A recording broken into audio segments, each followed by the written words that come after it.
Let's see.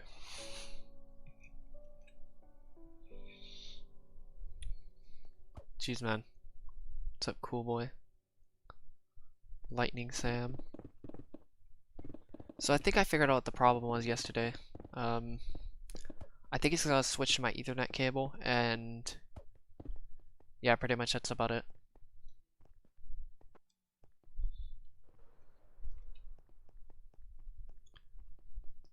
What's up, Fazbear King? Yeah, I think it's because I was switched to my my Ethernet cable, and it just doesn't work for some reason on Ethernet cables for some reason. What's up, NBO, Patrick Star, the God, British ship of the line, I guess. I'll just go with British. Johnny Boy, Just George, Frog for Nickel, Sunnier Fish. Haven't seen you in a while. That one private guy, Chibi.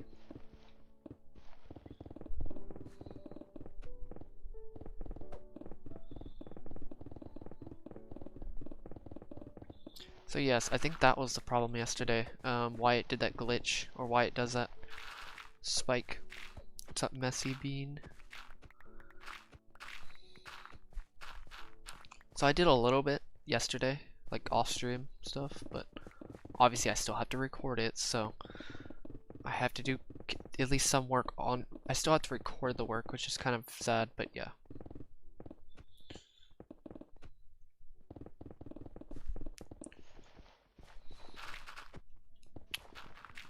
The only time I don't record is when I don't time-lapse, which is pretty much all the time besides this time-lapse, pretty much. This is the only section I'll ever time-lapse, ever. It was pretty good, Braden. I did say hi to you, Gaming Master. I said Gaming Master earlier. I said it actually immediately. I don't think that, actually no, never. I don't think the stream even started when I said your name, which is crazy. Like, I don't think you heard it because the stream didn't even start until after I said your name, which is pretty funny. Do pretty well. So RC. But yeah.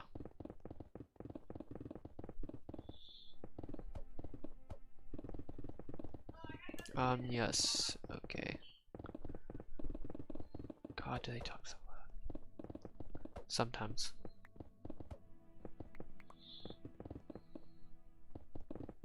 What's up, sleep demon paralysis?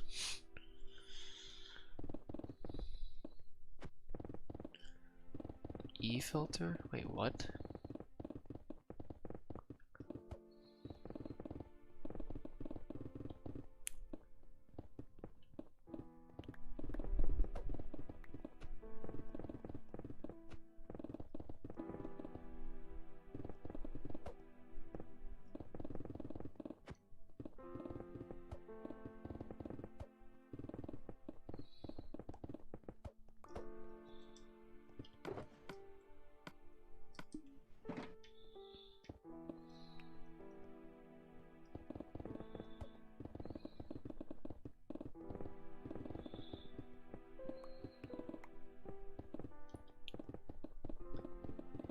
I love how the chat literally dies out of literally thin air.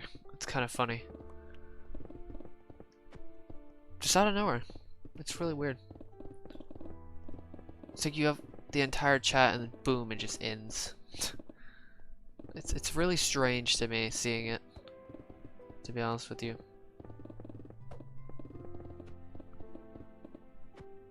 Yes, it is. It is good.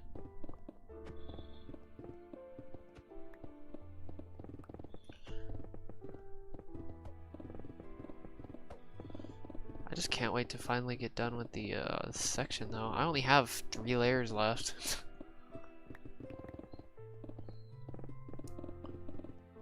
And also I'm going to include placing the torches down as part of the time lapse as well, because I want to hit 200 hours. And I'll hit around, I think, 198 or something like that. If I mine all the layers, which is going to be really sad, so I decided to include placing torches as part of it. What's up, Ash and Apollo?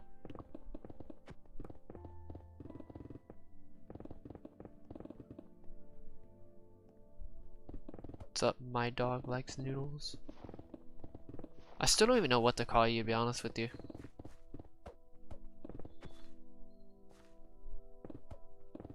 The Discord chat shifted into the stream. Oh, I don't even know what I was gonna say there, to be honest with you. It's coming out a bit fuzzy, to be honest with you. It's doing pretty well. I just messed up. There's a few errors in my streaming that I've had. They were actually my mistakes though, so I can't really blame my internet, to be honest with you, surprisingly. Even though I blame my internet all the time, I blame my Ethernet cable more than anything. What's up, Elric?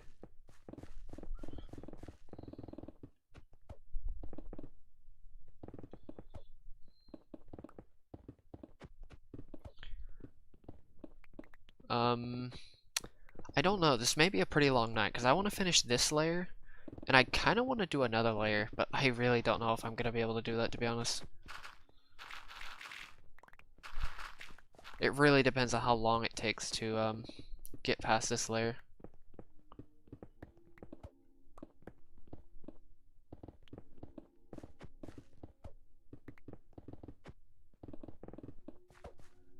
Yeah, that's true. That's why I included it. I was like, the section technically is not finished until I'm done placing all the torches, even if I miss the beacon placements. I mean, if you really want to be very specific, technically it's not finished until after I get rid of the beacons, but I'm not really going to count that, to be honest with you. Besides the floating beacons.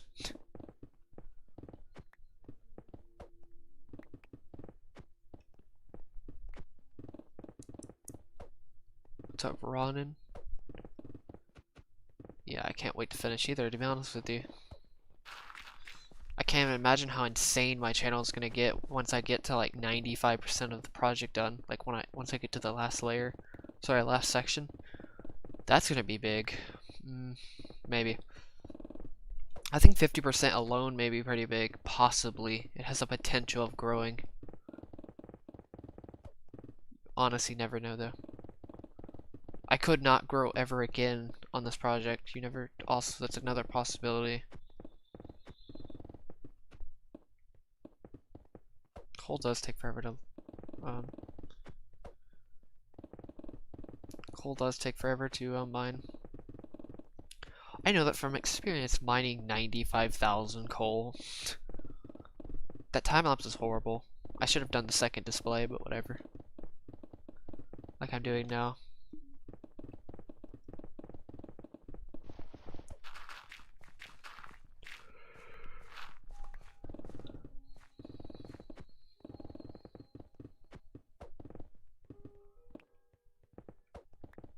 Gamma, thank you. And welcome as well.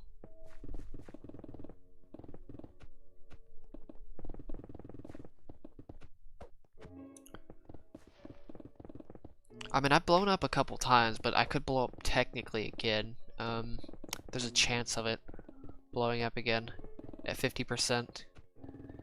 I think at every milestone there's a chance, at least. Or everything I publish that's kind of big. After 50%, maybe at 75% possibly. But to be honest here, it's kind of random.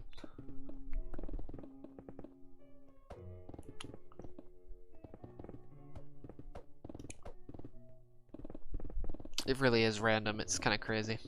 How random it is. Oh, what's up, Just George? Possibly. I really don't know though. There's a high chance no though. I'm just saying for Minecraft specifically.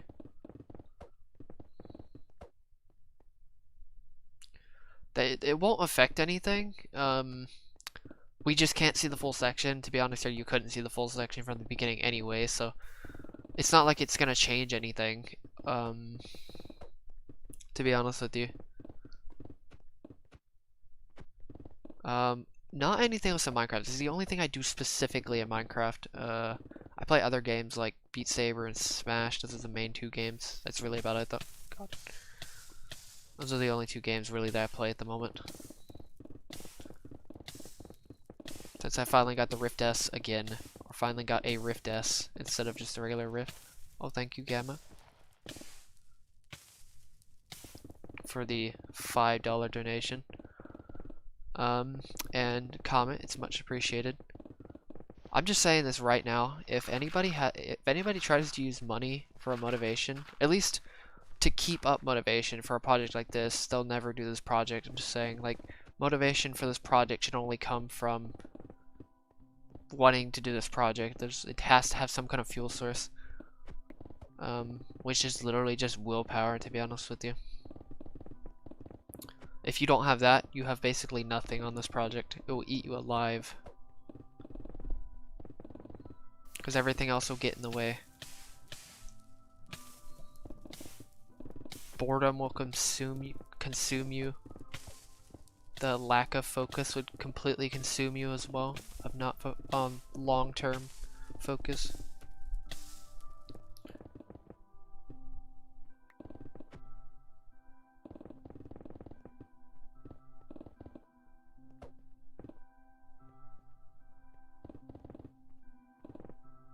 I can't believe you actually found me just from my YouTube filter. That's actually hilarious.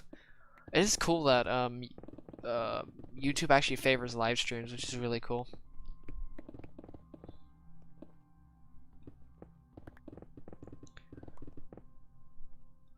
What's up, Rafi?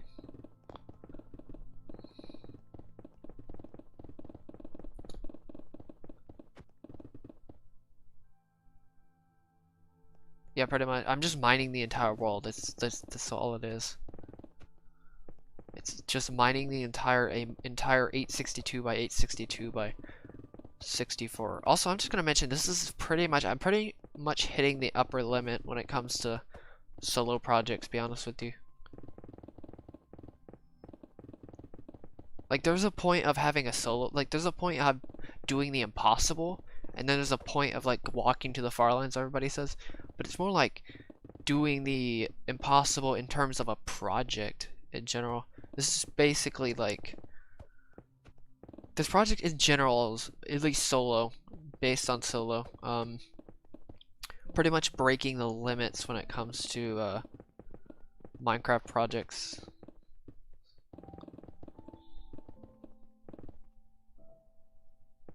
I've had over 400 people, but that was when I was exploding. I think the most I've had when I didn't explode was like 50 or 60.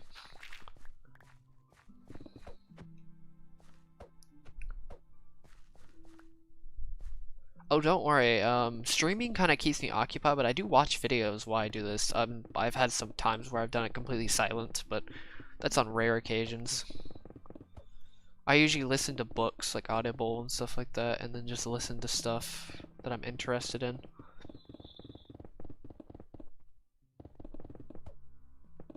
I know.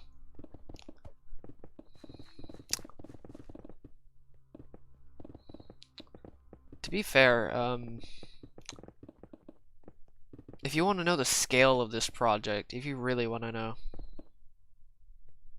this is the fastest way I can mine, consistently mine. You can I think 2 layers is slightly faster, but I think due to consistency strengths, especially streaming, I think 1 layer is faster, and because of a few other factors, I think 1 layer is faster in general. Because you have to find consistently speedy methods. You can't do it too slow, but you have to find something that's at least consistent that you can do over periods of time. Yeah. Nice. Speedrunning is pretty interesting. I'm not a huge fan of it personally, but it is interesting on its own.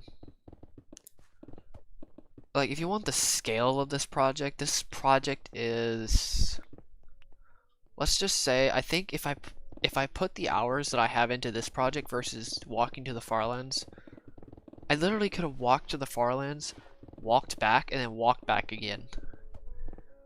So I basically could go 3 times the distance of the Farlands. And I'm at 50%. Yeah. I'm basically like, this is literally like the limit. This should be the limit of solo projects.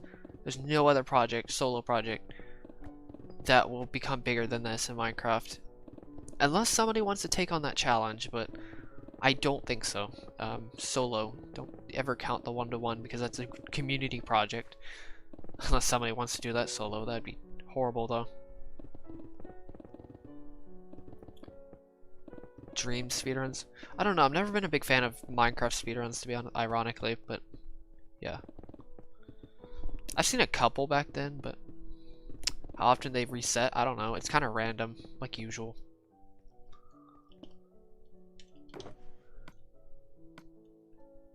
It's pretty random.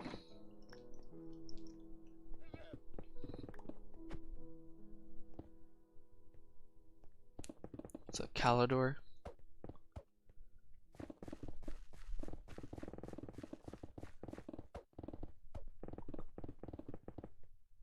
Yeah, it's pretty insane. Yeah, that map is the entire world too, so if anybody tries it, good luck. I'm just saying, cause this project will literally eat you alive after a while.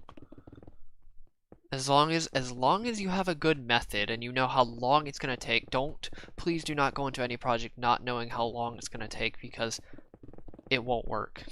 Just saying. You have to know how long a project takes before you even try to think about doing it. The 1-to-1 project, the Minecraft 1-to-1, the 1-to-1 Earth. Oh yeah, I forgot to mention that actually. I guess this is technically the expanded version, but I am gonna be mining the Nether and the End, so I forgot to mention that. So not only am I mining one of the largest solo projects for just this project alone, but there's also the Nether and End you can include into this project as well, which is what I'm gonna do.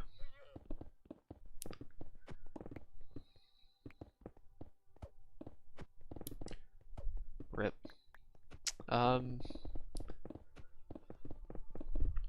I may take like a week break or something like that before I go to the Nether. I may start immediately, you never know, to be honest.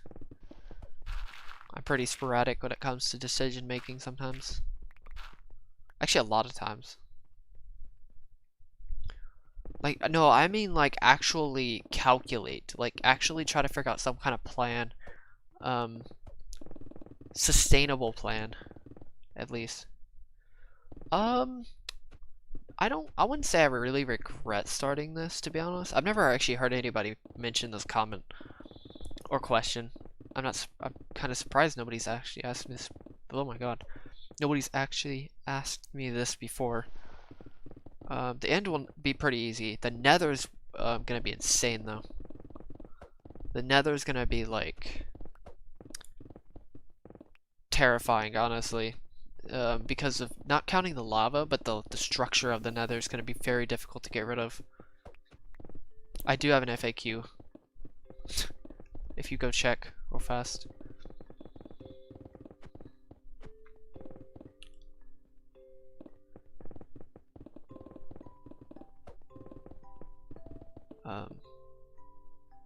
Oh yeah, I am, don't worry. The Nether's going to be fun though.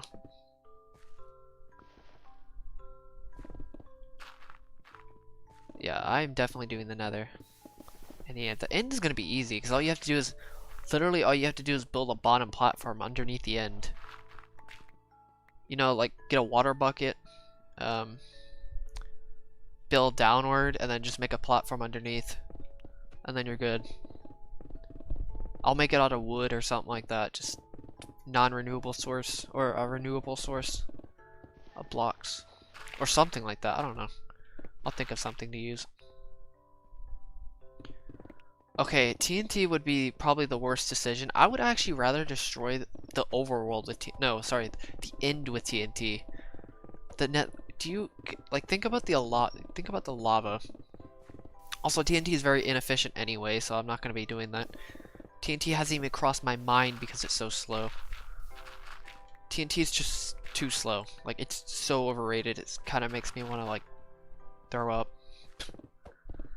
It's incredibly overrated. I mean, like, overrated to the point where it's like, I'm thinking about making a video on TNT versus mining.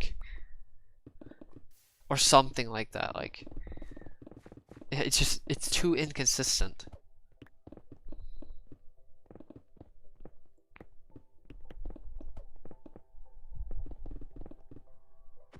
What's up, Kim? I do not read mangas.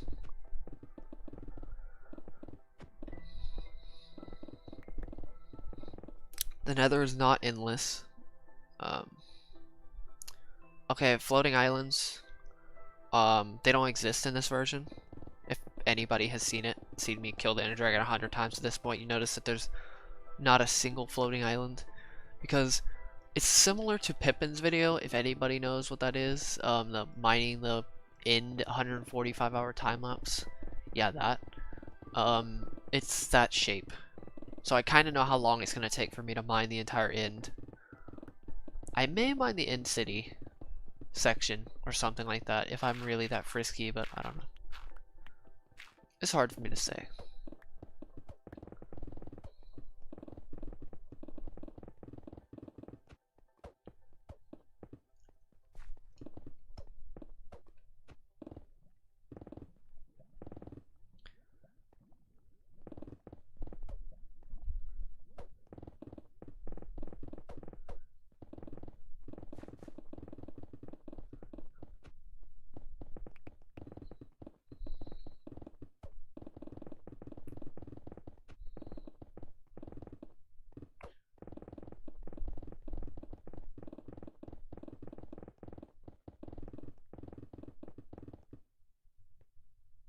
What do you mean, wait, what do you mean, did I get my elytra?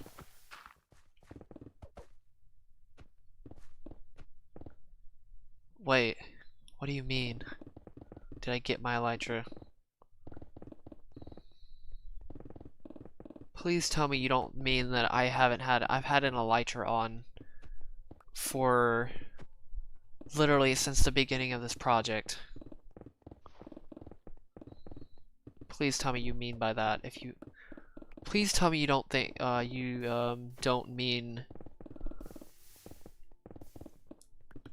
did I get my elytra, my first elytra, or something like that. I don't know what you actually mean, never mind, go ahead and explain it real fast. When dude, I have no idea, it's gonna take me a while to collect all the videos and put them in order. That's gonna take a while. Just doing that alone, that's gonna be the hardest part, is just collecting all the videos. Obviously the rest you can just kind of fast forward. Exporting and importing constantly because I have to speed it up. And then adding music is gonna be kind of a problem as well because I have no idea what music I should add. Whatever, I think I have an idea. For music. I'm thinking about doing an intro as well to the project. Or sorry, not the project, but to the section, just to make it easier. I do need to take some notes on it though. 8+ months is very, very long time. It's maybe in like what, 2 weeks?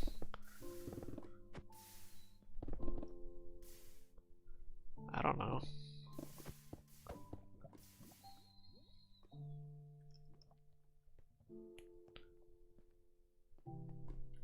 There, seriously, only half, not even half of the players have been to the Nether, I'm guessing that's what it says. I wonder how many of them actually killed the Ender Dragon. First video of my channel. Well, actually, yeah, first video of my channel is technically. It's that War Bear. God dang it, I am 19. What's up, AF? What the heck? AFI. I have an FAQ in the description as well.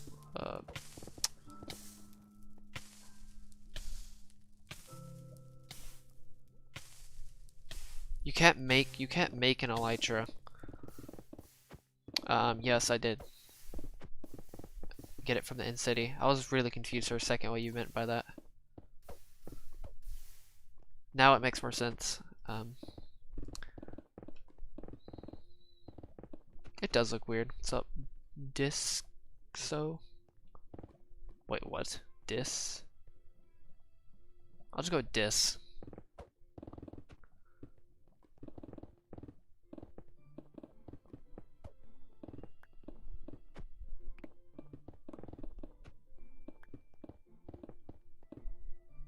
Oh my god. So 1 in 10 people have only killed the Ender dragon in Minecraft?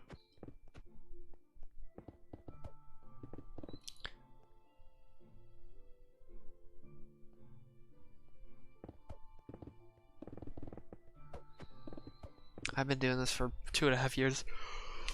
Roughly. It's probably 2 years and 8 months or something like that. Winter of 2017, let's just go with that. Because honestly, I don't really know when I technically started this project. Because I never actually, like, defined when I started this project. The only time I actually defined starting this project was back in, well, my intro to Bedrock Massacre.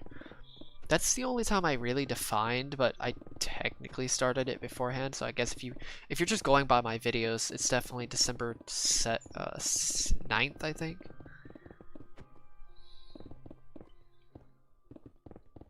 Yes, it is on peaceful digits.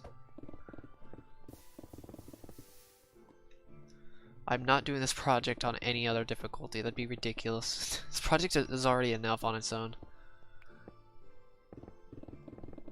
Like walking to the far land, sure, you can do that on any difficulty, to be honest with you.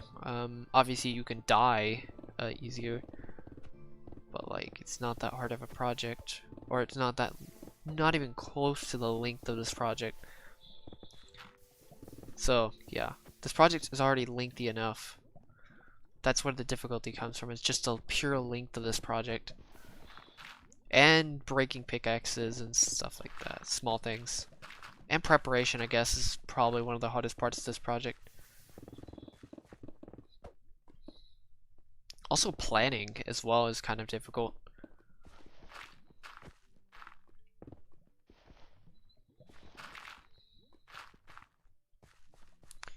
It is PS4. I don't think a PS3 could handle this world, to be honest, especially my base. It would not be able to handle my base that well.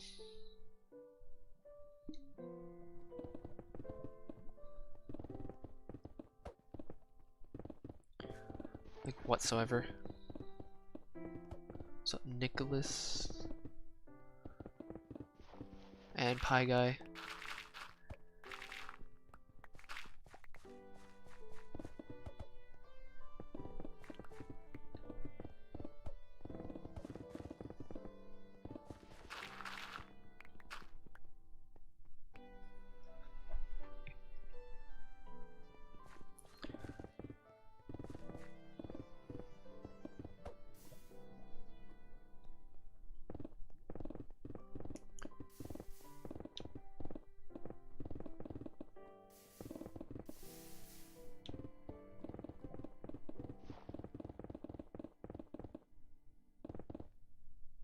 Yeah, it's the Legacy Edition.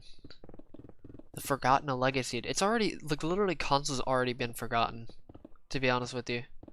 And it's only been not even 6 months since PS4 got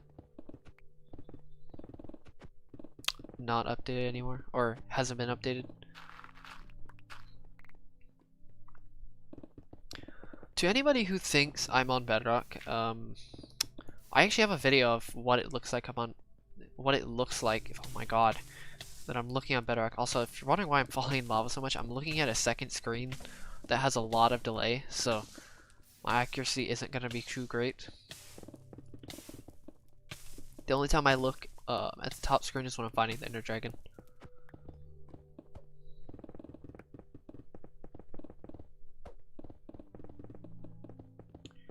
But yeah. I kind of thought about that as well. It's just more like Massacre everything to Bedrock. I wanted to think of some weird name I could think of for it, but I was like, screw it. It's a Massacre down to Bedrock. That's the only way I guess to think about it.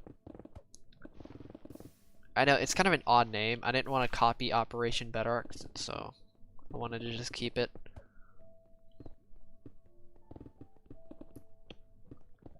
I didn't want to call it Operation. Anything Operation. Wanted to keep it simple.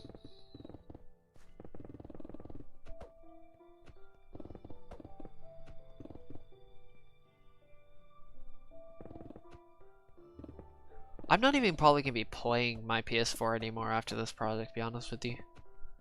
I don't really have a reason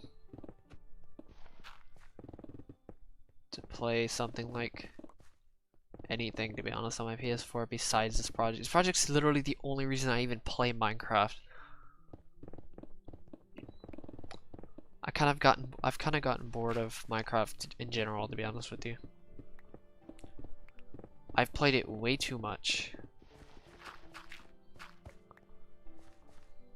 to not be bored of it at this point. I just haven't found any interest in Minecraft anymore. Ironically, it's a sandbox game, but still, there still isn't much I could really think about doing.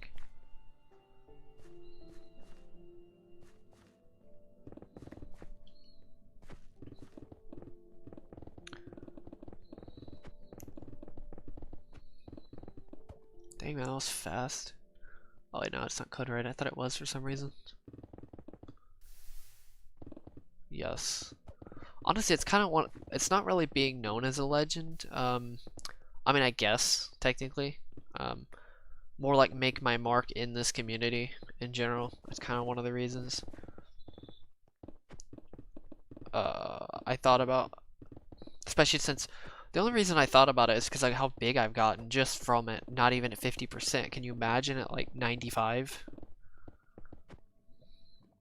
I can't even imagine what's gonna be like at 95% or something like that.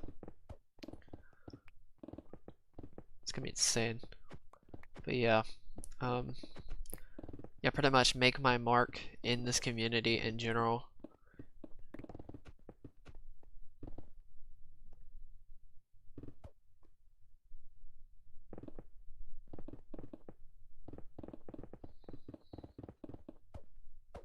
Like some types of people are project oriented. There aren't that many project oriented types of people, to be honest with you. But I am definitely one of them, to be honest, for sure.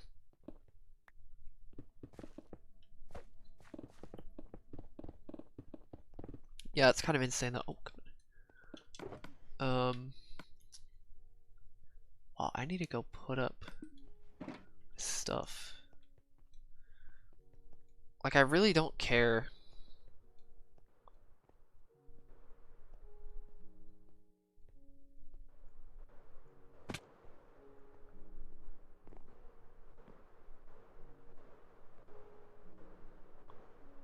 Like, I don't know how far my name's gonna be spread, because it's been spread literally almost everywhere. I'm not even 40% done, or 50% done.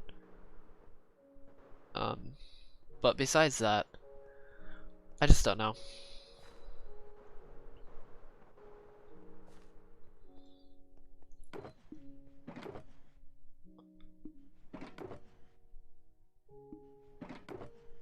I don't know. I don't know how many people are gonna join. There's a potential of this project being absolutely ridiculously insane once I finish. In terms of popularity by the end of it. I don't even know what's gonna happen, to be honest. I've been thinking about that since the beginning of this project. Insane as that sounds, but yes.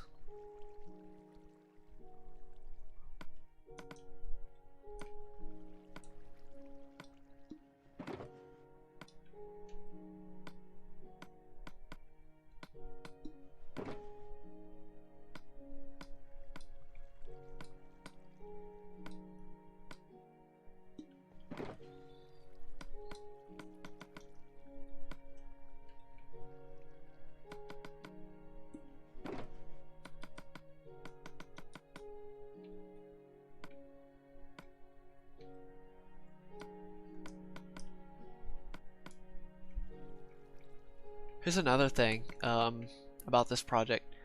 It's kind of darker, like deeper, when it comes to like using my time and stuff like that. Here's the thing. I think it's the perception of this project that makes it seem like I'm using so much of my time to actually put time into it. If that makes sense. It's really hard to explain it.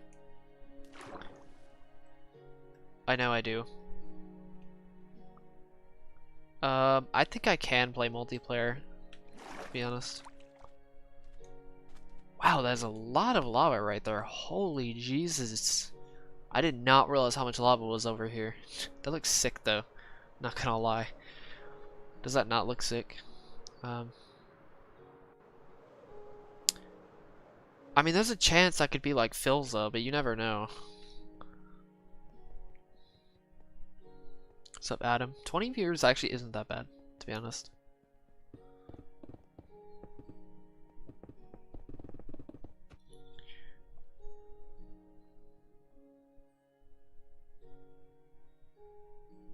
What do you mean sponge time? I don't have any sponge time.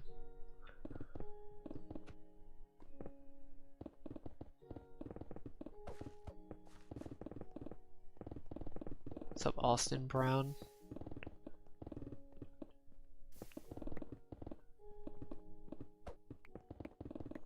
I do not live off, well, I mean, I don't really live off much at the moment, but I did get some decent money from it, from donations specifically.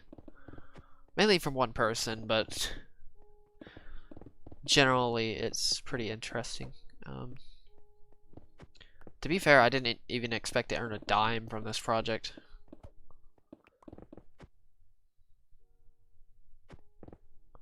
$24 is not that bad in terms of viewership, to be honest with you. I'm surprised I'm actually getting that many viewers. Also, I just realized I missed this.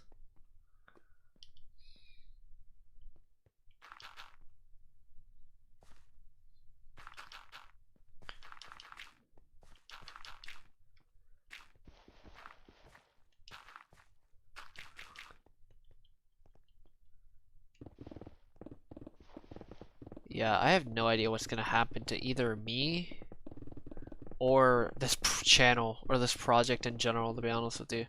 It's gonna go crazy. It may go, it's either gonna become completely stale or it's gonna explode. I think it's gonna be one or the other. I don't see how it can't die off by the end of it. Like, I don't see how. This project already has gained quite the hype, and we're not even 50% done. Alright, see ya, AFI.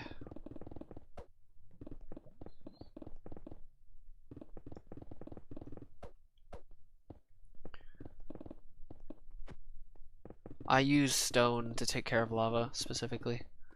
Most of the time. That right there, I had to just do a quick dirt check. I have almost 50%. I think it's close to 48%. I pretty much have 48% done. I'm almost 50 though. 50% shouldn't be that bad. I hope the second half of my world, the second half of this project should not take that long, to be honest with you. At least not nearly as long as the first one, because I was going really slow. Because I had no idea what I was doing on the first 50. Do a meet and greet, that would be interesting. I was thinking about Minecon. Imagine going to Minecon. That would be interesting to do. Or something like that. Anything. Oh yeah, I've lost like 700.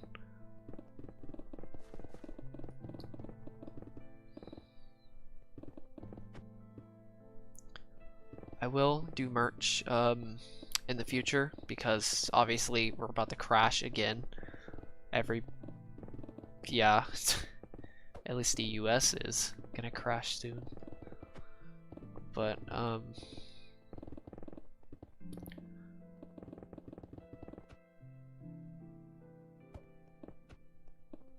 yeah, I'm not surprised I'm losing that many subs, to be honest with you. I really don't understand why people would subscribe and then unsubscribe later, even though the whole point of the project is literally to mine out an entire world. They knew it was gonna take, they should know how long it's gonna take, so it's like, what was the point in even, I kind of saw it at the same time, but if you're just gonna subscribe to unsubscribe like not even a month later,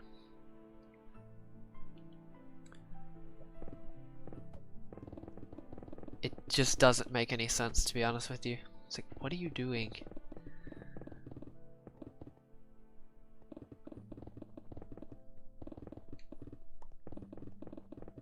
I wonder when it's gonna stabilize. Like, how many subs am I actually gonna be losing? Because I actually started losing subs back when I had 11K at one point. But I grew immediately as soon as I started losing subs. Also, it was like 700 subs, not 500, surprisingly. It was 700 subs. I wonder how many people are gonna try to exploit, knowing that they knew me for like, since like, try to fake that they saw me when I had like 500 subscribers. Oh my god, Headhunter, will you please just like stop mentioning charge creepers every time you come on stream?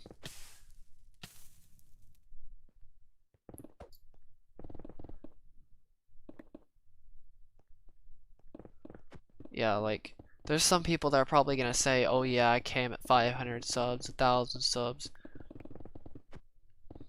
Alright, see ya, Johnny, oh my god, Johnny boy. I know a lot of people saw me around March. That's when I blew up, actually. It was late March.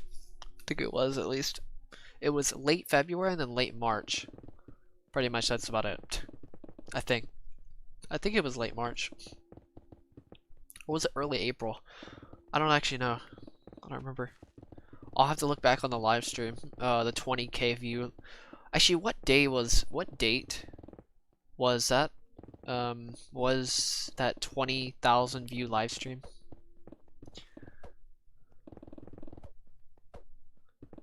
TNT is very incredibly overrated. It's very messy. It's very inefficient in general. It's just a waste of time.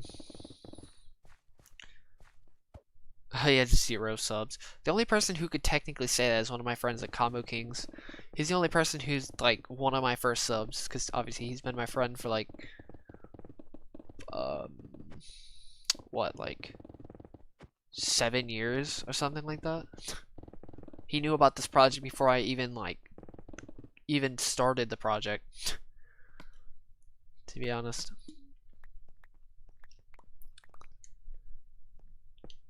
Like, it was in the idea phase. He knew about it before, like, he even, like, in the idea phase, pretty much, when he saw this project. Or not saw, but I told him about it.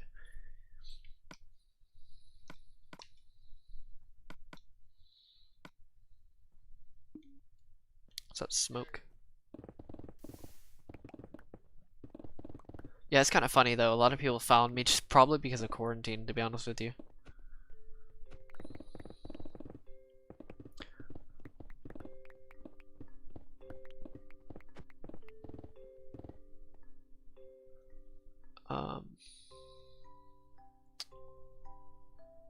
Wait, what is it? What is the date?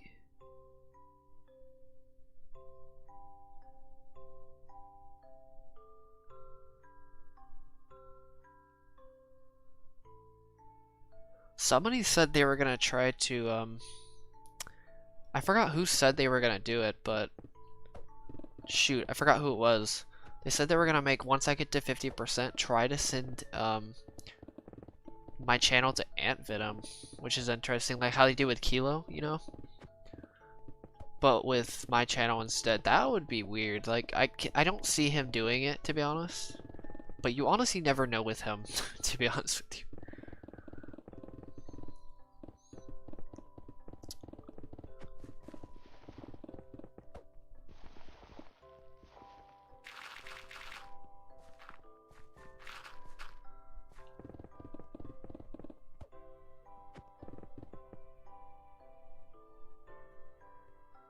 I'm not gonna make a new channel. I'm just gonna keep this channel because people are still subscribed. And it's the only way they can actually find progress on this channel. I mean, I'm not saying... obviously, you have the people who are gonna be unsubscribing just because they wanted to support by subscribing, then unsubscribe later. Which makes absolutely no sense because that kind of defies what this project should be like. Or they just are very impatient. But, yeah. Besides that, it's like there's no point in making a new channel when I could just Oh yeah, 90 to 90. That would make sense. Somebody said something about getting at 50% though. I mean, it sounds cool though. What's up, Bayou Cougars? I noticed you changed your profile picture, or actually have a profile picture now. But yeah, I don't know. It's kind of weird.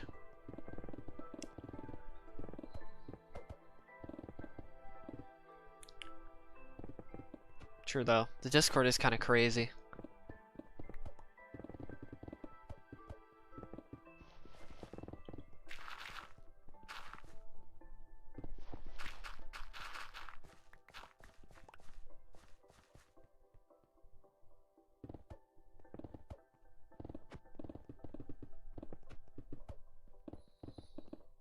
I'll definitely consider merch in the future.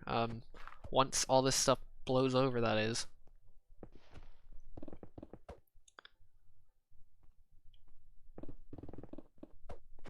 Oh, you mean channel like YouTube or like?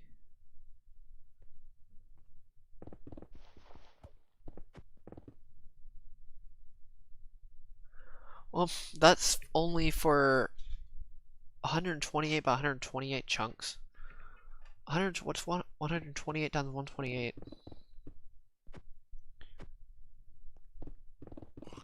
That's a lot of chunks, because this world is only 16. What's 864? 862 divided by 16. 862, 16. Divide that by 10, that's 80 chunks. What, like 70 something chunks?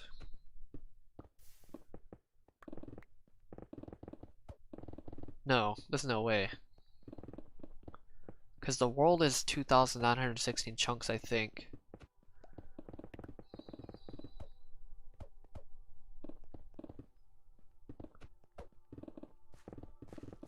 You're good, Thomas.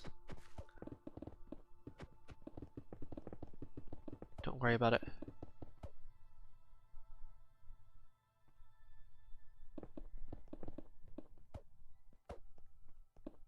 Okay, good to know. I think it was the other guy who mentioned YouTube though. RC Kim. What else was I gonna mention? So 862 divided by 16 is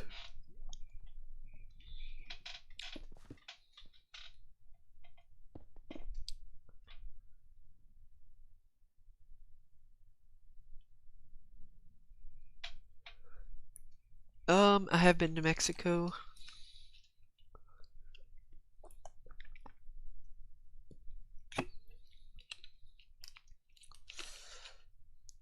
What's 128 by 128 chunks? That's a lot of chunks. What is that, like over 32,000? No, almost 34,000, isn't it? 34,000 chunks or something like that? Wait a minute, where are you getting that from? What is 128 times 128? That's a lot. 30. This world is only 2,000. I think 2,916 chunks or something like that. And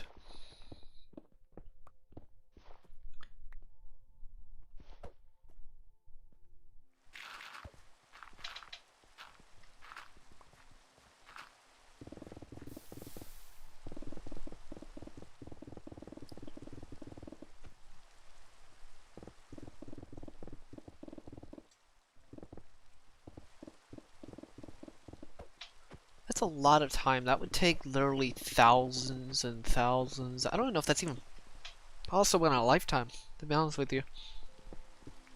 To mine 128 chunks by 128 chunks or something like that. Wow, I just realized I'm almost done with this layer. That was quick.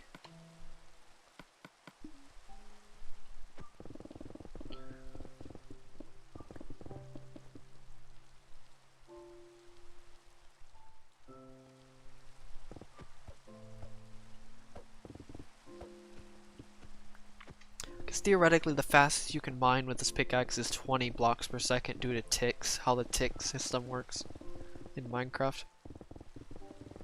But I think on average it's around 8 to 10 blocks per second, roughly.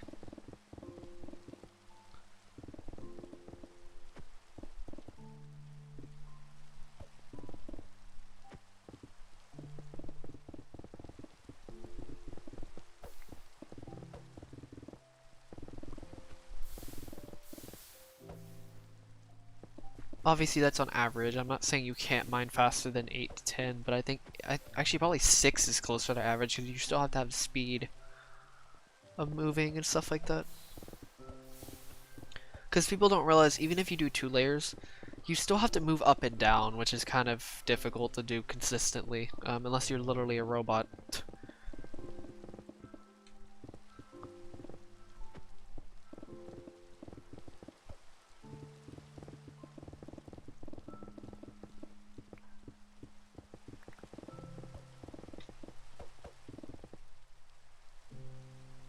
Okay, I was actually completely wrong.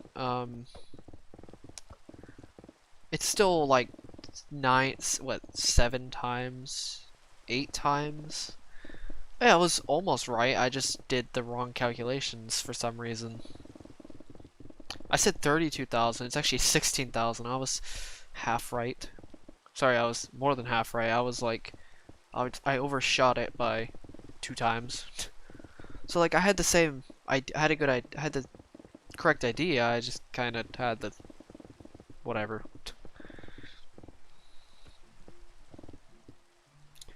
That's insane though. 128 by 128 is 1638 or 16384. That's a lot of chunks. Even by one person.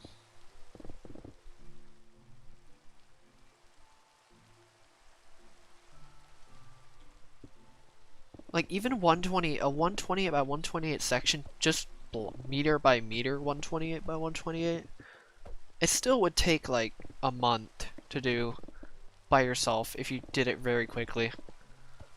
Or not very quickly, if you did it reasonably quick. But if you did it if you did 128 chunks by 128 chunks, that's a lot of chunks. It's 8 times this world. You're literally mining a medium-sized world or something like that. What's sponge time or spunk time or whatever? I don't know. I don't know what you mean. There's none of that until after I get done with this section. You'll see it once I'm done with this section. At least, that is.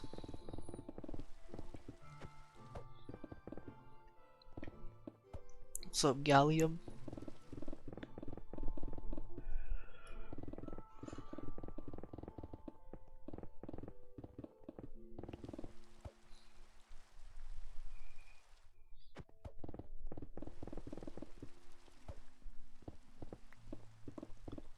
See ya, Adam.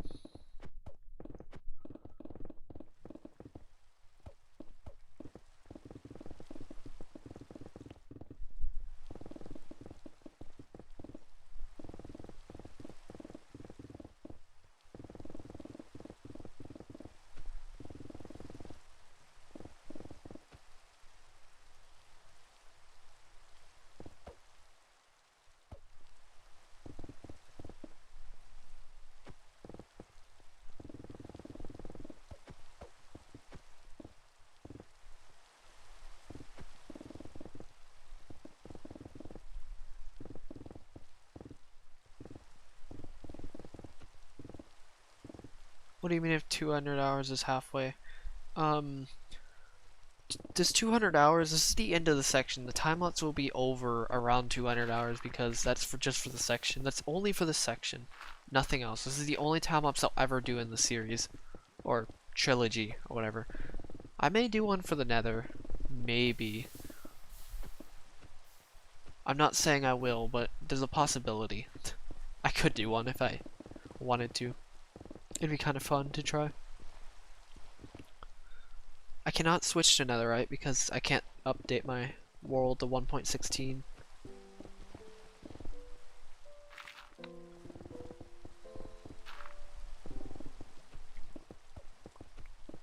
Because it's the PS4 edition, Legacy edition.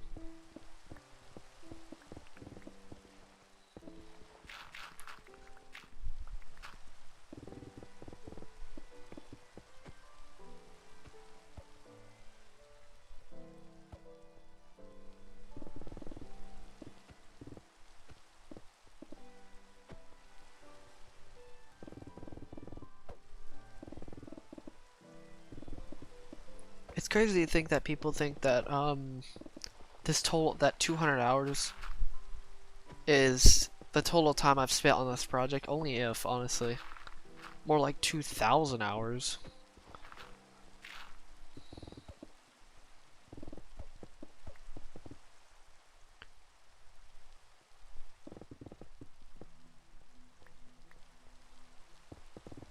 Oh yeah, time-lapse at this project could be like absolutely insane. Like I can't even comprehend a time lapse fast enough to do a project like that.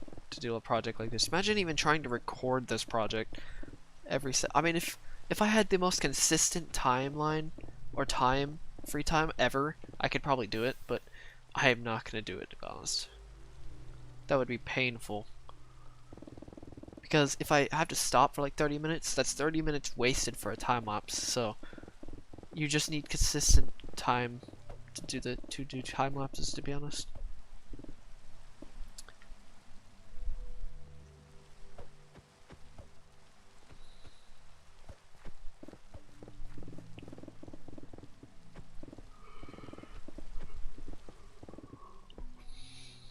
So Wither Bonnie.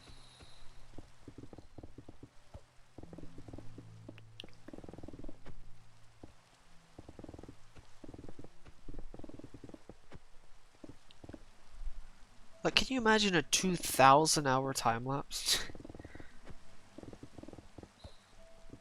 Like a 200 hours time lapse is pure insanity. But a 2,000 hour time lapse would just be mental. Imagine even trying to speed up the video enough just to even make it comprehensible of a video to make. Imagine even trying to store 2,000 hours. Alright, oh, that was quick actually. Finish that layer. Now it's time for the next layer. I didn't actually expect to finish that so quickly.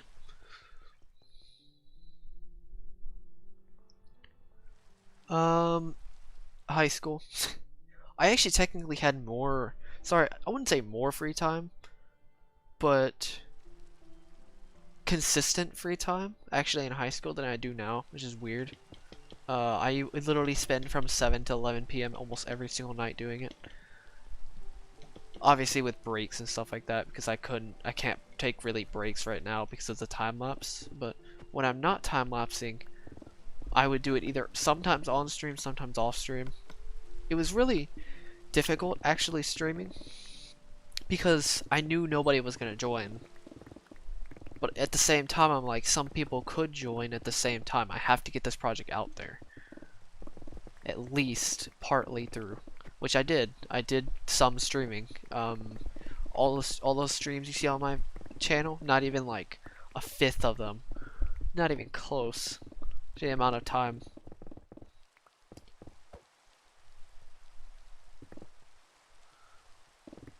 Not even close to the amount of time I put into this project. Like, I've went sections, like 4 million, I think 4 million and 6 million. I don't think I even streamed at all. And I have over 400 something hours of streaming on this channel, or something like that. Practically nothing.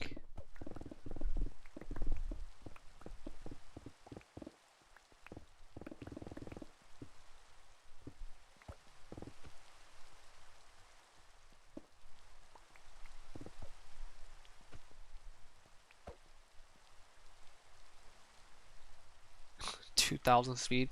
I know when I did my time-lapse for the coal time-lapse, I had to increase it just for a 10-minute video. It was only 90 hours. No, sorry, 30 hours. I had to increase the speed by like 8,000 times speed or something like that.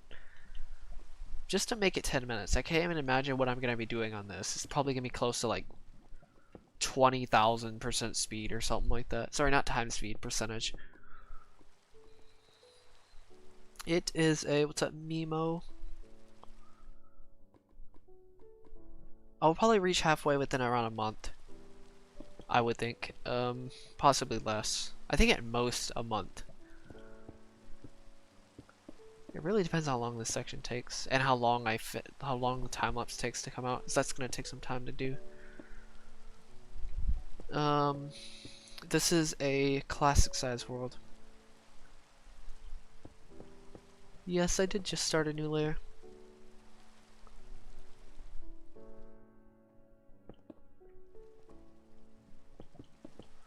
I think people get fooled by perception a lot, to be honest with you. I know this is a weird topic to come on, but I don't know, I've been thinking about this a lot when it comes to perception. Like news and stuff like that. Perception. News is pretty much a perception bubble that a lot of people stay in for some reason.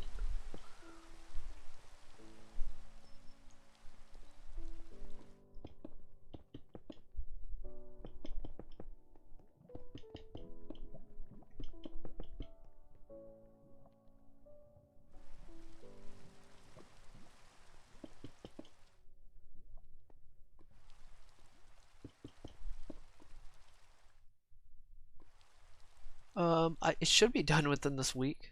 I only have 2 layers left after this. I'm gonna try to finish this layer tonight, and then I have 2 more layers I think after this. 2 layers left after this layer. I want to finish them. I want to actually finish it either by tomorrow or the next day. I could probably finish 1 layer tomorrow. Maybe don't count me on that one, but off stream, like finish 1 layer off stream and then finish the final layer on stream.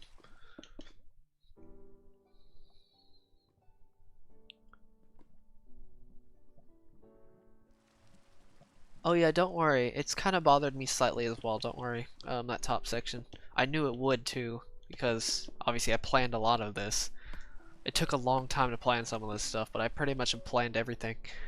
From, I think around 6 million, I've planned from 6 million and all the way to the end of the project.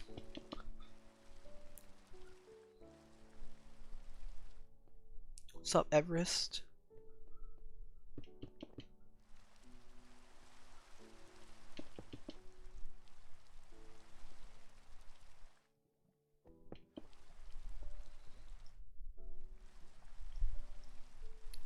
Yeah, I was just gonna mention something about perception of hate is actually perception based on a person. On that specific person's memories or actions of another person, or even of themselves, to be honest with you.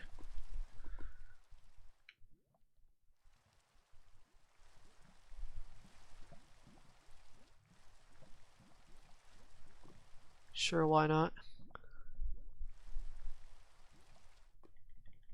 Seems like an interesting project. I want to see somebody mine a... Honestly, out of all the projects I would want to see, honestly, the only project I truly want to see done is mining a old size world on Bedrock. I've never seen anybody even like try to attempt that before. Well, actually, one person said they finished it, but I still don't have any proof of that, so...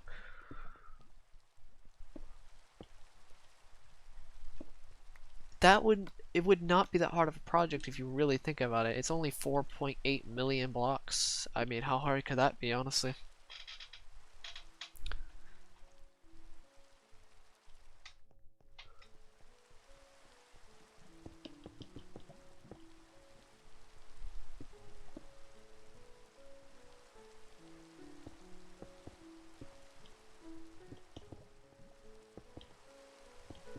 It could literally be like a summer project. Maybe not right now because it's almost midsummer at this point, but still. Sponges. What's up, man with no name? Because it's messy, inefficient, and a waste of time, and it's kind of cheap at the same time. FAQ in the description if you want to see that.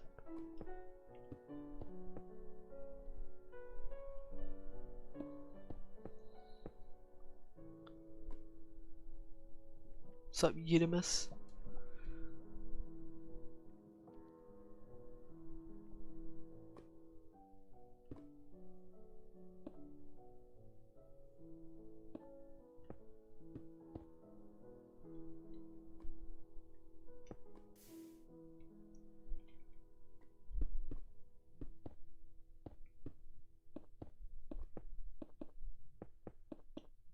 Dang it, I thought I was doing well there too.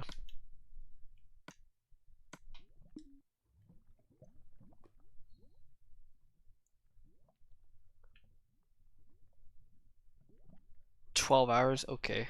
No, more like, there's no way that would take 12 hours. 4.8 million blocks. Actually, is it a 128 by 250 or is it 256? I think it's 256. What's up, Foster?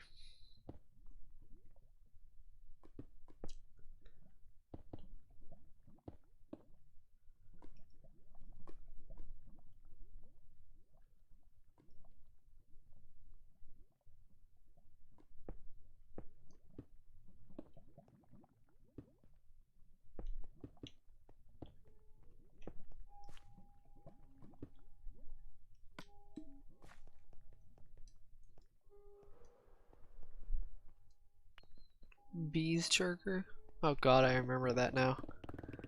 I remember your name. I was like, I remember what happened that day. I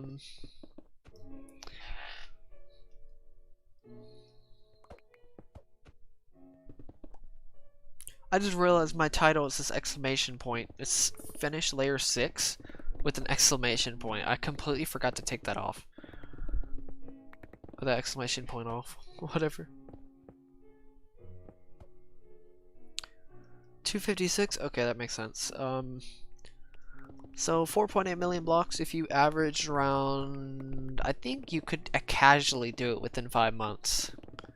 To be honest with you, casually, like very casually do it in 5 months.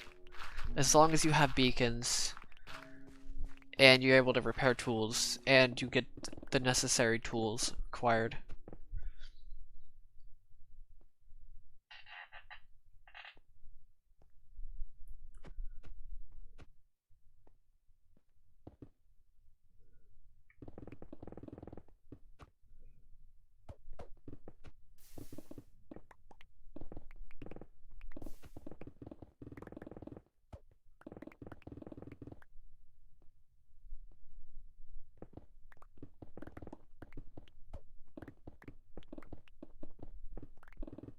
I remember that entire event just by your name alone.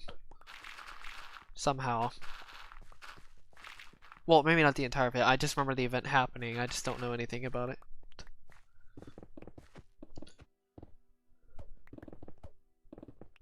No, it was $20 actually. I think it was 20 bucks to spam Bees Trigger, and it took you a while because you had to call somebody from PayPal or something like that.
god, that's so funny. I don't think I would even be able to explain something like that, to be honest with you. I'd like cringe so hard.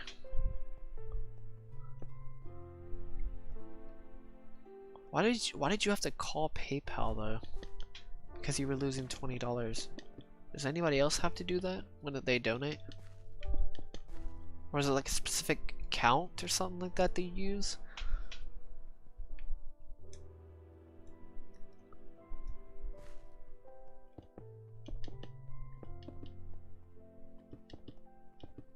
It still takes forever to do these layers. Like at least these bottom 8 layers or something like that. It takes forever because it's 3 layers per layer or something like that. Because it's 1 layer to get rid of lava. I know it's surprising that it takes 1 hour to just place stone in lava, but yeah, it's a thing apparently.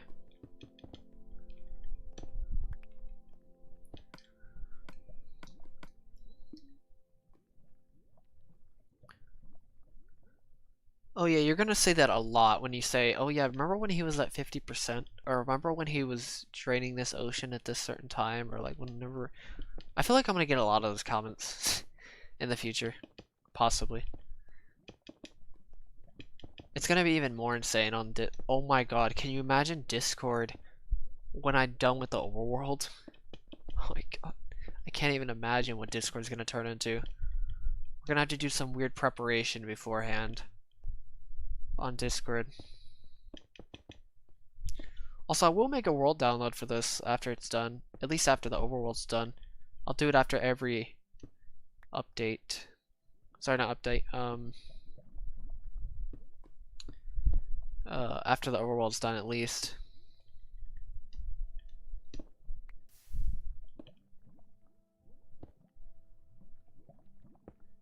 And then I'll make an updated version with the Nether, and then an updated version of the End, and then... yeah, pretty much the entire thing.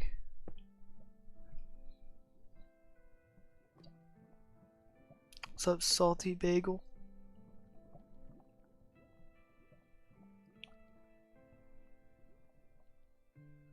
Oh yeah, don't worry, I've made plenty of mistakes when it comes to mining. I'm not perfect when it comes to this mining, even though I've done it literally hundreds of times at a time, or thousands of hours into mining. I think. I really don't know how many hours I've put into this. I may be overestimating, but I think it's around 2,500 hours. I could be wrong about that though, to be honest. I'm either heavily underestimating or I'm like kind of out spot on. Sorry, heavily overestimating, or I'm heavily spot on. I don't know, it could be either one. Or close.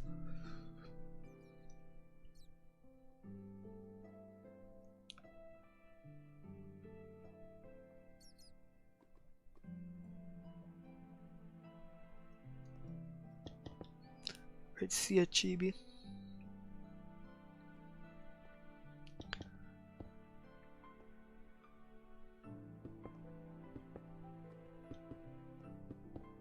I think it's funny how I showed my cousin this project back in December of 2017 when I had my 1 million video, or January I think actually, 2017.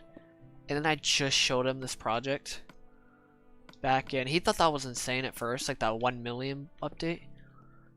That is until I showed him my 17 million video pluck update. The crazy thing, he still remembered that project even though it was 2 years. He hasn't seen it in 2 years. He still remembered that project even though it was over 2 years actually. It's kind of funny. I was gonna mention it to him too, and he still somehow remembered. I was like, that was interesting.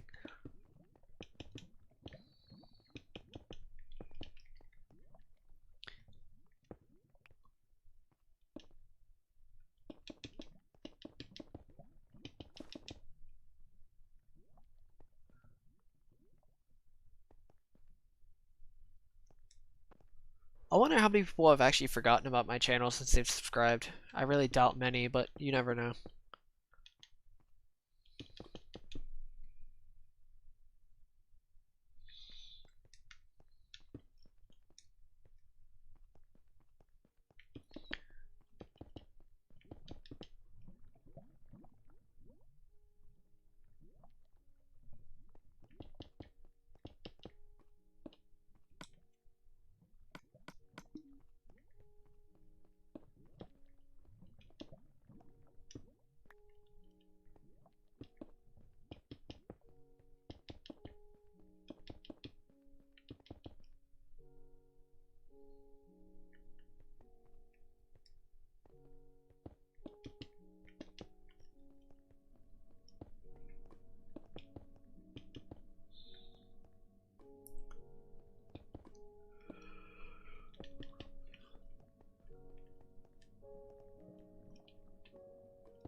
What's up, Messy Young? I don't know why you keep copying and pasting that comment every single time I stream.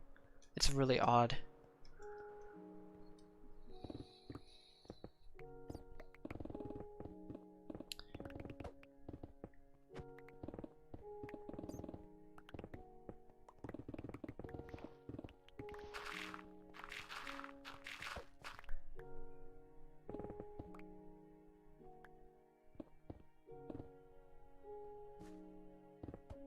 Oh yeah, I'm actually online quite often, to be honest with you. I just don't check it that often. Like, I'm online, but I'm not really, like, actively online, to be honest with you.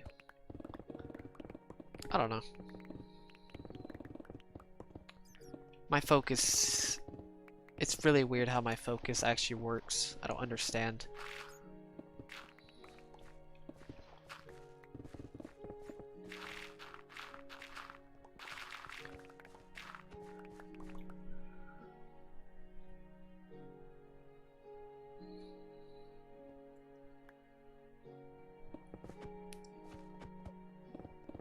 We should be hitting 196 hours, I think, by the time. I think it's around that much.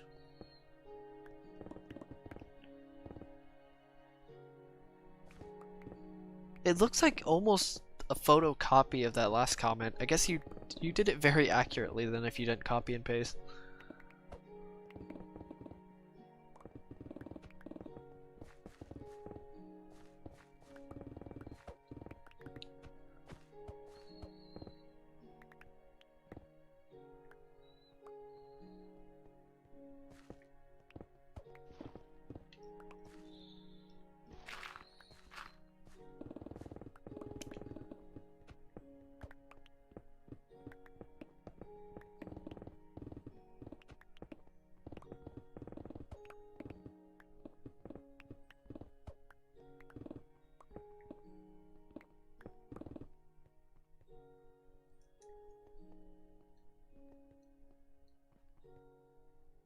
I'd say Unimus.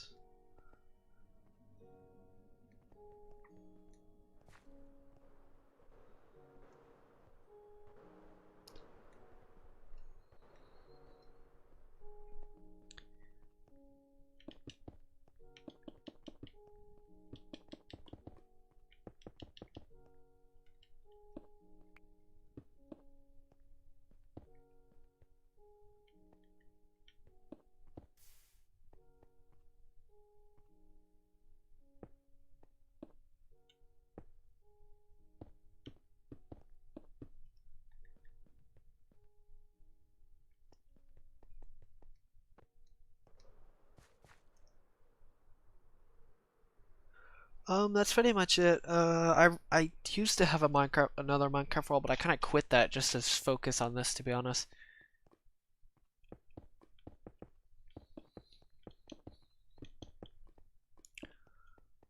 I get kind of bored of regular Minecraft roles anyway, so I mean, even if I did try to start one, it wouldn't matter.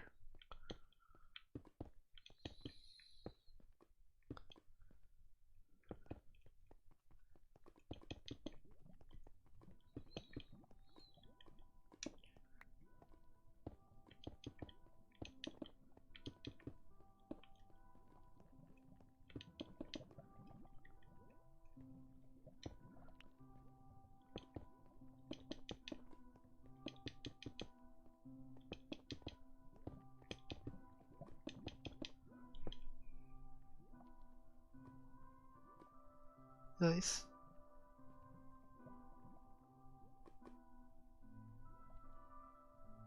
No, I'm not. I'm not sick, don't worry. I pretty much never get sick anyway, so. It's pretty much always allergies, to be honest with you.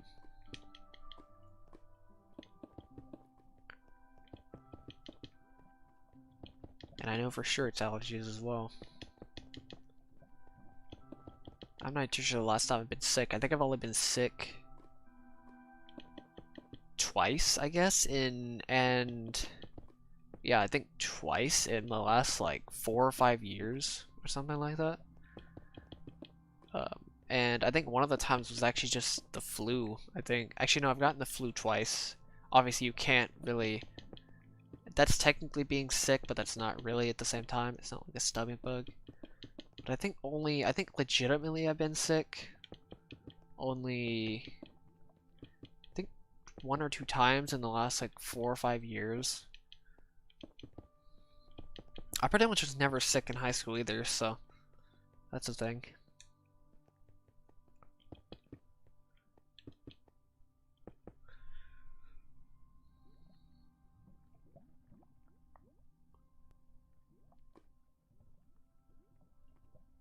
What's up, Ace Key?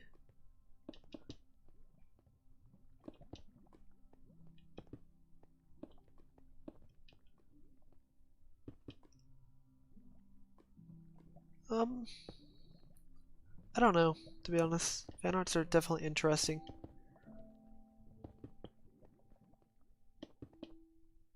Artworks are definitely interesting. I don't know. I'm not a big fan of artworks, to be honest here. Or, I can't really appreciate artworks as like some people can, to be honest with you.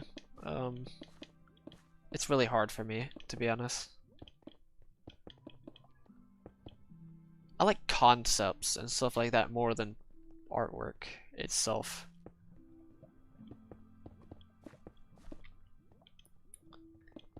Concepts of things more interesting me, or more intriguing to me than actual artwork. Oops.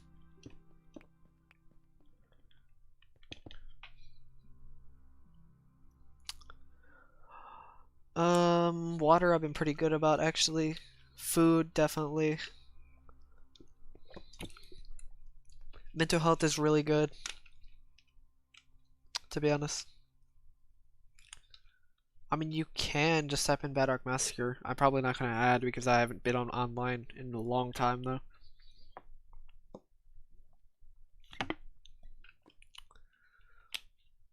I don't know. I just don't see artworks the same way most people do.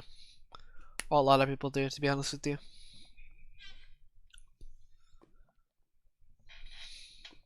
So what's up, Goivani?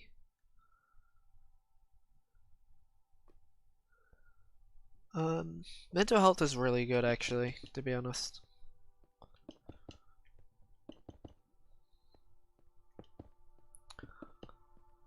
To be fair, I know how to get people out of bad mental health, to be honest with you. So if I know how to get if I know how to get other people out of bad mental health, I know how to get myself out of it at least. At least try to. I'm not saying it's easy, even though I know how to get out of it, it still does not mean it's easy for anybody, to be honest with you. I hope I don't go down that rabbit hole ever again.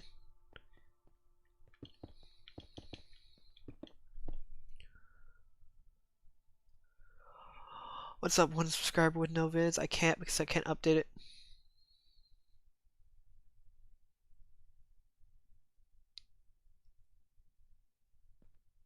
Oh yeah, definitely.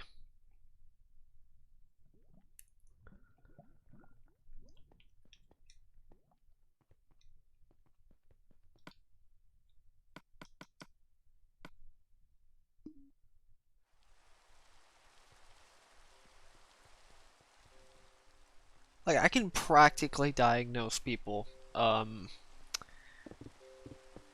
just by their type, or their, yeah, pretty much just their type, or their personality, I guess.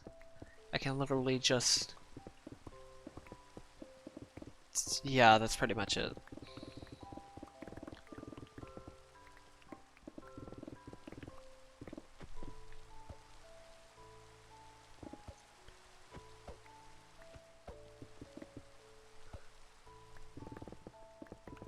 Yeah, I'm not gonna be able to, I'm probably not gonna be adding pretty much anybody. I literally have not been online on PS4 whatsoever, and I'm probably not going to since I still have Discord to deal with, to be honest. I can't spread myself too thin, especially since all I'm doing is mining, so I can't spread myself that thin at all whatsoever.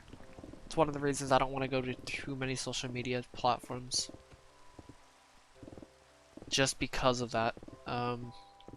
Spreading thin.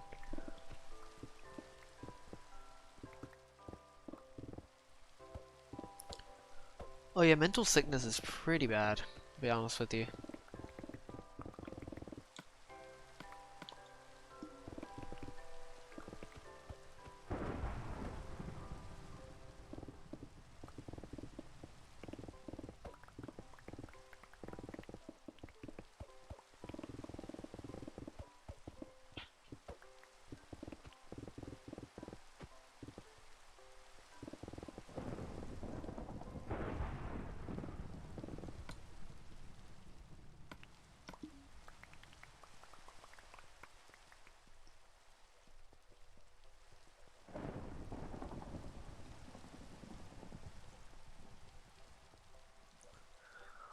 Yes, I have, like 300 times over at this point.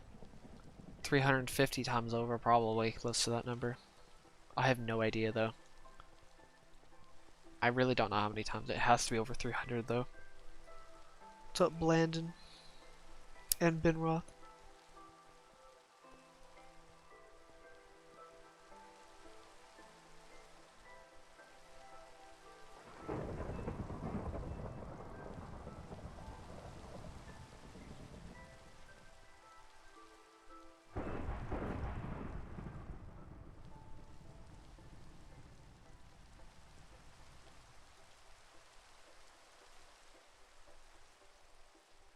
No, I mean, like, I don't want to go through it again, because I've technically had some pretty bad mental health in the past 6 months. It took a while to get out of me, but I figured out why I was mentally unhealthy, and if you can figure out why you're mentally unhealthy, you can get out of it.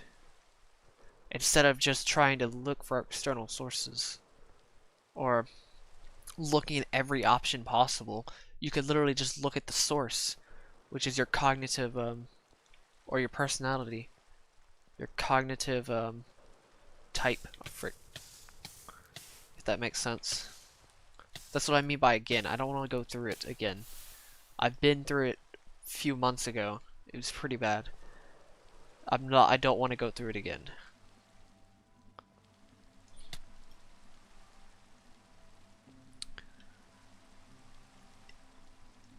It wasn't that long, of a time, but still, it was pretty bad.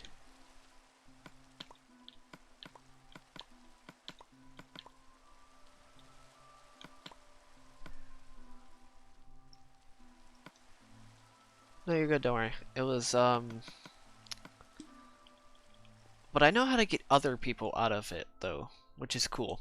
Like, I not only know how to get out of it myself, like my own type, but I also know how to, get out of it through, other people, get other people out of it, technically speaking.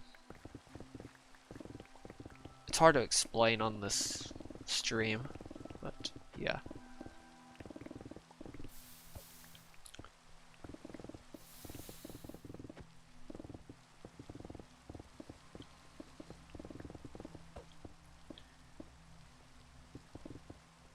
It would be harder to explain it on text, like trying to get people out of it through text, but it's actually possible. It's very difficult though at the same time to type somebody through text.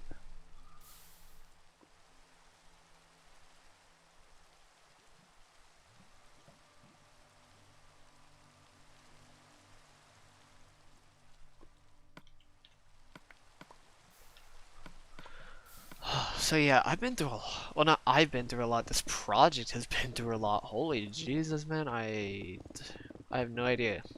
This project has been through so many time periods. Absolutely insane what it's actually been through.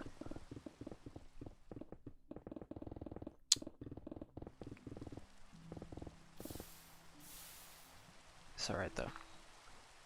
It's crazy though, how much it's been through.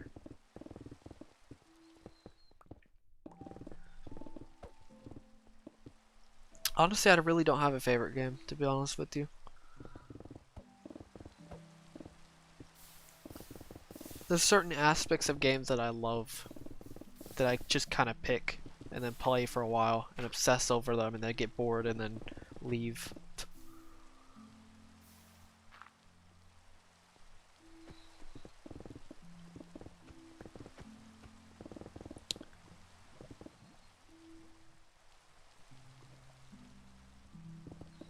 Funny enough that you mentioned audiobooks. I actually listened to some audiobooks when I'm not streaming, which is interesting.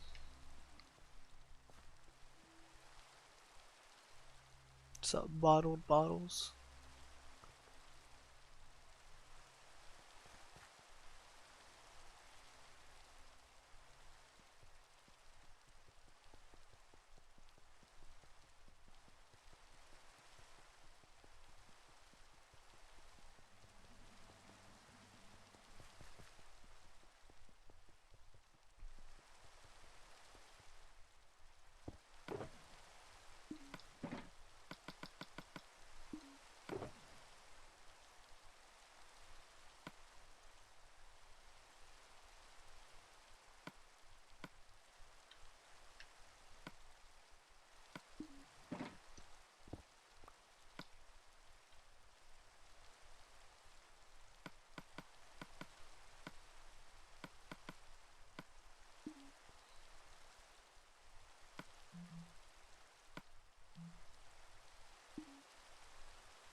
What's happening in the Discord?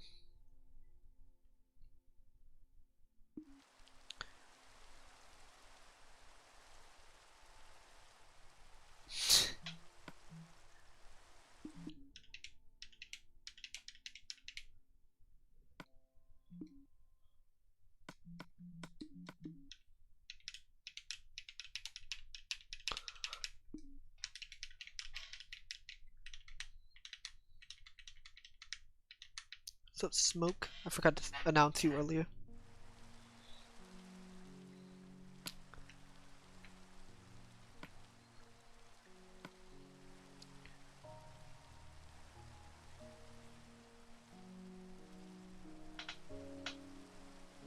That'd be interesting.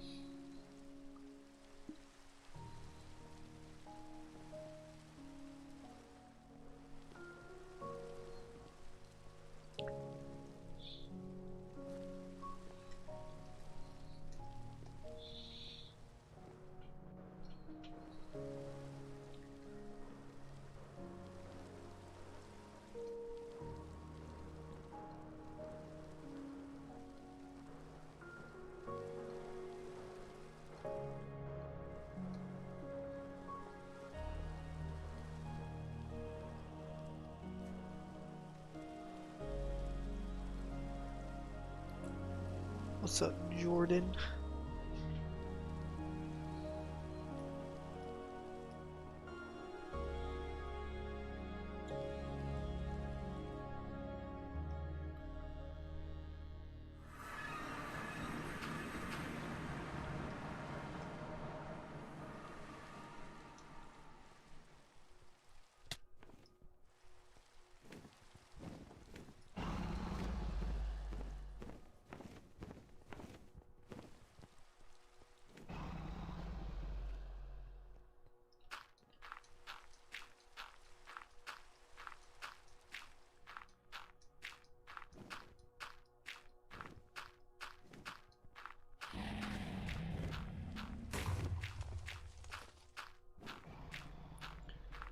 I hate the Ender Dragon at this part, it's so annoying.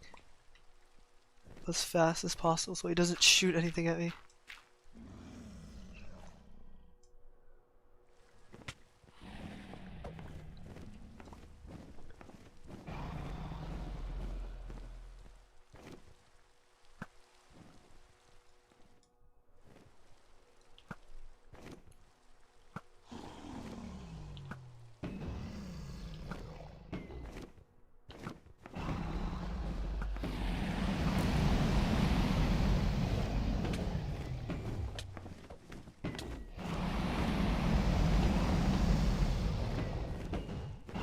I think that was one of the best runs I've had, to be honest with you.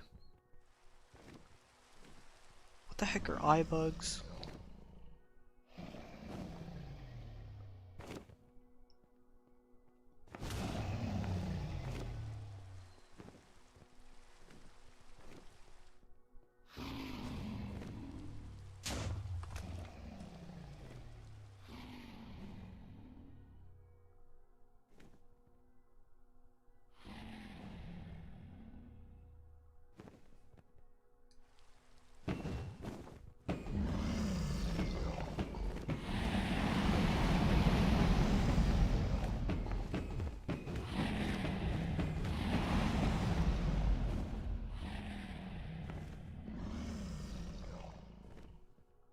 Honestly, I think the main reason I don't do it is because I'm mining the layers, the sections, and I'll just have to keep expanding it constantly. Also, I think it's kind of a waste of time because I can just elytra hop constantly instead, or I could just fly. I mean, it's not like elytra hopping or bunny hopping or whatever it's called is that much slower, to be honest with you. I know it probably is, but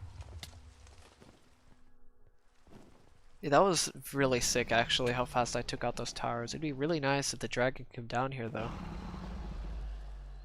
Are you kidding me? Okay, there we go.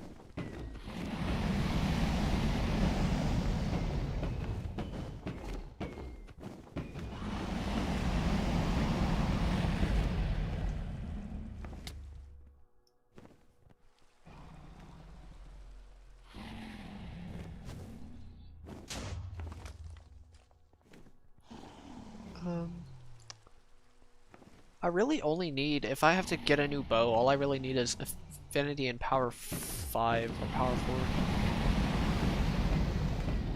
4. Don't search it. Okay, good to know. Um,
um, yes, I guess. I'm really glad I got a new keyboard though earlier, a little while back. It was a bit overdue, honestly. Trying to drown out all the noise in the background, to be honest with you. But yes. Um, these floating beacons are kind of annoying me, not gonna lie.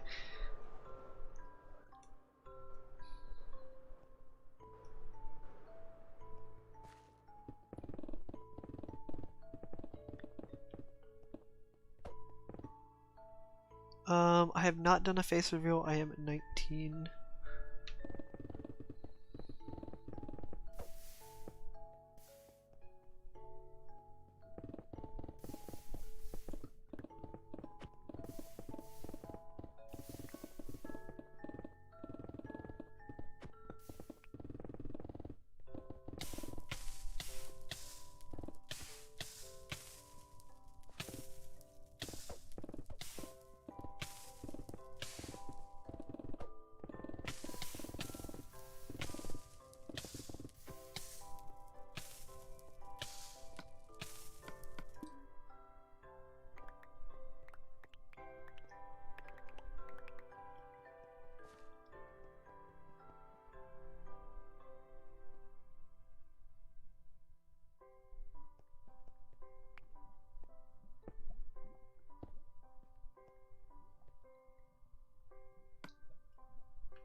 What's up, Rion?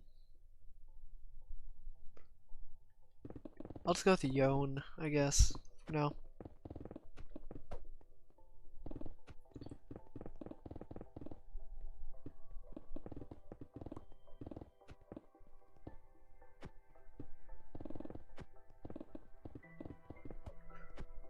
I'll talk about this in a little bit.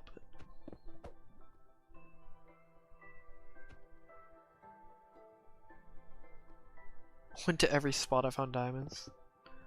Oh god. I don't even remember the seed. The seed wouldn't even work anyway because you'd have to go in the exact update my world was in, which I have no idea when I have no idea what update this world actually started. Like whatsoever. I have no idea when I actually started this world. Well, I do. It's November. I technically created this world back in November of 2016. Early 2016. Why did I just say early? I mean early November 2016. Of course, November is not early. But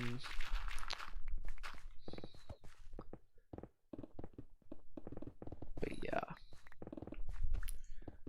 Which I have no idea what update time that is, but I don't know. I guess that's totally possible. You could technically do it that way if you wanted to.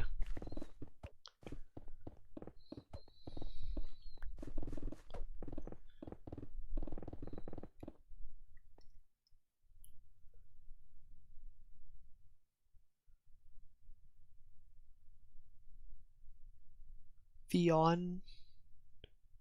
Didn't I say that or did I say something else? I don't know. Vion or Vion. Did I say Vion? God dang it, that's really close actually. It's Vion. To be fair, that V and Y should not be a thing.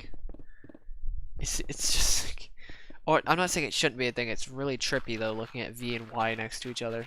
To be honest with you, God dang it.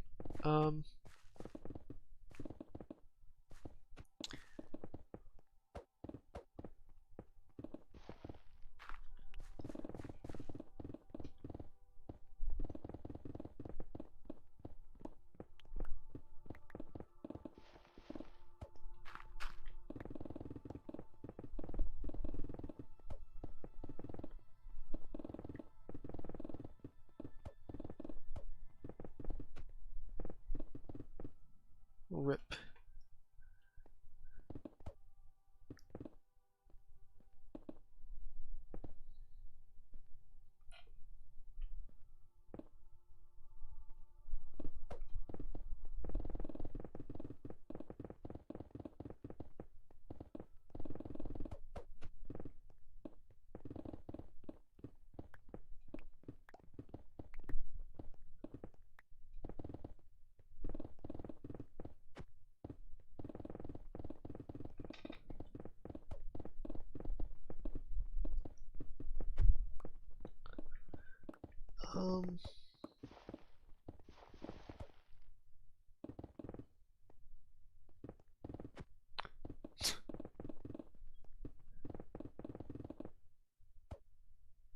Oh yeah, it was a normal Minecraft life. Like I created this world actually back in November 2016, but it only took up until actually almost a year later for me to actually start mining, taking this project seriously.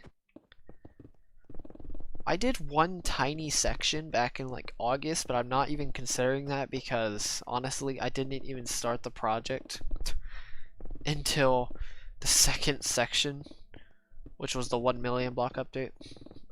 Back all the way, you know, like December 2017.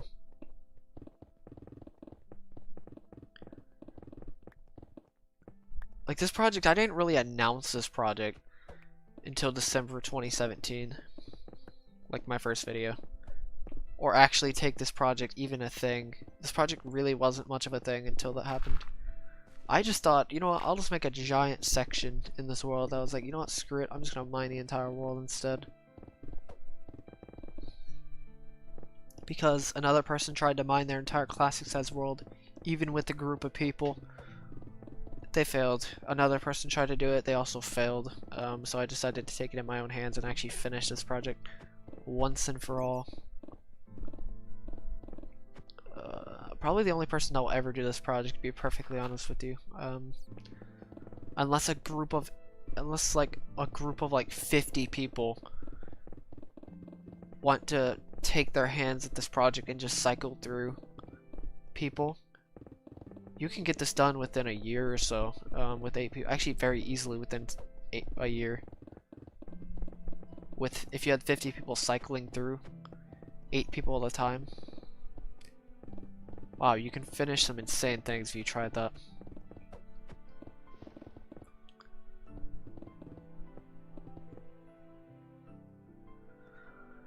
I'm at 48%. 48%, something like that at least.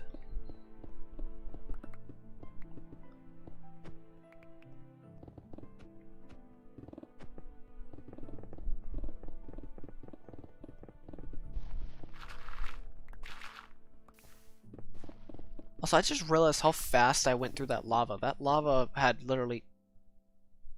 There's more lava, isn't? Whatever. I'll deal with the lava in a second. The rest of the lava in a bit. Because I know there's lava on the edge of the other edge of the world, so I know I'm gonna have to deal with that later. So I'm just gonna deal with this for now. I'll deal with that lava later. Once I get over there, at least. I think I cleared that lava, but I'm not too sure yet. I don't actually remember. Yeah, pretty much. It's like, fine, I'll do it myself. That's literally like, that meme right there is literally kind of how it started. It's like a guy named SwordKing090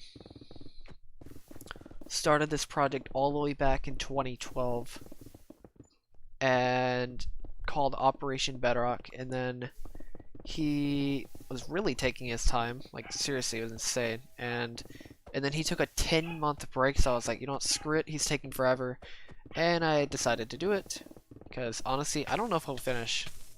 Like, I'm not saying he won't finish, but my god, he is probably going to take like 20 years. He's basically the Kurt J. Mac of this project. He's basically pulling a Kurt J. Mac. Just obviously a way bigger project, to be honest with you.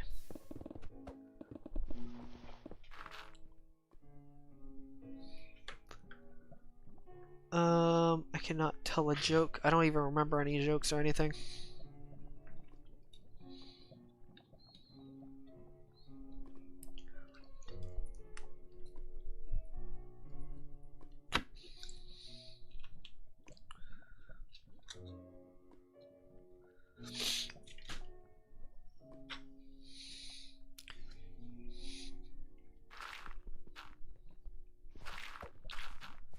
Like, I've been curious since the beginning of this project, what's gonna happen to this project.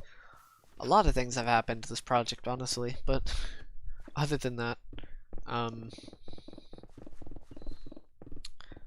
don't really know what else, honestly. Like, I don't know how big this project's actually gonna get by the end. It's gonna be insane if it gets bigger than this.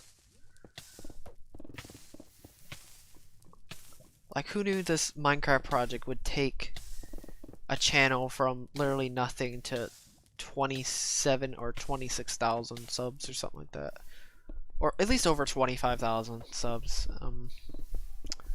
Absolutely insane.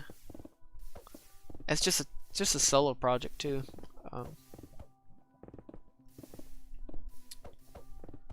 Just crazy to think about. And I'm only 48%. Alright, see ya, Ash.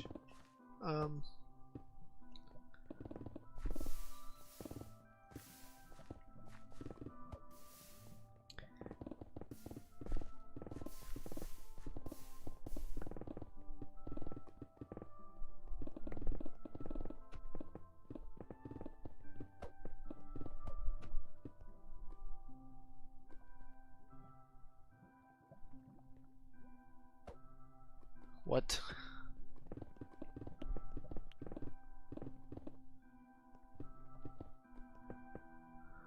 I've had some times of demotivation. I haven't thought about quitting yet, but I've actually definitely had some breaks. I think the longest break I've ever taken was 3 months. Total amount of breaks I've ever taken, I think it was 6 or 7 months total. I think this is the most consistent I've been. Almost completely. Like, I haven't been this consistent on this project because this project will kind of eat you alive unless you have a lot of free time and you're not obviously as I mentioned earlier about mental health and stuff like that being pretty bad a while back. Even though even that time it wasn't even that bad. I was just so burnt out because yes, I can burn out. It's just very hard to do, to be honest with you.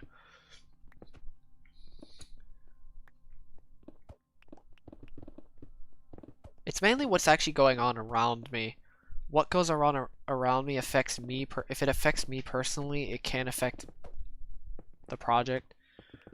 But other than that, if it doesn't really affect me, then it's not affecting my project.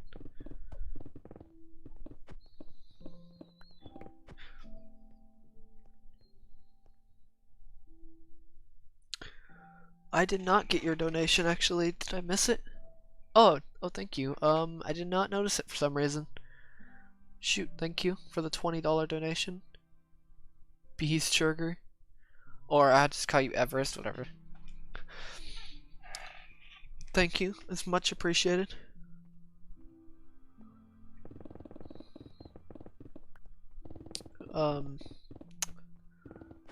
Yeah.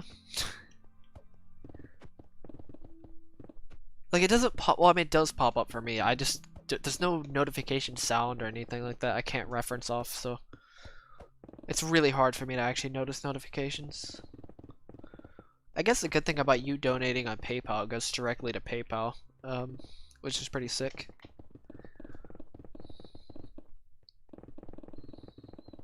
I'm gonna see if I can try to get donation alerts working after this time lapse, because I don't want to do anything with it. I don't want to do anything with streaming besides this time lapse, because I did have a layout, like a overlay, my own overlay on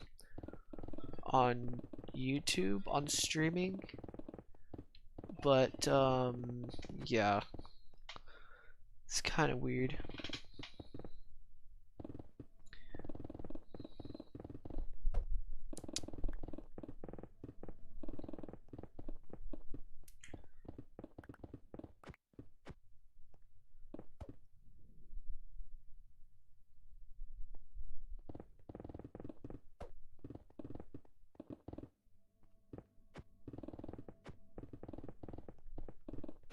If you want to see what my overlay looks like, I think it's back at the 100,000 block coal. No, I don't know, actually, no, to be honest.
Alright, see ya, Blandon.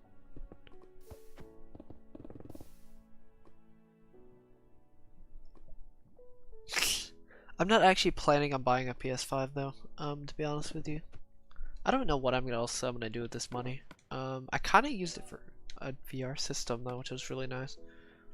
But, or at least a new one. I sold my other one to get the Rift S. Actually, I bought one, then it wasn't too great, and then I bought the Rift S afterwards, and I'm gonna sell the other one, so. Wonder what happened. Was that something draw?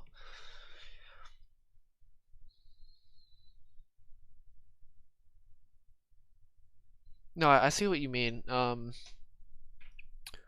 So I'm not too sure how. I don't think Minecraft physics work like that, to be honest with you. But you can technically make a giant waterfall. Though. You know how weird it'd be if I filled the entire world in water? It would just become the world would just become an ocean, or a. Wait a minute. What if I turn the entire world into an aquarium? You know how weird that would be? I can't do it in survival, obviously. I mean, is it possible in survival? Possibly, but I'm not too sure about that. Actually, no, I can't do it in survival because I don't have any of the updated land, like all the ocean, the updated oceans. To be honest.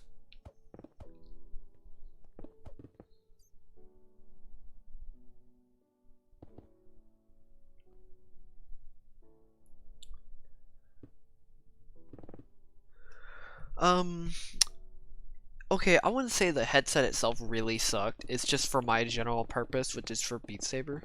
Specifically, main game, pretty much the only game I really play, to be honest. It was the Vive Cosmos. The tracking just wasn't there for Beat Saber, itself. At least high level Beat Saber. So I decided to screw it and just buy a Rift S. So much better. Oh my god. The controller specifically, because the controllers in the Vive Cosmos are so incredibly heavy. For something like Beat Saber, it just doesn't work. I had the original Rift and I wanted to upgrade to a better system to sell, and then just sell the Rift. And yeah, the system wasn't too great. So I just bought that, and then now I'm going to resell it to one of my friends. Again. So I'm pretty much giving my friends that had PCs or getting PCs, I'm basically giving them VR headsets. Well, I'm still selling it to them to get something out of it, but at least, but I'm basically giving them VR headsets.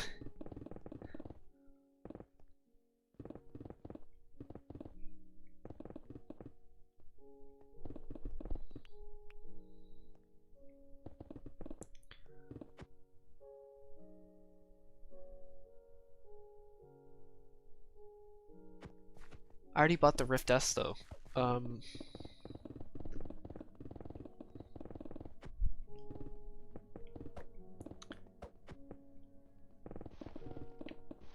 heard the quest is pretty good though. It's kind of the same price as the Rift S though as well. So if I wanted to, I could buy the quest later on for portability.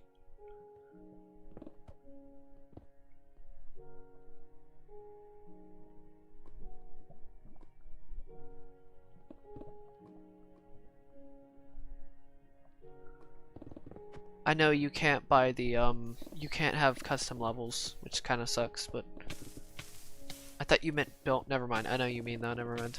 Yeah. That's why I bought the Rift S.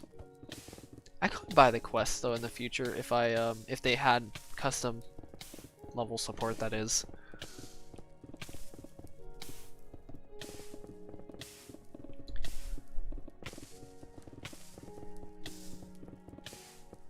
I would love to get back into Beat Saber there, or I'm gonna be getting back into Beat Saber.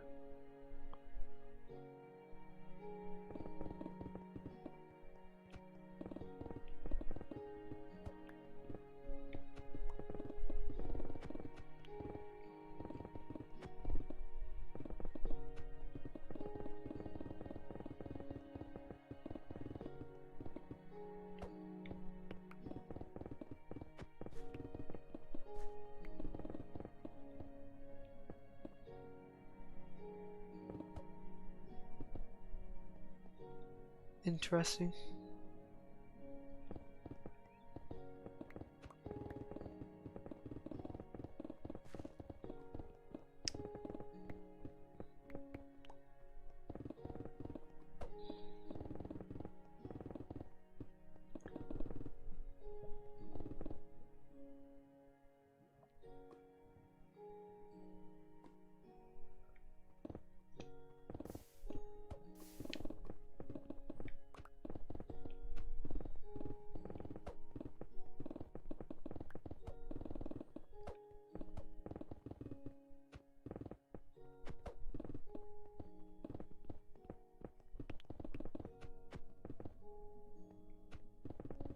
the same with the Cosmos though. I mean, it's fine as well. Just not for my purpose, generally. Like, don't get me wrong, it's a pretty good headset. I mean, it uses a ton of batteries because it's 2 batteries per controller. And the sensor, it's not the best tracking system, but it's decent. It's decent. Maybe not really worth its original price. Maybe like half its price or a little bit above half for what it's actually worth. Even then, I sold it way less than that, even to my friend, because I knew he didn't have a ton of money, so screw it.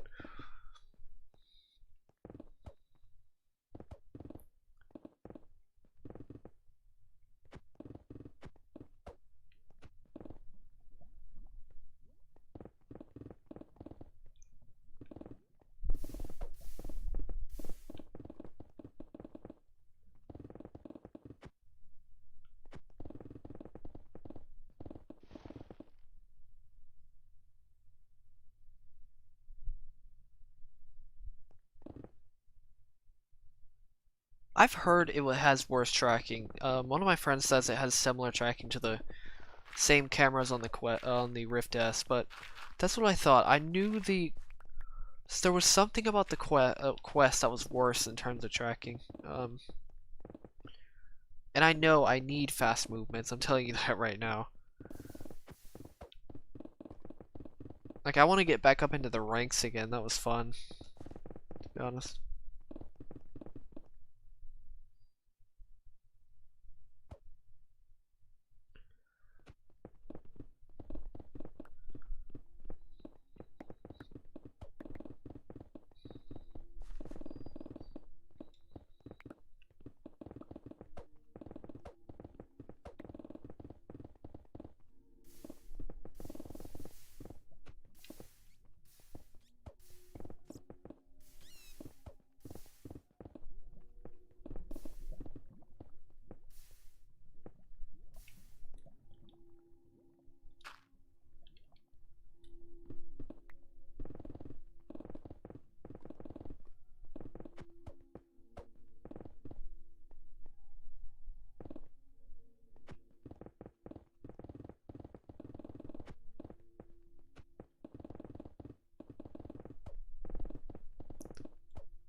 I got the Rift S for $479.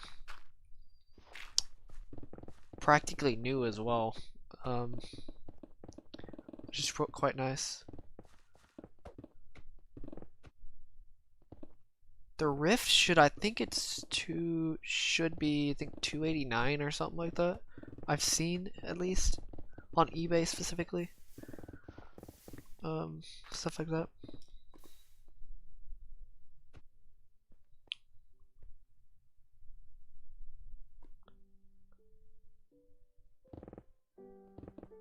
I play really hard levels, like, I mean like ranked levels, like high difficulty ranked levels. Or levels like Invisible Frenzy and stuff like that. I don't know, I can't think of really a good example.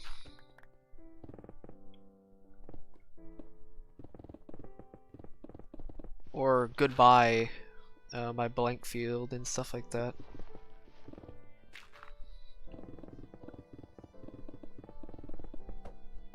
Still need to get back into that song actually, that was such a fun song.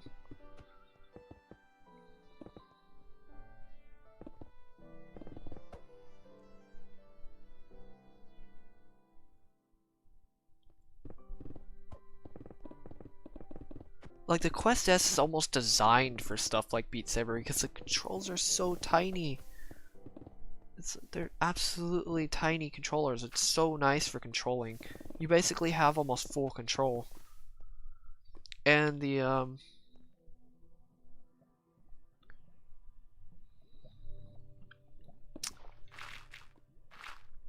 And it's very good tracking for the cameras, just for being inside out tracking. I'd argue it's better than Rift, the regular Rift, in terms of tracking. Even for fast movements, it's kind of crazy how good those cameras are. Also, the system it uses is, oh my god, is infrared as well. I cannot speak right now. But yeah.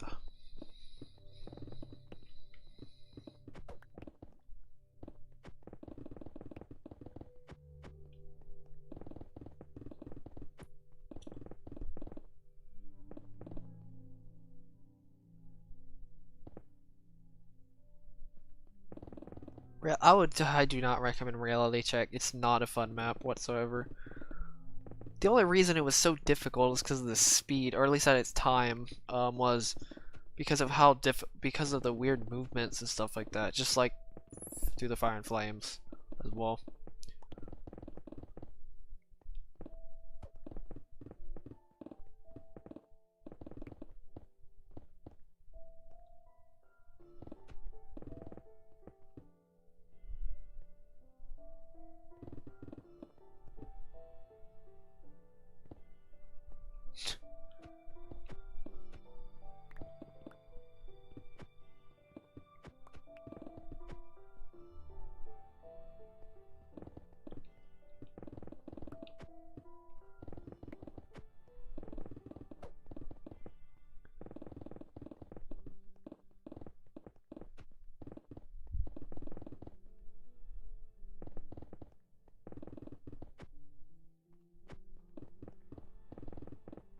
Oh yeah, on the Rift it was fun. Rift S though, I just love the controllers on the Rift S.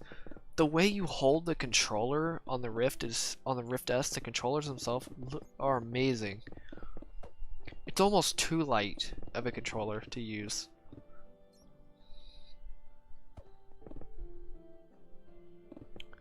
To be honest with you.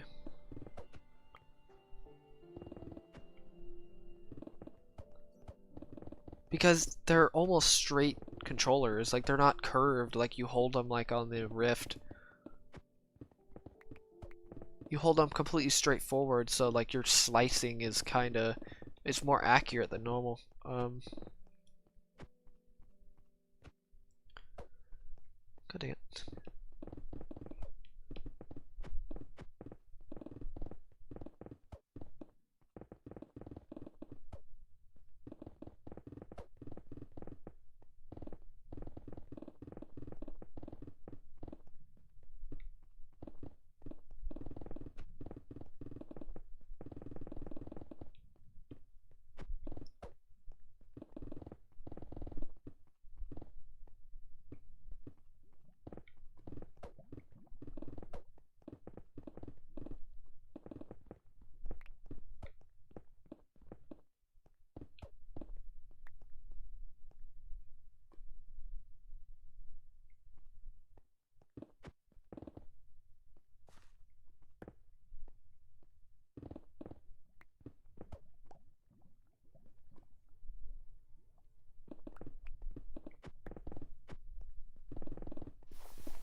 I actually also have some plastic on my monitor, to be honest with you.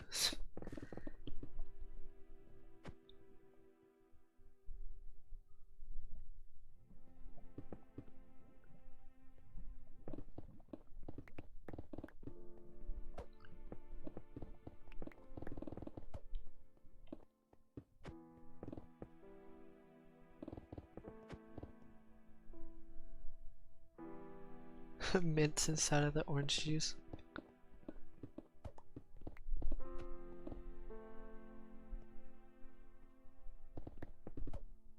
I don't know why people are like get so triggered when it comes to pineapple on pizza. I don't understand. It's like they get so offended by pineapple on pizza. It's like, are you kidding me? It's like there's a point of not liking something, but there's a point of actually being offended by it.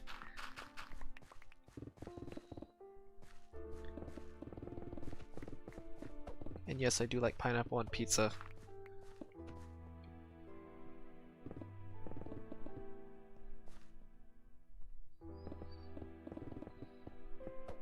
I actually don't see what's wrong with it, to be honest with you. Is it just because it's pineapple on pizza? Is that it?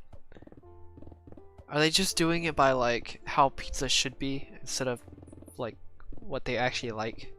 What about those people that probably like pineapple, that could like pineapple on pizza but don't do it anyway because pizza shouldn't be like that? Yeah, because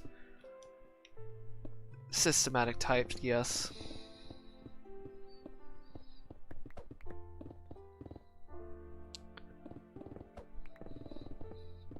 Gotta love that. Oh yeah, that's not the right thing to do. This is the best way to do it. I don't care the way you do it. This is the only way to do it.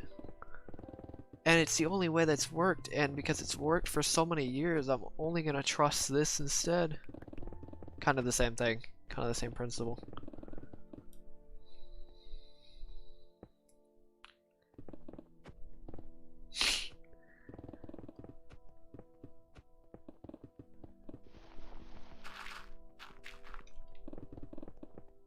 Imagine getting offended by being offended. Like, imagine being offended by somebody calling out your, calling out you being offended. Imagine how weird that would be. The hypocrisy. Not even really hypocrisy, they're just... I don't know.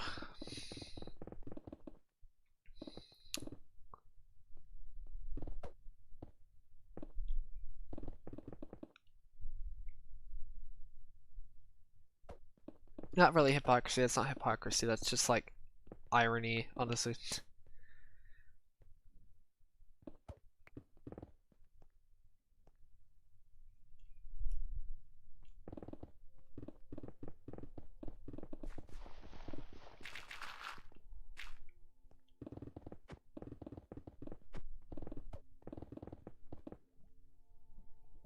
Imagine getting offended by, imagine being offended by, not doing something that somebody else has done.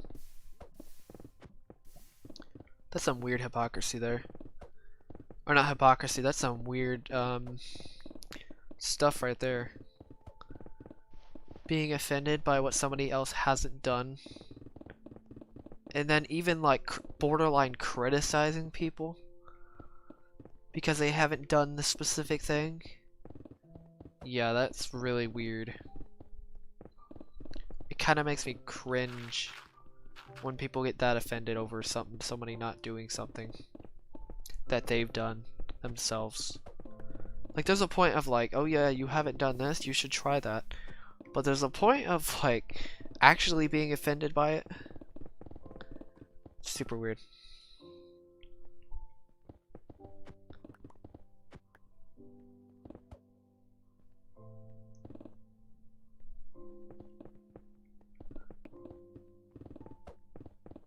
I was gonna mention something about age. Somebody mentioned how old am I, and I kind of wanted to go on a rant about age stereotypes. I forgot what I was gonna mention though.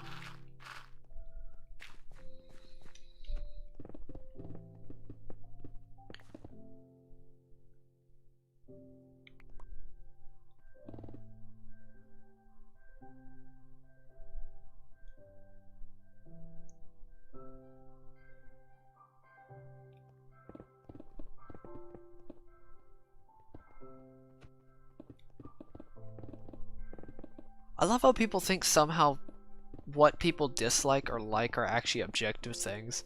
That is so stupid. That makes me cringe more than almost anything on this planet, is when somebody literally tries to turn what they feel about something into an objective idea or anything like that, to be honest with you. It's like, there's just something that's bad. There's something that's bad. It's always gonna be bad. because I feel it's bad, and collectively everybody feels it's bad because I think everybody feels, or whatever, honestly, you know what I mean. I feel it's bad, so everybody else should think it's also feels bad, or should think it's also bad, because everybody should care about my feelings only, and my morals.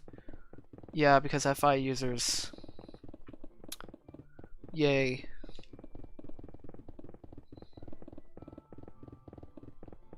And then you become depraved, and then you just become, yeah, just depraved in general. And nobody will want you. And then you'll become bitter because nobody wanted you, and then you just wither away. God dang it, just like that pickaxe withered away in my hands.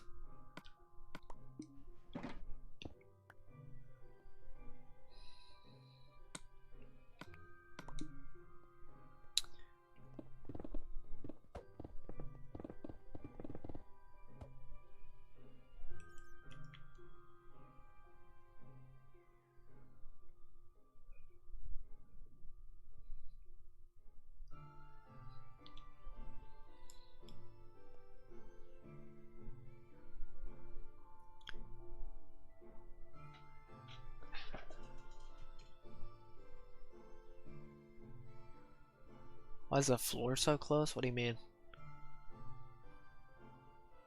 Oh yeah, water.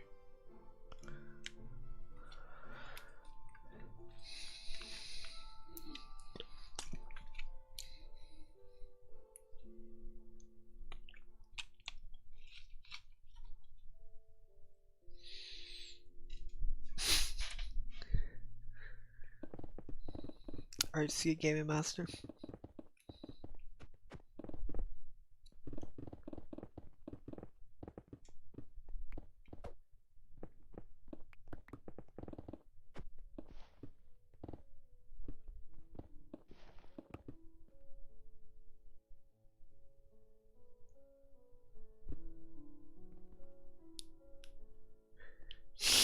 Yes.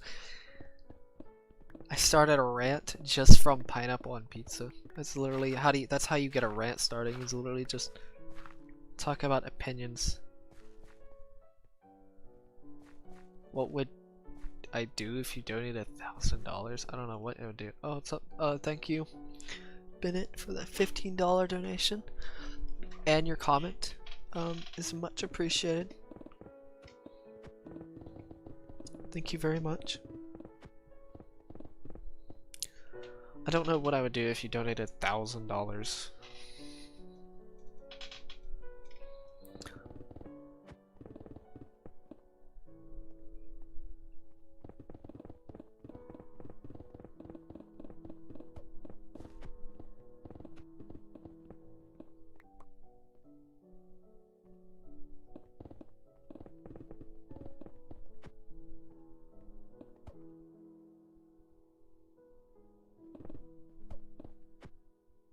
Just weep with joy.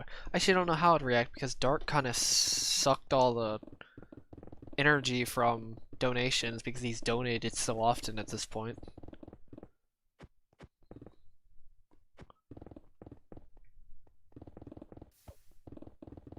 So like my expectations for donations at this point kind of just, I mean, still $1,000 would still be ridiculous. I don't know what I would do, to be honest.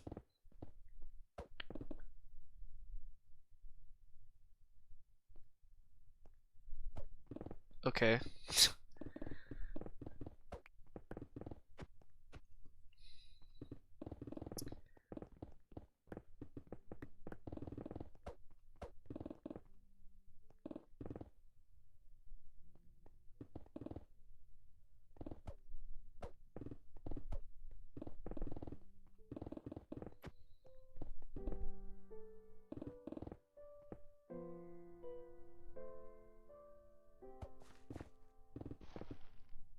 Oh yeah, don't worry, there's a lot of stream delay.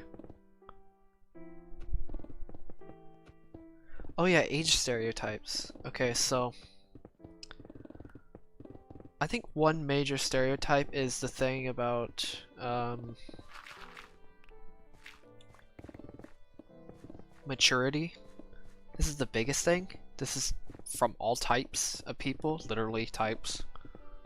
For some reason they think like there's this weird stigma, like at least in the US. I don't know about other countries. This is gonna be all US stereotypes because it's the US. I mean, come on. There's a stigma about like older people elitist, I guess, when it comes to like you're younger, you have less experience, I don't care about your opinion or what you say. I'm not saying all adults are like, this is general stuff. This is generalization, stereotypes, you know, that kind of stuff. That's why it's called stereotypes.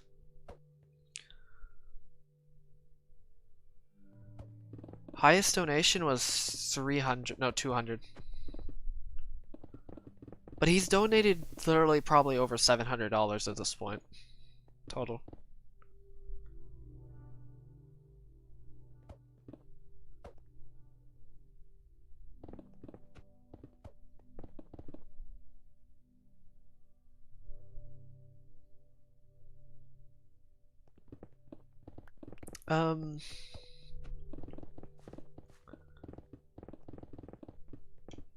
I just think they put too much notion into like, oh yeah, age means wisdom.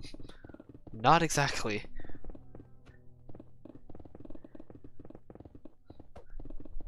It's not exactly how that works.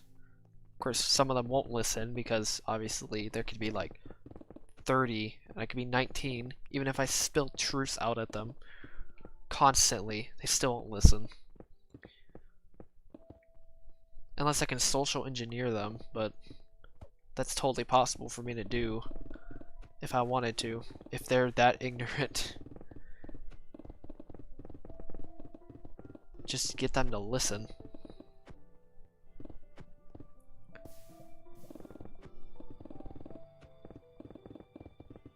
What's another weird stereotype I've thought about earlier? That was weird.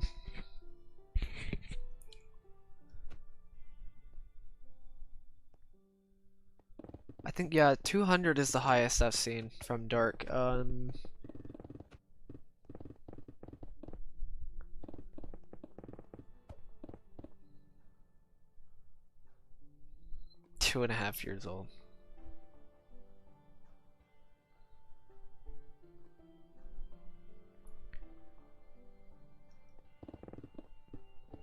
It's like, don't get me wrong, I'm not saying age, like, you can't be like 12 and assume that like you could be more right than somebody who's like 25 or something like that. But if you actually know the truth, it doesn't matter the age behind something, if that makes sense. It's just that weird respect thing that happens, and that's a respect stigma behind from older to younger, and stuff like that.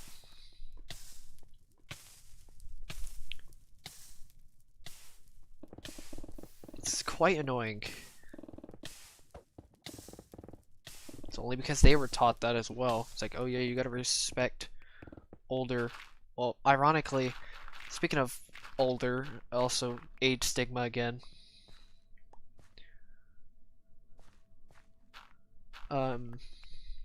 Another weird stigma. This one's also really annoying. God dang it! I forgot about the coal.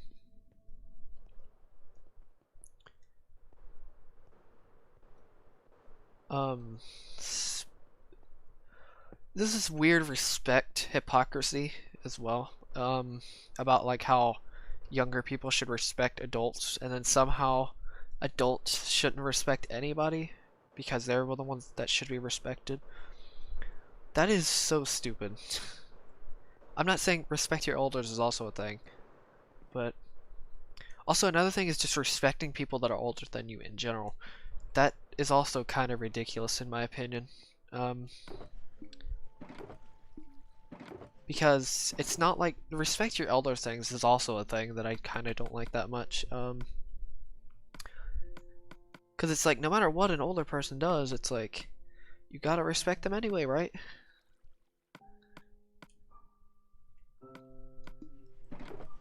Because yes, they are older, they have more wisdom over you. Yeah, totally, because that's how that works. That logically makes... I mean, it logically kind of makes sense in a way, but it realistically doesn't, depending on the person.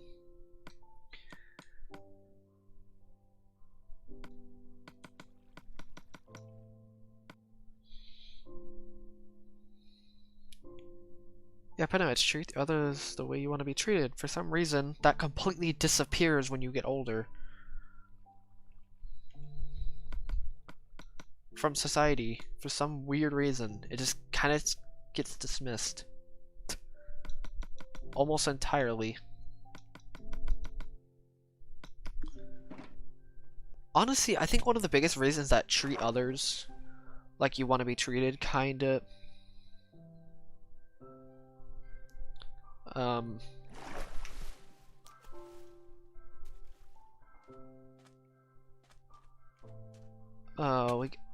I was gonna mention. I think the reason why that quote always gets like dismissed when you get older is because of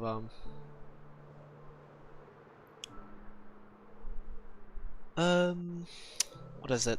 I forgot. Oh yeah, because nobody understands each other.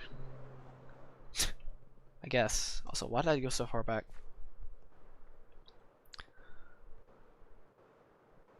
And since nobody else understands each other, they don't understand the decisions people make and why they make them and stuff like that.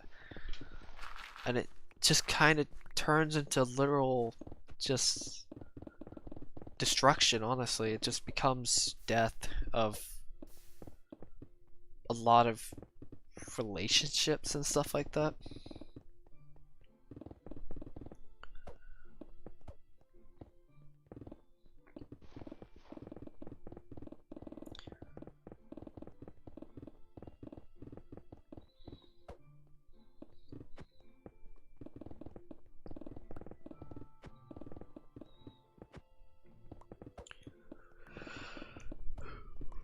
Why do you think a lot of the leading causes of divorce are based off of responsibility or not even responsibility, just the other person?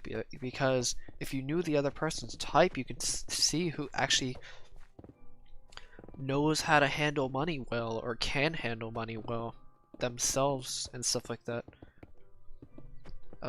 That's a small example. I'm not too sure how accurate that is, but it makes sense. Another thing about types is, yeah, just pretty much if you understand why people do things, you won't actually ever get mad at that person because you understand them more than anybody.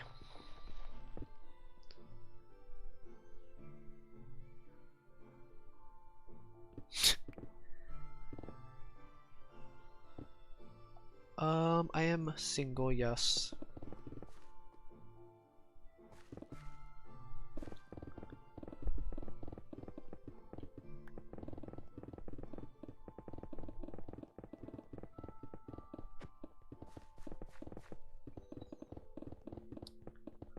I guess another way I can think about it is like, I'm trying to think of another stereotype or some stupid stigma in society.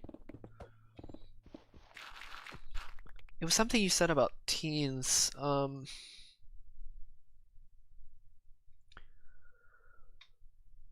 it?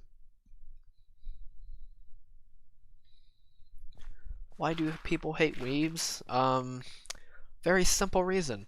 Most types in the US are SJs, which is familiarity, and it's what is familiar to them. And if they see somebody who is different from everybody else and isn't involved in the system, then they dismiss them as disrespecting society's values, generally speaking. There you go.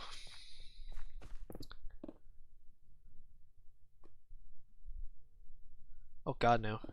Not mining a Java-sized world. There you go. That's a very deep version of why people... That's actually... That encompasses all groups, actually. Even the trades. The trade skills.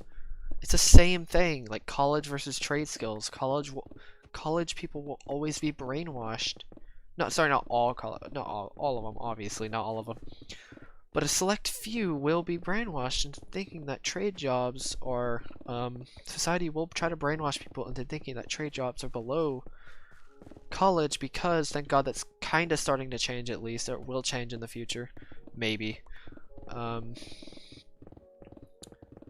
Below college because of just the stigma behind trade in general, trade skills.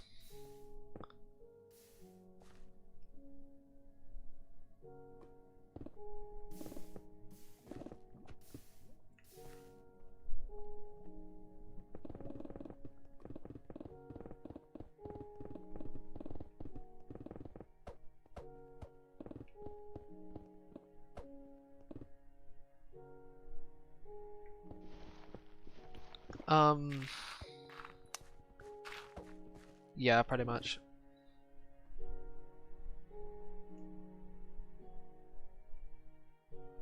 No, I've calculated everything. I don't do projects I can't finish. I'm just saying that right now.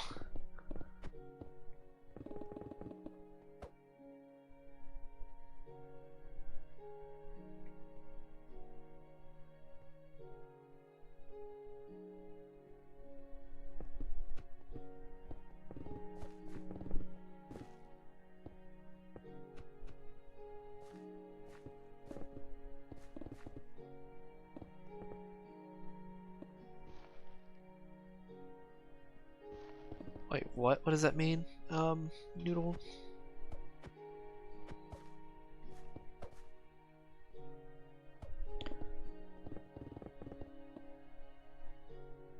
What's up, Mikey? But yeah, it's kind of that weird college stigma. That system that everybody should go into because it works. Sorry, not that it works, because it's the right thing to do.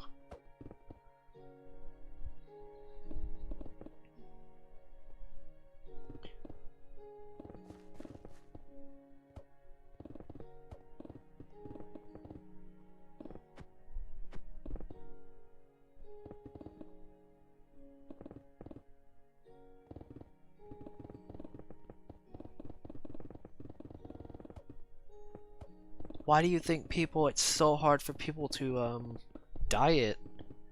Because they're so stuck in their comfort zone, all about comfort. That's really hard for them to break out of it. And here's the other thing, they follow what everybody else does, which most of the time obviously is they don't diet. Diets don't work. Just like financial decisions. I think it's 78% of Americans or something like that are living paycheck to paycheck. You want to know why? It's because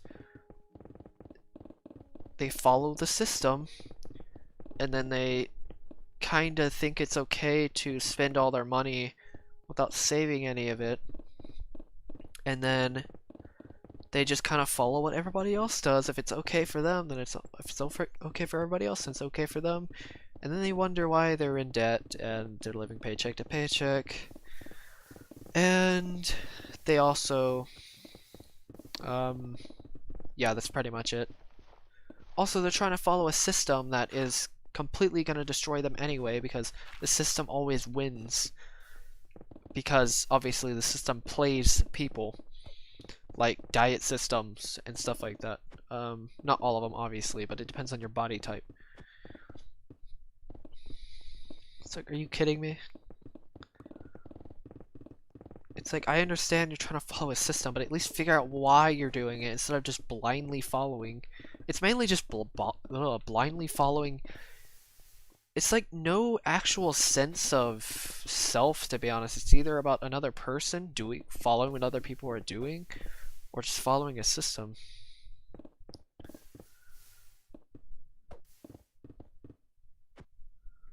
It's all it really is. It's kind of sad hearing or really seeing it, to be honest with you.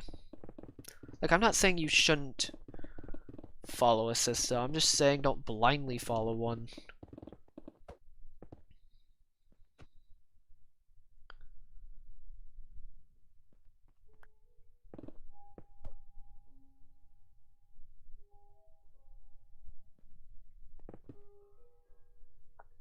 You ask people, I mean, if you want the psychological reason, I already explained the psychological reason.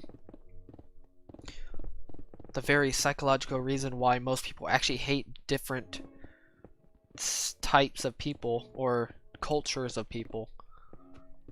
They want everybody to be normal. Because apparently normal is... It's ironic because a lot of them want to be different and start a new life even though they still follow what everybody else is doing. Seriously? Just break away at least. It doesn't matter what actual society cares about what you actually do, unless it is, as long as it's nothing bad, you should be fine.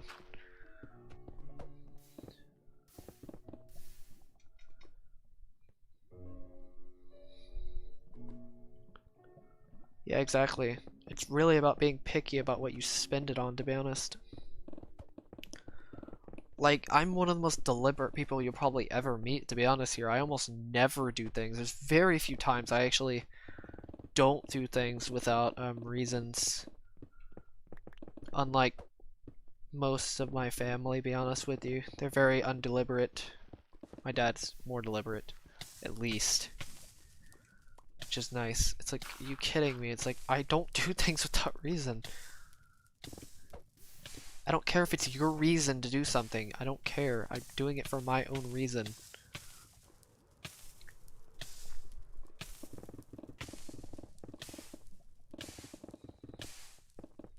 Unless it's a catastrophe that happens with you, then I'll do something.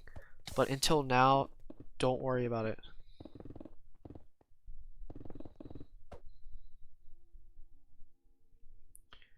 What's up, dumb name?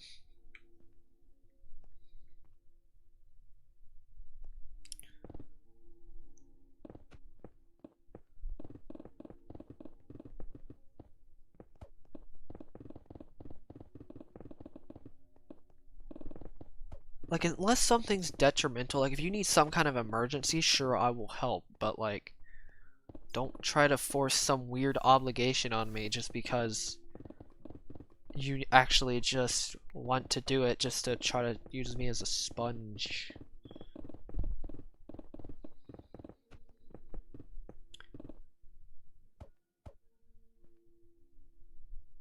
Oh god.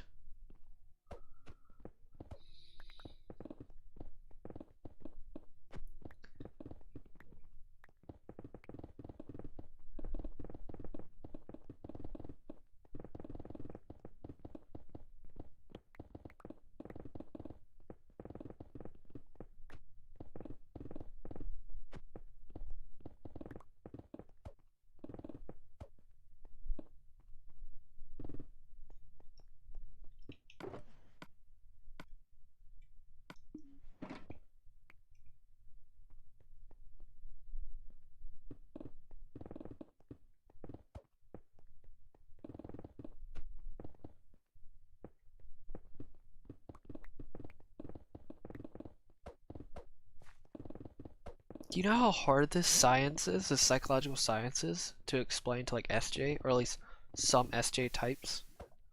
It's really difficult, especially older ones. Younger ones are at least more flexible when it comes to this science, but my god, is it almost impossible to get this science through.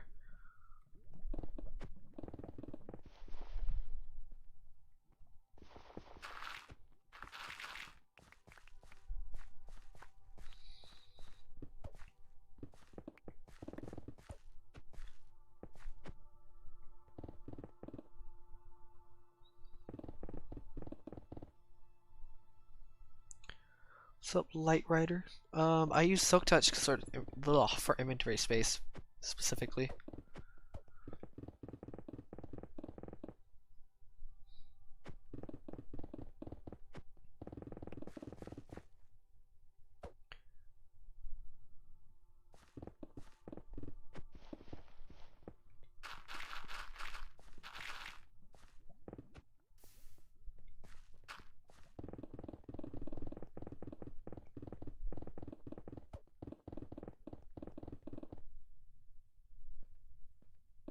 Yeah, definitely.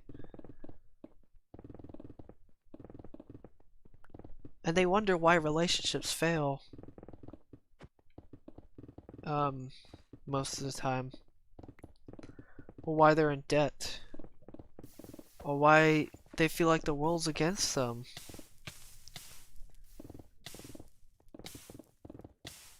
I'm not saying SJs in general, I'm talking about people in general. I'm just generalizing more with SJs though. Because obviously SJs make up 40% of the population.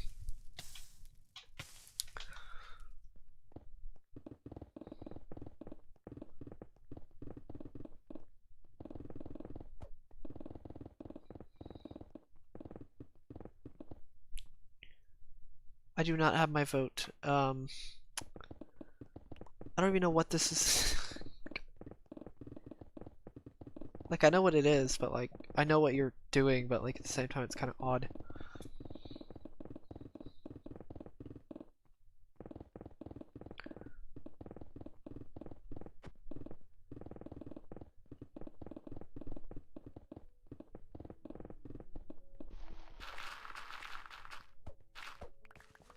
I guess, sure, why not? I don't really know, to be honest with you.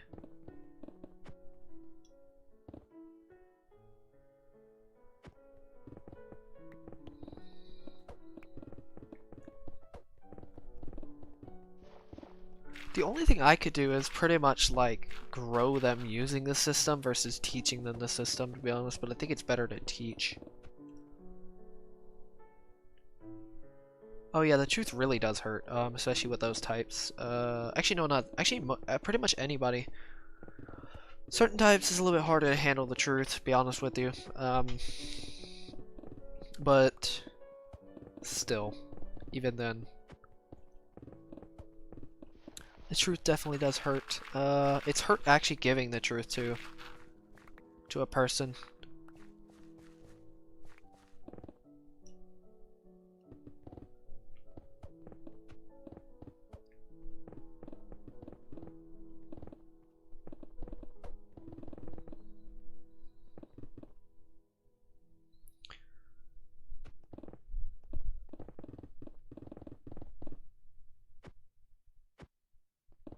Oh yeah, you need the painful truth. The painful truth is how you actually grow. You're being put under pressure to grow later on. The pressure now could turn you into a diamond, which is like kind of a weird metaphor, but like it's pretty much like humanity in general is like made of carbon, and if it's pressurized, carbon pressurized is diamond. Because yes, humanity, or humans in general, just carbon. A lot of it's made of carbon, and if you pressurize carbon, it becomes diamond, and overall that pain. Oh yeah, it does.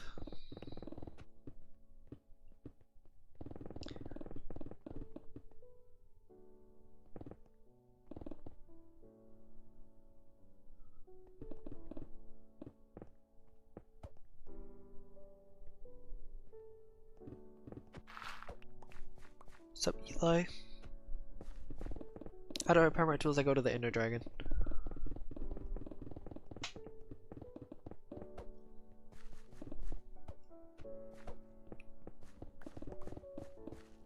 Dude, I can't believe I'm almost done with this. Like, god dang.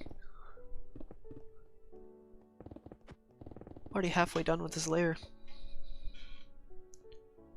Alright, alright, see ya, Everest.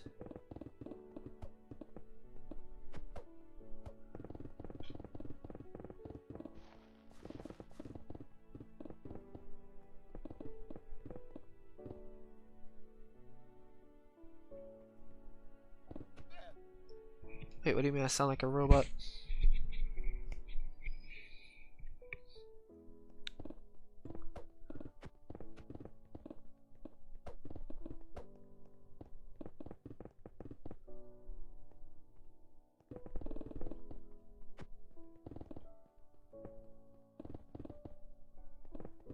Killed the Wither a couple times. I have 10 in the overworld and 2 in the Nether, which I'm gonna get a lot more in the future just because, why not? I think at least I'm going to. Actually, you know what? I'll do it probably after the Nether, because I actually don't need any more beacons. Actually, do I? Maybe I do, actually. I don't know.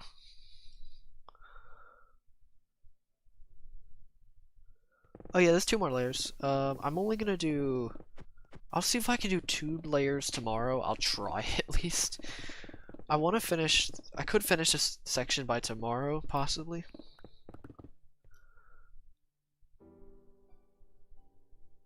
I have a few super loyal fans, to be honest. There's a few. I do find quite a few new people though. Some are like semi-loyal, where they come on occasions. Some are like come almost every stream. Pretty crazy that they actually do it. And then you have the ones that kind of come on a rare occasion. And then new people almost every stream, to be honest with you.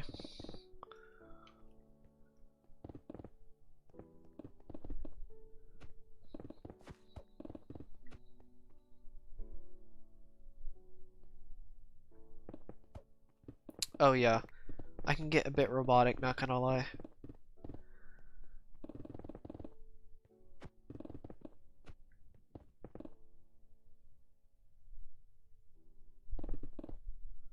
Lies should be short-lived, to be honest with you.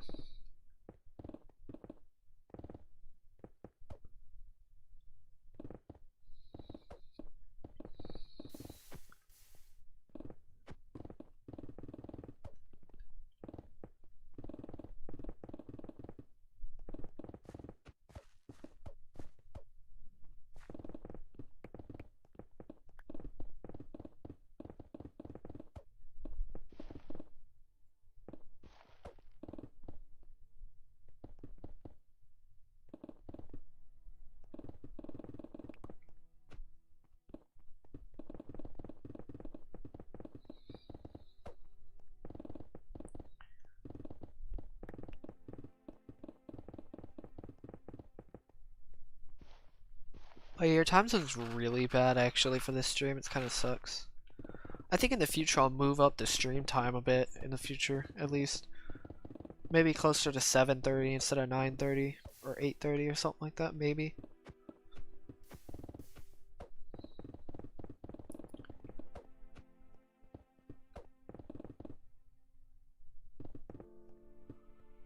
That's kind of true that we are kind of living a lie. At least a lot of people were. Lies are all around. More like deceptions all around, to be honest with you. It's all about finding the truth behind all of the deception, though.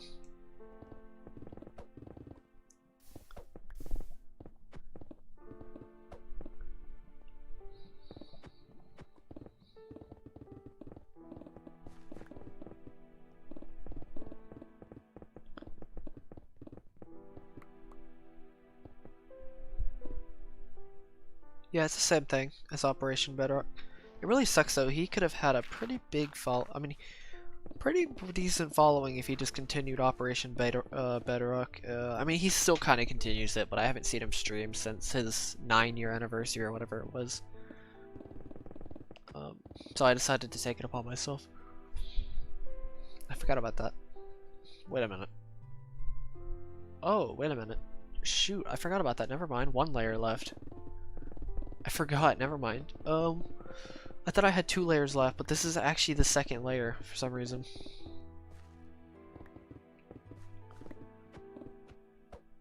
So yeah, I should be done with this section by tomorrow. Never mind.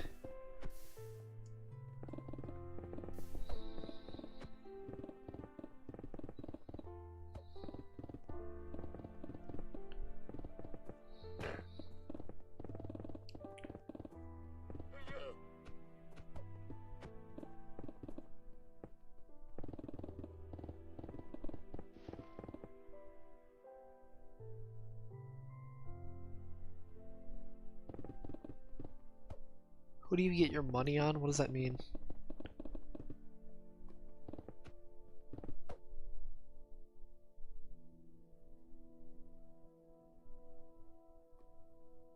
That's actually really kind of ridiculous if somebody wanted the truth and said you were heartless for saying it.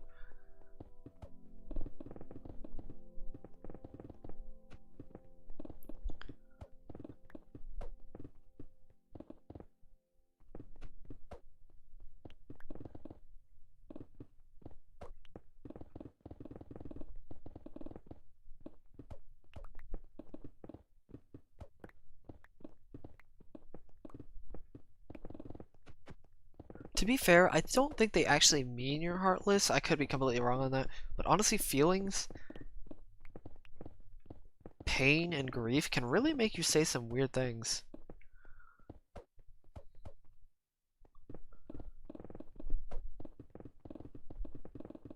Seriously, it's kind of crazy.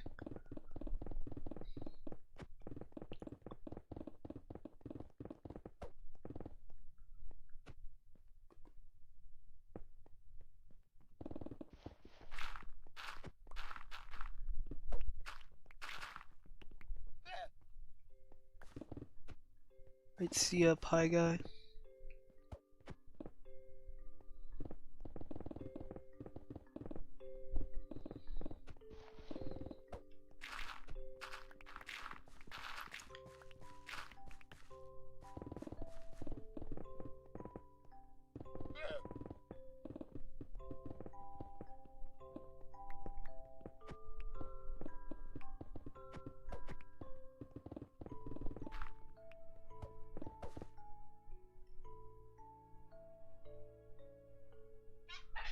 Hmm?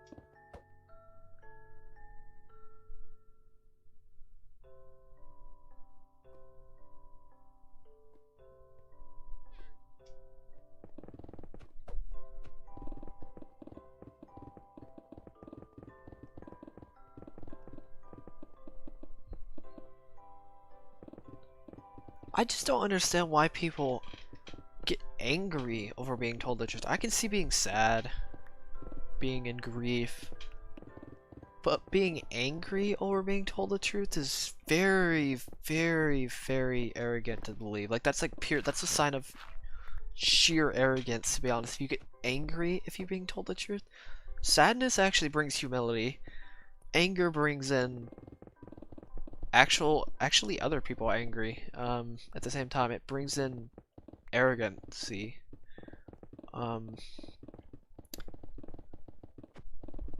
If you're angry over it, then you're gonna be arrogant. But if you just become sad over it, that's a sign of humility. That's a sign of you want to change, if that makes sense.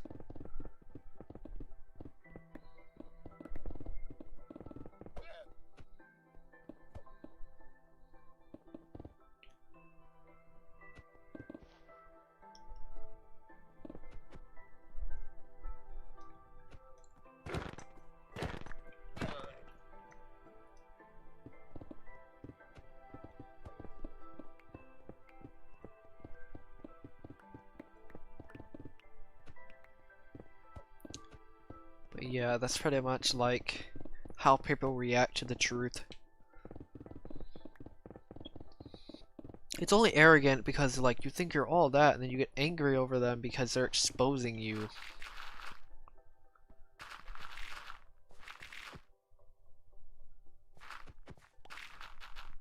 And you can't handle that exposure. You can't handle your pride of your entitlement of your or you're just entitled through your status. Mainly your status, not all the time. Most of the time though.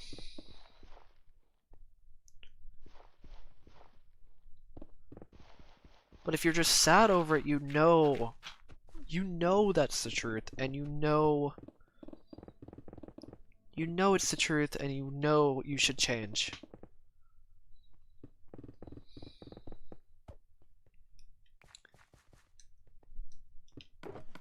Also, that shows signs of character as well.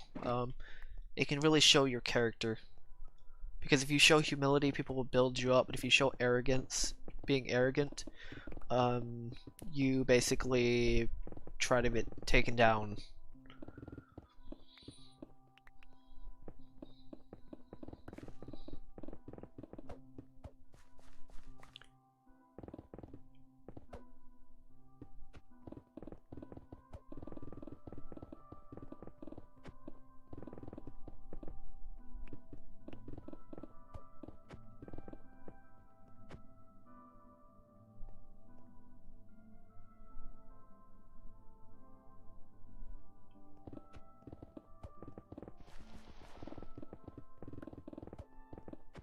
because they know they've accepted defeat.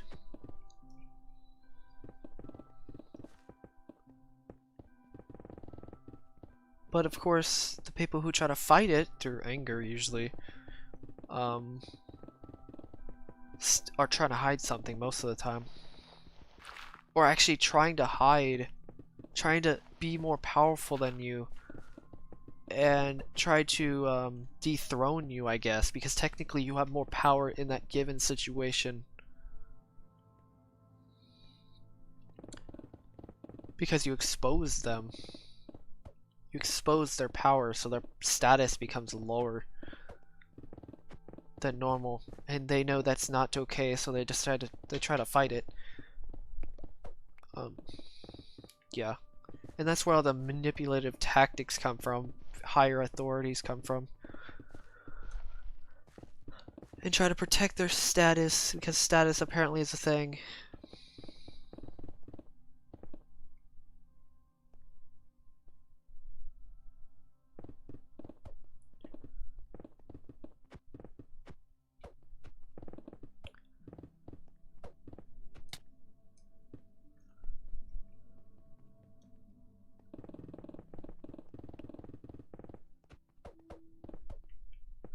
Ooh, what about this one? What about, like, children telling the truth to adults? Or not even just children, teens even, telling the truth to adults. And then them saying it's disrespecting them. Another age stigma as well. Of disrespecting because they know they're wrong and they try to cover it up with their age, which is technically still status. It's still their status, which is what they use as their age.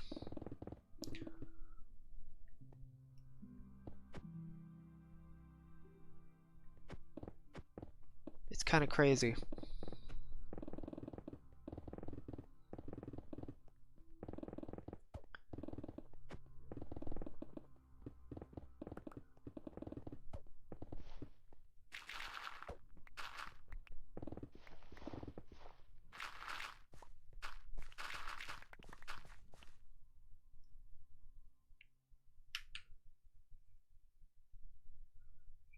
Oh no, it's not even just throwing hands. If they criticize you, which is ad hominem, I'm pretty sure that's what that is. If they criticize you, like if they try to name call, you've literally already won. Like if it's an emotion battle, like if you let your emotions just, it's like a debate. Psychological, actually. Debates are super psychological. At its core, if you react in any way, instead of attacking the argument, you attack the person, you basically lose because you have nothing else to say.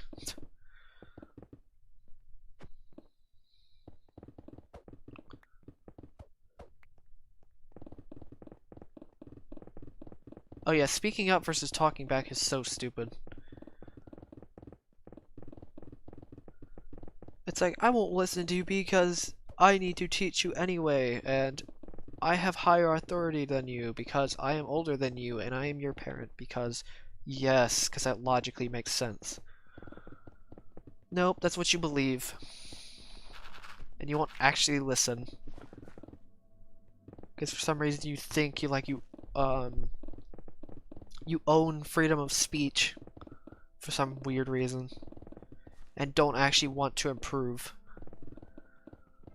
And then you become super egotistic towards your own status and your own like life. And you try to hide all your flaws in many ways. And then when somebody exposes your flaws, you get mad because of it.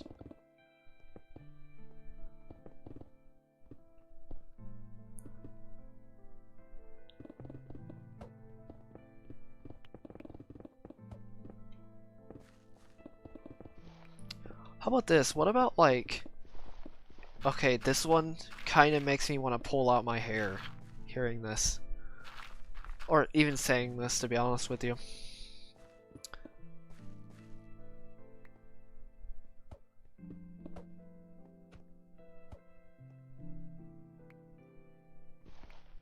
How about this one?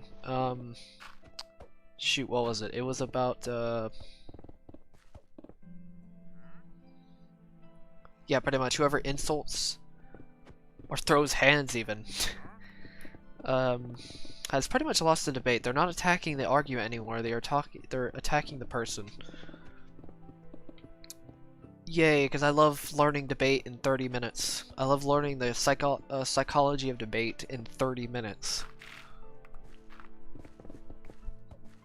Literally. Like, I literally looked up like 2 videos and somehow remember the entire psychology of debating.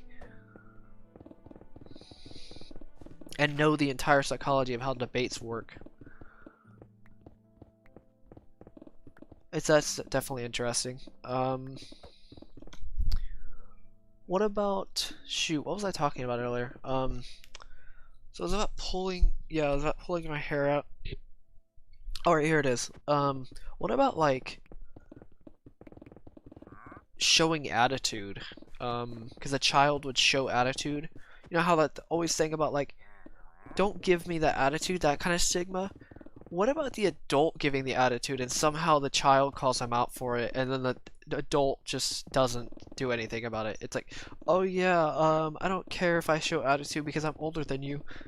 It's like, there's this stupid stigma of like, somehow adults can somehow get away with things because they're adults or just older in general. It's like, how ridiculous and how egotistical can you possibly be towards your own age? It's like, are you kidding me?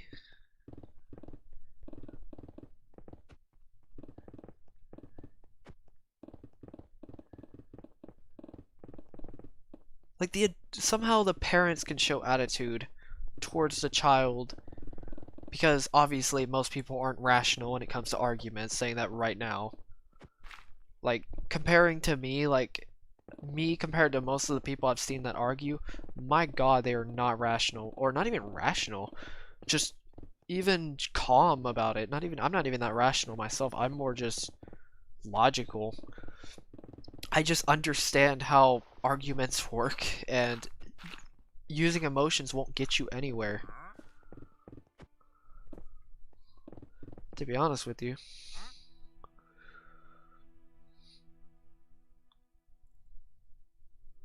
Because you don't take her words as the truth.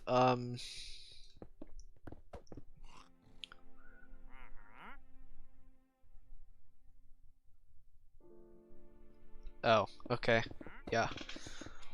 Not even just a Karen type. It's like almost a lot of adults actually. Mainly SJs. But I'm not getting into that. Especially TE users. STJs are the Karens. ESTJs are the Karen type. If you want to know. Classic Karen type at least. TFI users specifically. Not all of them, obviously. A few of them are at least open-minded. It's just ESTJs mainly.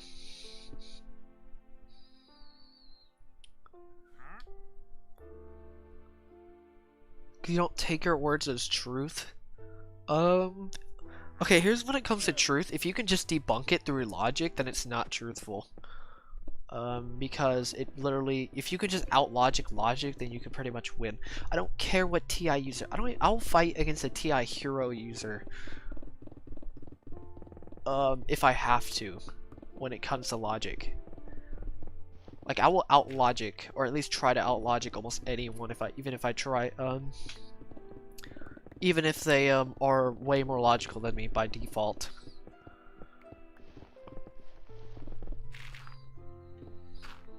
I will totally try it.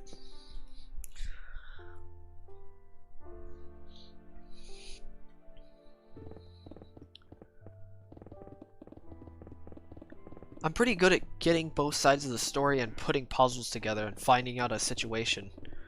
Like, I'll figure out both sides to a story, and then I'll just kind of find an agreement between both types.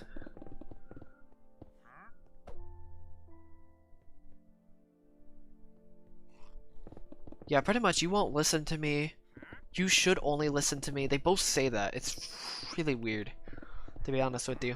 that they so hypocritical. I think most debaters, not even just debaters, just people who debate or are in arguments, because all arguments are technically debates, they just don't know how to do it. And they just get into a fight, and then they leave, and then come back and act like everything's perfectly normal. But they don't learn anything from it. I mean, they can eventually learn stuff from it, but still. It's like, are you kidding me?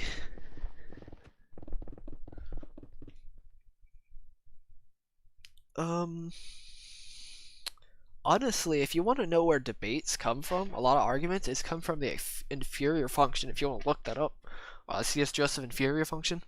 Actually, a lot of debates come from that function alone because it's pride. It's where somebody's pride is at. If you want to hit somebody in that inferior function, good luck, because it's not going to end well for you. I'm just saying.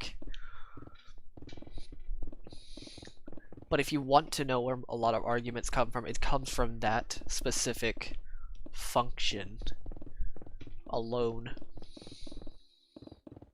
And somewhat the child function as well in certain types, but mostly it's the inferior. Because guess what? The inferior function, a lot of assumptions are made based on the inferior function because it forms pride. Pride are assumptions. Like, I've seen so many arguments about assuming they know what other people are talking about. So they just ramble on, and then they get mad because the other person's actually talking about something else. But the other person's actually talking about something else, and then they're both talking about two different things. And then they are mad about it because, you know what, they could have just asked one question. Are you talking about this? That's all they have to say. Just ask questions. People need to stop assuming things in debate, in arguments in general. It's so ridiculous.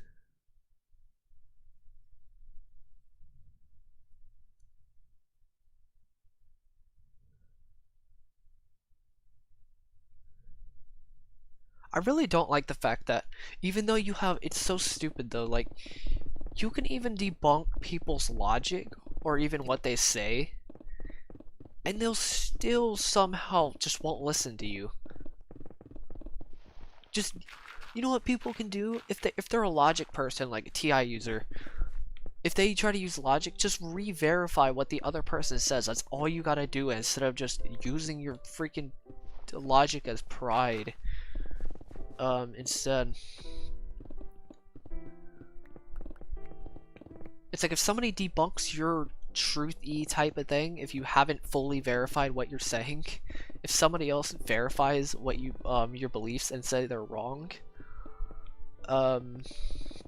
then accept it and actually just use that as a way to form a new logical system or truth behind whatever they're saying.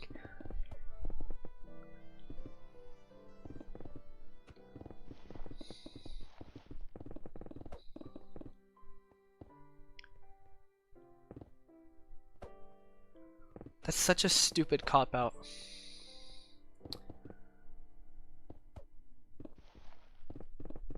Ben Shapiro. I actually looked into him just because, you know, how I was looking into debates. Here's another thing of pride. He uses pride in his speech. The way he says something. He can get destroyed as long as you use the correct logic behind what you're saying. I'm just saying that right now. He just talks fast mainly to cover up for what he's actually saying, because obviously he's trying to just cover up, oh yeah, if I can talk so fast, they won't actually be able to get a word out. So, yes. That's such a stupid cop-out for actually having an argument or a debate. I'm not saying he can't have all his reference and stuff like that, because he's also an ESTJ as well. It's like, are you kidding me?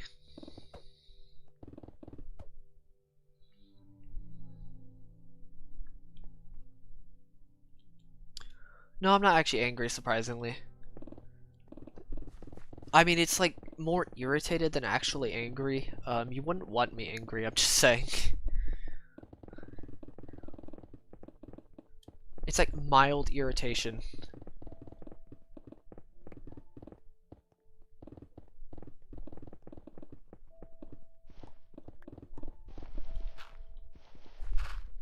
Because I'm not actually using any emotion right now, surprisingly. This is pure just like... I don't even know, honestly.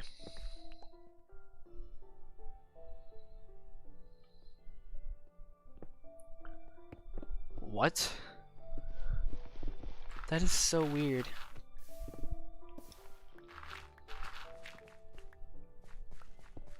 Are you kidding me?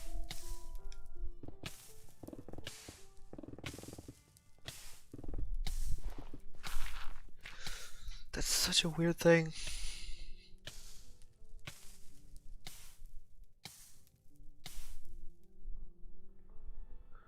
Anger's like... I don't know how to explain it. It's like harsher than this, to be honest with you. It's even harsher than this, to be honest with you. It's kind of like, yeah, it's like a rant, but it's like not really angry at something.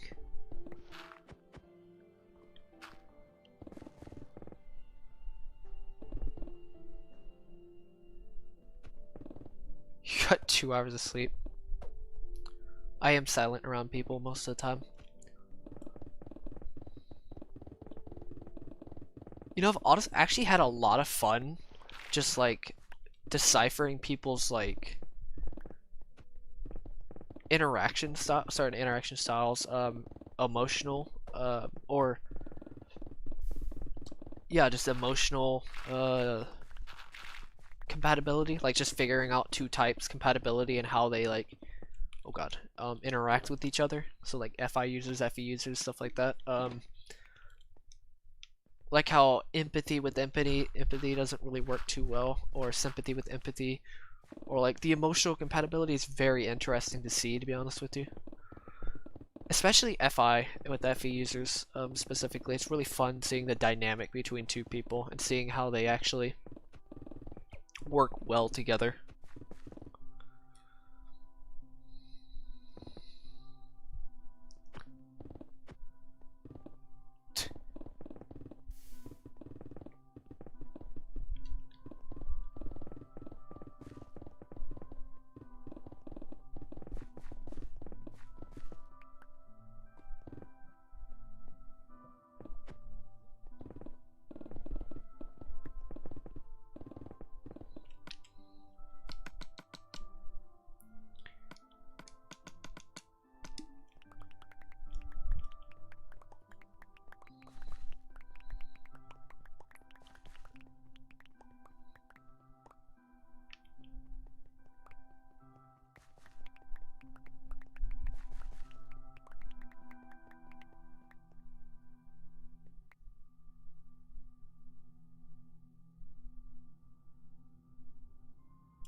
Yeah, there's some times where you really can't. They'll understand it later, to be honest with you.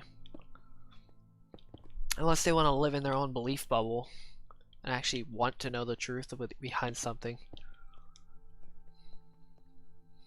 What's up, Mr. Giggs?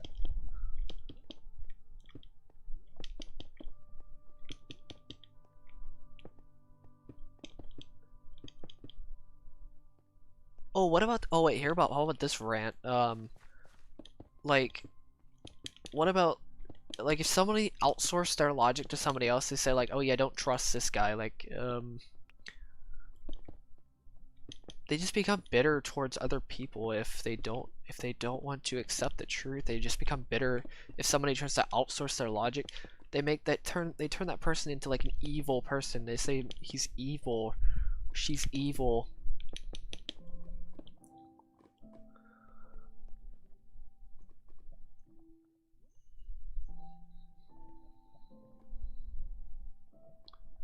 Pretty much, yes. I don't do it very often. I do it sometimes. It's really hard to, though, trying to observe. But at the same time, it's like, it's not too hard. I may just have to look, I'm gonna have to just see what they how they listen, or just see what they talk about. Because usually you can actually tell people's emotional states based on what they talk about. Not what they talk about, how they talk to each other. It's back and forth. Because all social interactions technically some form of manipulation, to a degree at least. Obviously, it's in neutral terms, so.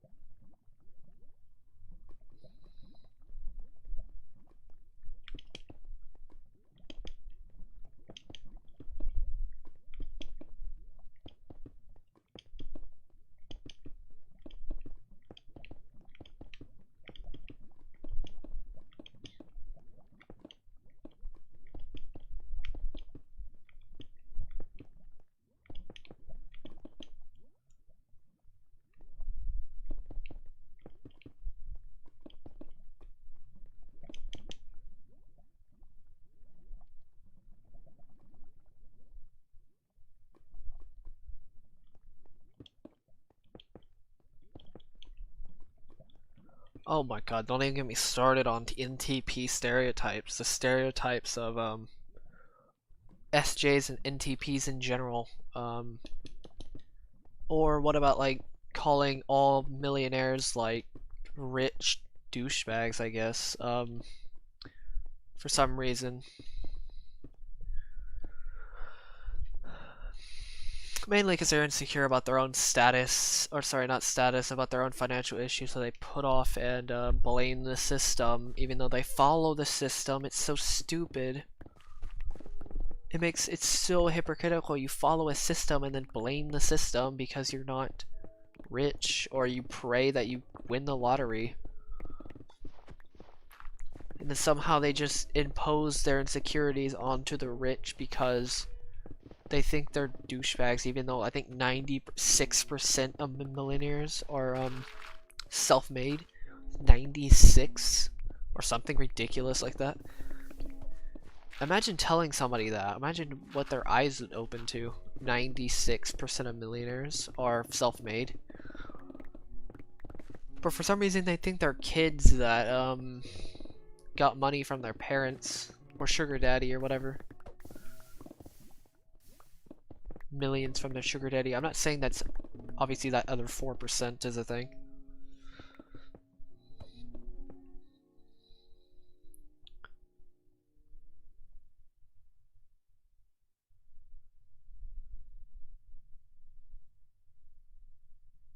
What? How did your... Never mind. I don't even know. Like, how could your YouTube channel just get deleted?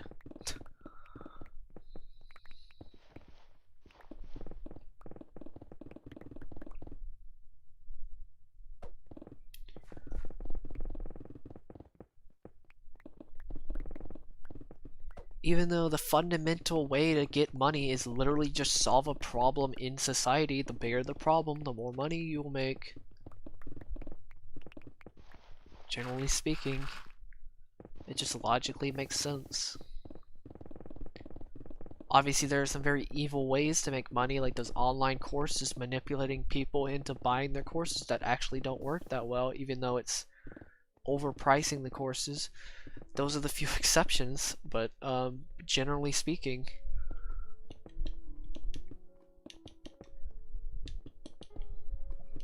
that's how money in the economy actually works.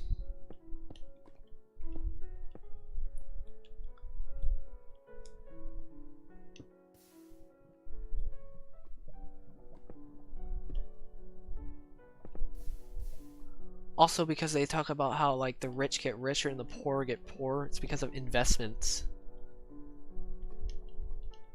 That's why. Why can't I not? Okay, I was about to say.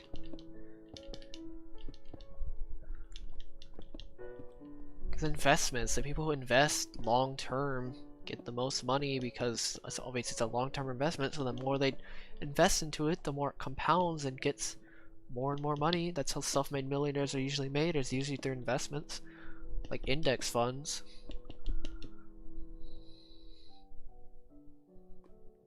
Rip all the subs.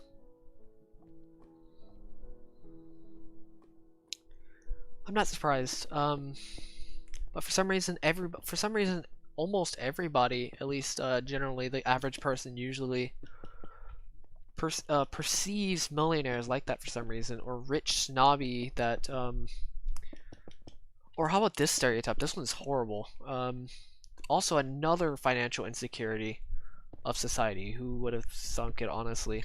What about the ones that think that, like, it's ridiculous to spend thousands of dollars on a watch and stuff like that? Here's the thing: they're usually really smart with the money, so they're gonna get they actually gain money from the investments of a watch, because watches go above value. That's just one example. What about the fact that they can just afford that very easily? But they criticize them anyway for spending that money on something like clothing and stuff like that. These are the people that are living paycheck to paycheck, do mind you, generally speaking. What's up, RC?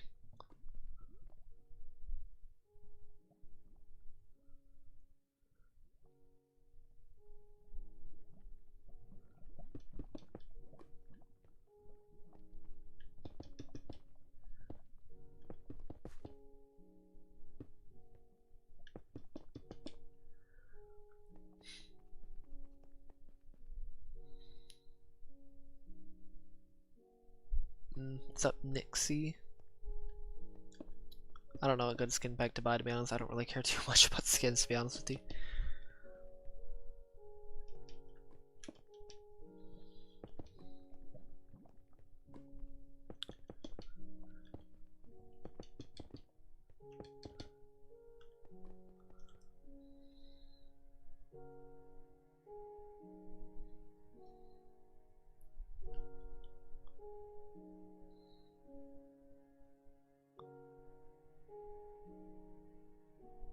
Yeah, it's not your money. Why are you criticizing people for spending money even though you're spending money paycheck to paycheck on... You're spending like $100 a week or a few $100s a week on alcohol and drugs to get rid of your worries, because it puts you in your unconscious. And then you're criticizing other people for your mistakes for some reason. And then you have this perception of hating the world. It feels like you have nothing to gain in the world, and then you try to bet on the lottery to gain a bunch of money, even though you're going to lose it anyway because you're not financially responsible in the first place. Yeah. God, there's a lot to say in one breath.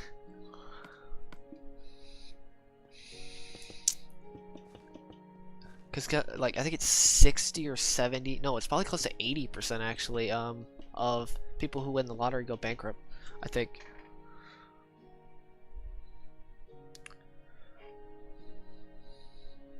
What kind of cat do you like? I don't know.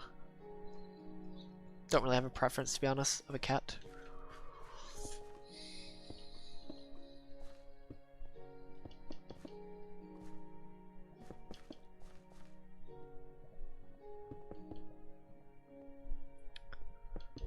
Well, it's not really the drugs themselves. I mean, obviously alcohol can do some crazy stuff. They can ruin relationship, ruin relationships, as well. And they can age you years ahead of time. You won't be able to cognitively develop either, if you drink alcohol. Just like caffeine is the same way. Obviously it ruins your liver and your brain if you drink too much, after a certain point. These are kind of some extremes, but still, it can happen after a long period of time. Depends on how your body reacts to it. I wouldn't take that chance, though. That's why they would say drink responsibly, for obvious reasons. But of course, some people don't actually take that seriously. And they use alcohol as a comforting tool, to alleviate their worries.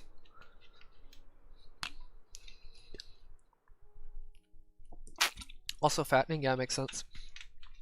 Most important thing, it's also very expensive. So it's like there isn't any benefit. It's literally a curse in your life. Like alcohol, like there's no actual benefit to alcohol whatsoever. Like there's nothing. It can get rid of your worries, but you gotta get rid of your worries yourself. You can't just keep using alcohol as a way to cope with your worries. It's like, are you kidding me?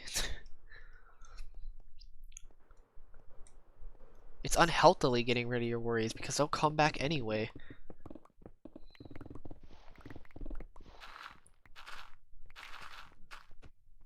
Nice. You won't be able to see your profile picture in a bit though. In a while because of YouTube. For some reason you can't see it. I don't know why. Yeah, that's pretty much it.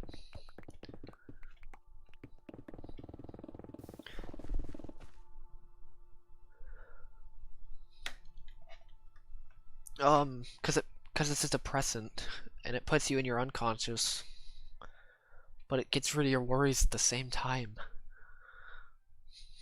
What? Give me a second.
Yeah, it just helps your mind. It helps you put off stuff in your mind, which is your worries. If you can get over your worry, cognitively speaking, you don't have to worry about it.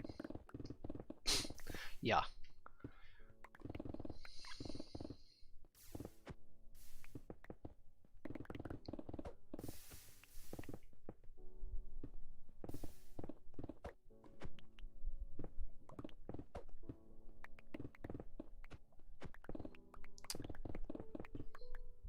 Oh yeah, I was thinking about this. Like, you know how that phrase "knowledge is power"? I actually don't think knowledge itself is power. I know you could always say, "Oh, it's how you use it." Not exactly. It's more like, I mean, you can gain knowledge, right? But that knowledge could actually be wrong. You know, like those academics out there that say they're like really, really smart because they studied in school and college and stuff like that. But here's the thing. I would have to say truth is power, because if you have truth, you're basically unstoppable. Especially since I can eat up truth very easily, considering literally my child function is TI, it's divine truth. It's the purest form of truth.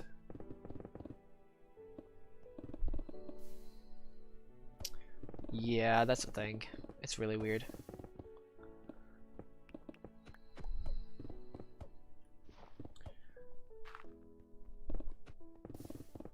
Luck is definitely not power.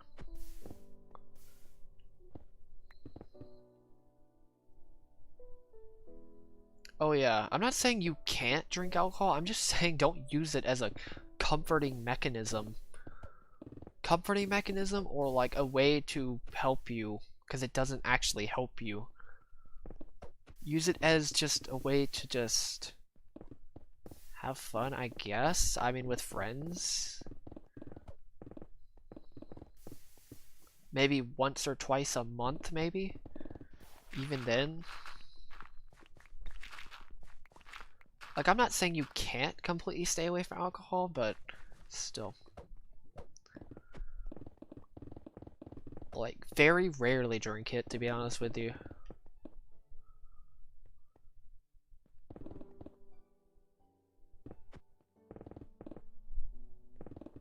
It's actually pretty funny that most of his money actually came from stocks from a bigger company.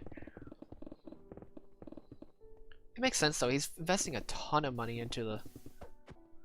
Is karma real? That's something. It's more of a belief. I can't really say if it is or isn't real. I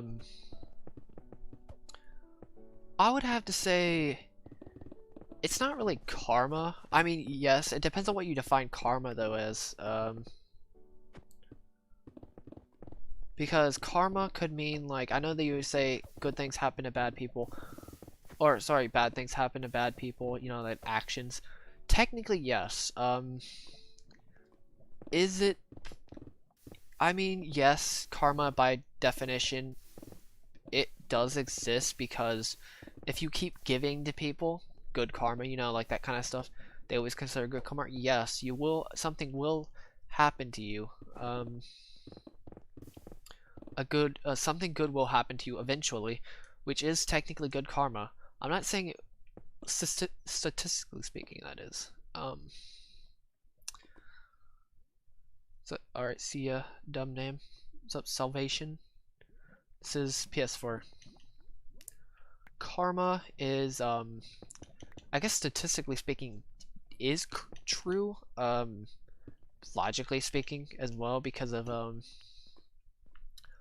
how, giving, if you give after a certain point, somebody is going to give back, something in return.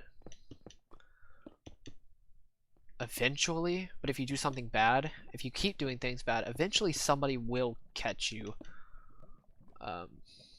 Or you'll catch yourself. I'm not going to go into that. That's kind of crazy stuff. I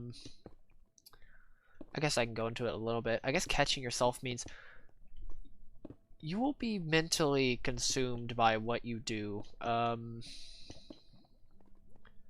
Somebody else will catch you, or you'll catch yourself, mentally speaking.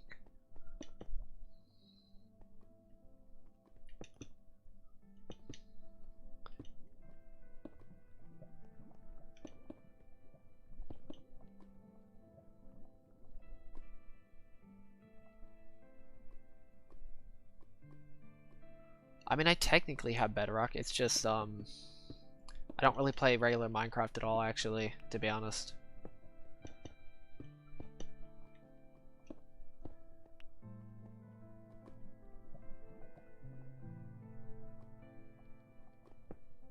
By definition, karma in a way does exist. I'm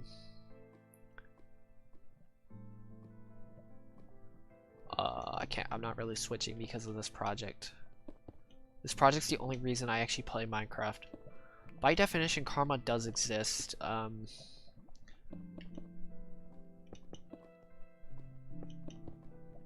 Statistically speaking and logically speaking, it does exist because of the way giving, after a while, you will eventually have something in return. Sort of like this project, actually, is a weird example. Like, I wasn't expecting to get anything from it, but I kept making more streams and making more progress, and I finally exploded. Kind of the same thing. It's like you keep giving to people and giving to people and giving to people. You will eventually get your recognition or credit that you deserve. If that makes sense.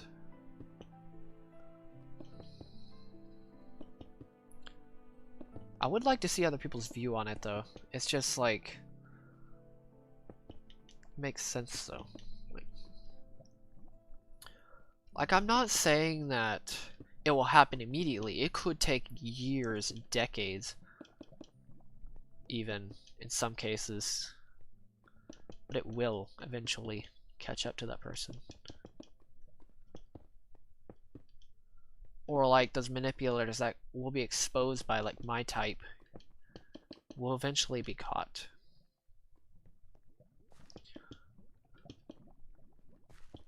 Also, I hate the fact that tattletaling somehow, tattletelling in school is somehow like a bad thing.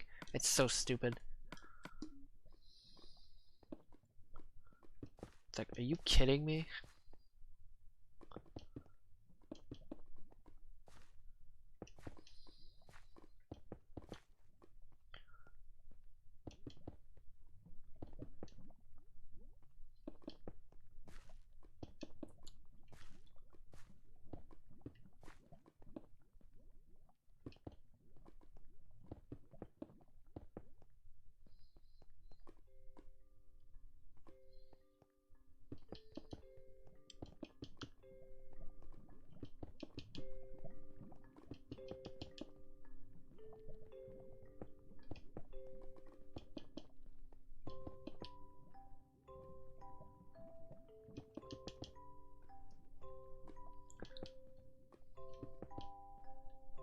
It's like people are trying to expose, and you're not allowing it because it's not socially acceptable by your group.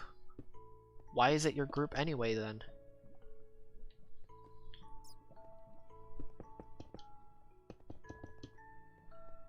Don't be in that group if you literally get criticized because you tattletale.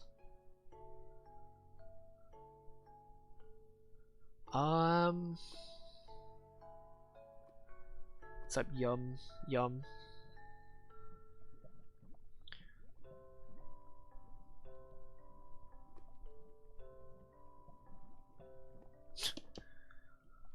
To a degree, yes. Every decision you make does kind of, in a way, does affect your future. Obviously some decisions do affect more of your future, or can affect it greater than some types of decisions you make. Like, not doing this project is a good example. It really wouldn't affect my life that much, but it's actually affected it in a decently good way, in a way. Like, obviously donations and stuff like that, I got something physically from it.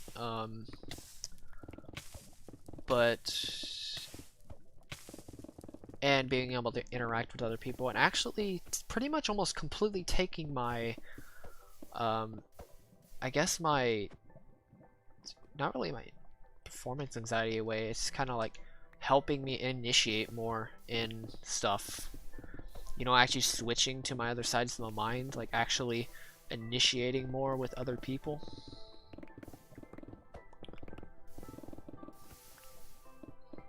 Trying to, at least.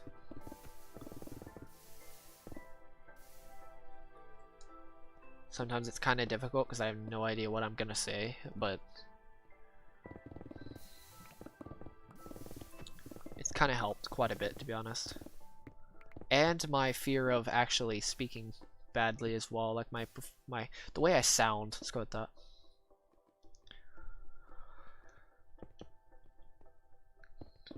To other people, like I'm afraid of how I appear and sound to other people, if that makes sense.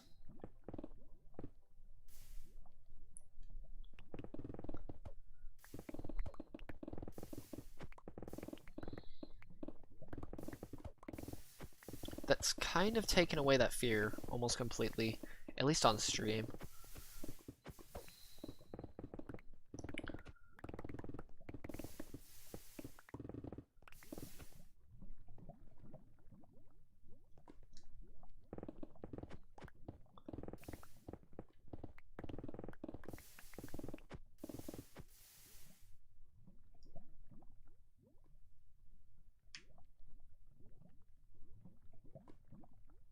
Oh yeah, definitely. Me specifically, especially my type, can become super corrupt. I don't want to be corrupt like that, but can mirror other people.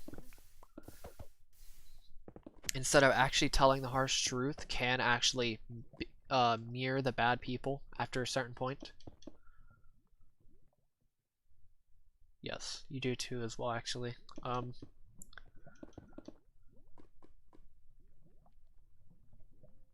No, you're good, don't worry.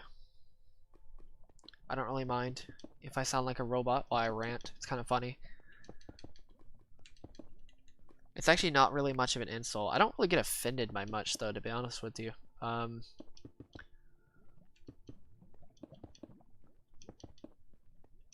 Obviously, yes, if you do hit somebody in their inferior function, it can obviously create vengeance, but I have pretty thick skin when it comes to insults and stuff like that, to be honest with you. So even though that wasn't actually an insult, I don't actually think that was actually an insult because it really wasn't or anything like that. So you're good, don't worry.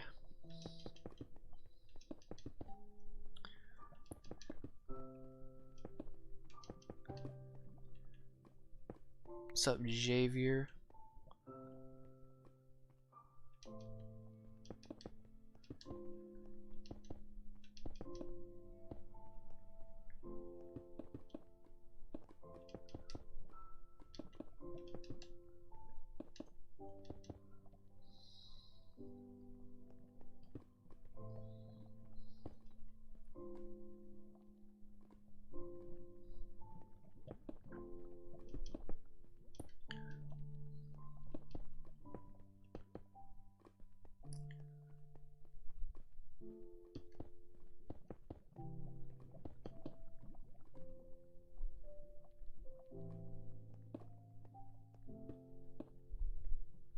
Hey, wait, Raffi. Do you absorb people's emotions by chance?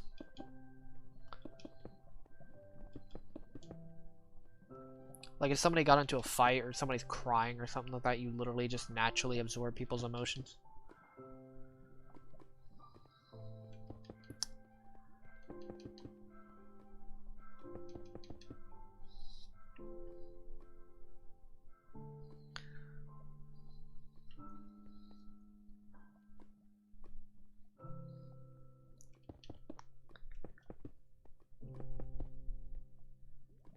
To be fair, I've already accepted my robotic side to me, to be honest.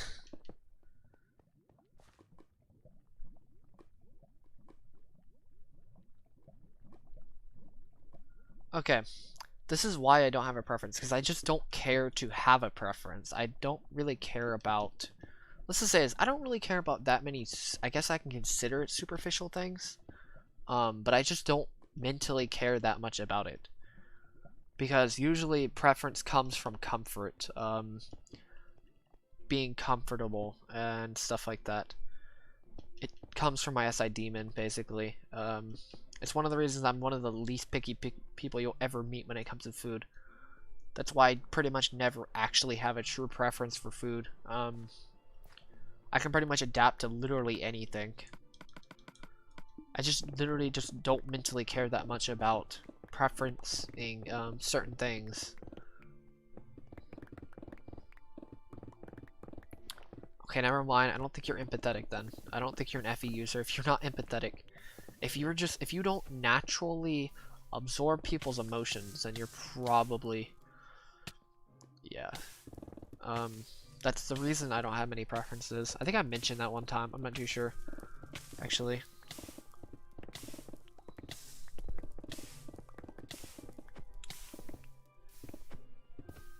It's one of the reasons why it's hard for me to actually... That's also why I don't like talking about myself that much, because I don't really have much else to explain.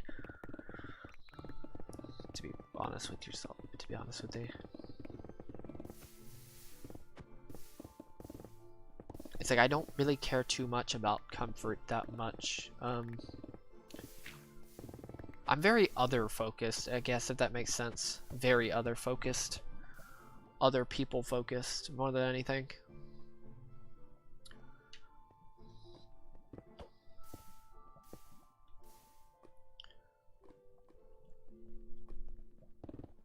Like naturally, other people focused.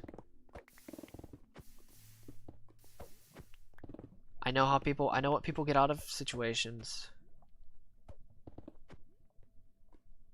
Like I know what I get out of a situation, I know what other people get out of the situation, which is why I always try to create win-win scenarios, sometimes lose-win if I want to try to sacrifice myself for others. Like when I sell all my stuff, I always sell it at a very low price because I know other people don't actually have the money to spend on stuff like that, like that VR set I said I was selling. That's why I do it.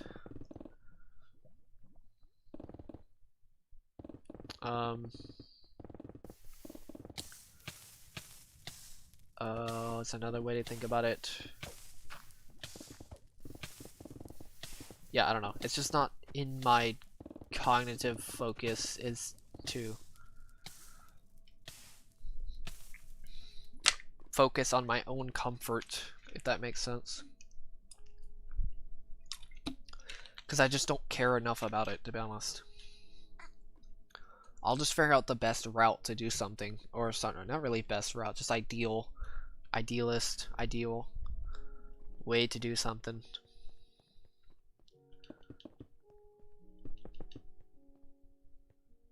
Pretty much no limits. Like, pretty much the type that I have is practically no limits.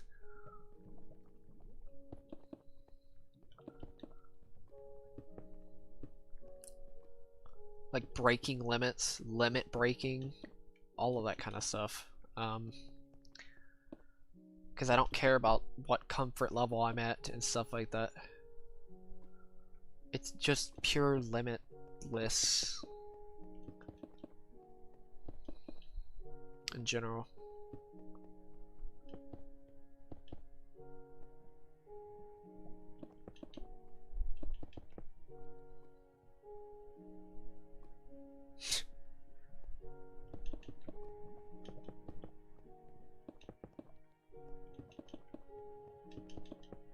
It's also one of the reasons I don't like have skin. Like I have literally the Steve skin right now.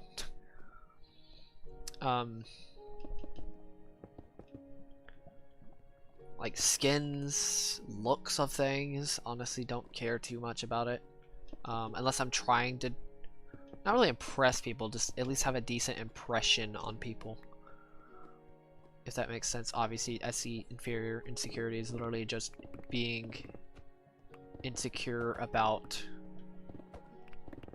how we come off to people in general. Speaking, it could be anything physical. Speaking, clothing,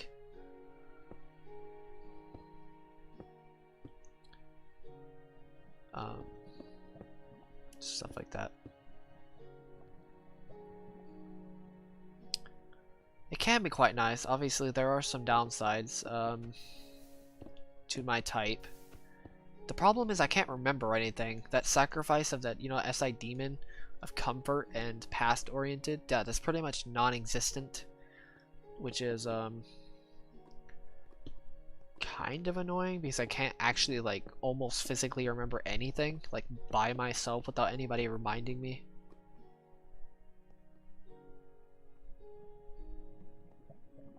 Nice.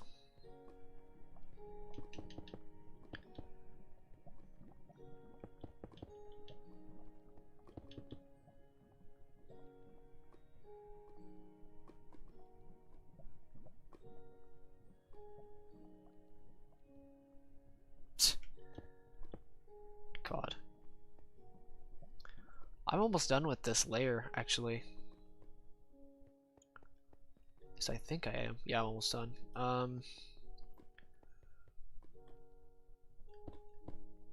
That's also another reason why it's so hard for me to drink water. Actually, that's kind of a funny reason.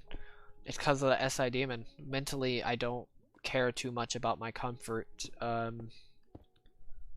Or I wouldn't really say health. Like, I'm not gonna say health. I'm gonna say more like I'm just so focused on what I'm doing right now. It's just almost impossible for my brain to actually like do other things. Or just remember things in general. SI demon, obviously. Again, it's really weird though because everybody in my family has like their main focus is comfort and stuff like that. It's like completely foreign to me. It's kind of funny. It's really funny though because every time I forget something, they're like, I'm like, again, you overestimate my memory again, and again, and again, and again. You really overestimate my memory. My memory.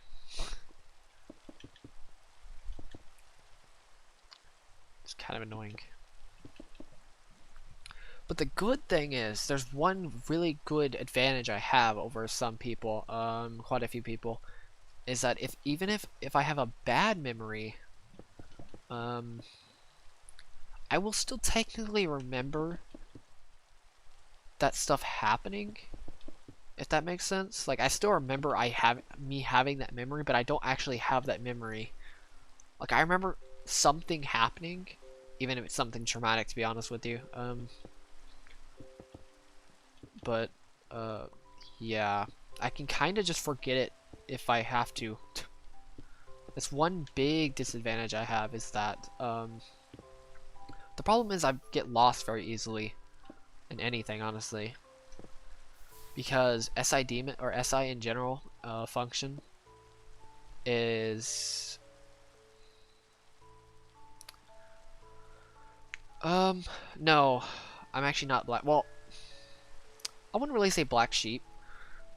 It's more like I'd like almost consider myself a black sheep, but I'm not actually the black sheep of the family, if that makes sense.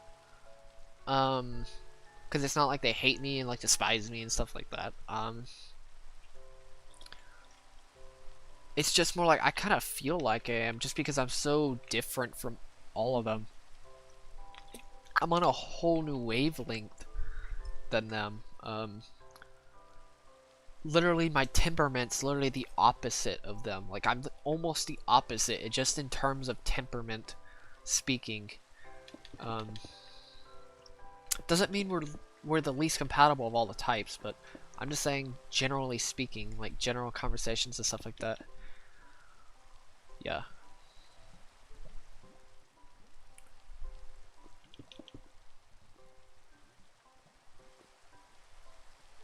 Honestly, I think SE users in general can do that. I just know that SE users can just kind of forget things unless a physical object holds storage of memories, if that makes sense.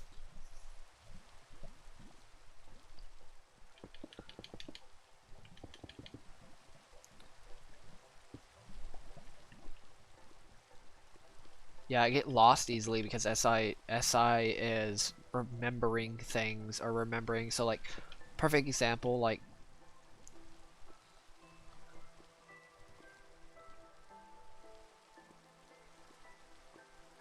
oh,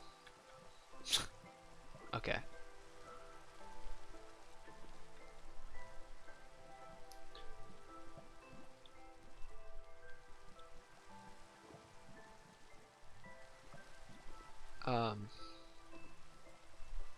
Dang it, what was I saying?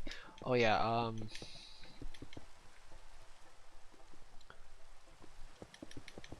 yeah, SI demon is basically like, SI in general is familiarity. So if like you've seen something, you'll remember where it is, depending on what you are. But like, I can't remember where anything is.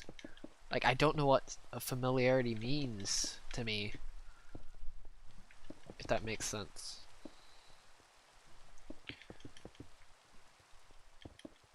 So like driving, if I drove to a place, like everybody, like all my SJ family pretty much, they'll remember exactly. It's like, do you know how to get to here? Yeah, you take this, you take this, you take this, you take this, you take this, do you get there? I can't even remember like anything where it's like, do you know how to get here? No. I literally just use GPS for everything, to be honest with you.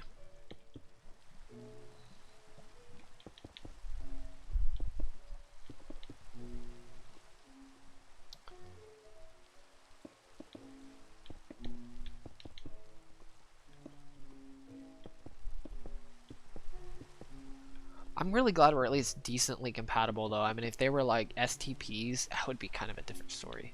At least we're decently compatible, even compared to like, or if there were STPs or SFPs. Oh god, no. It probably wouldn't work that well.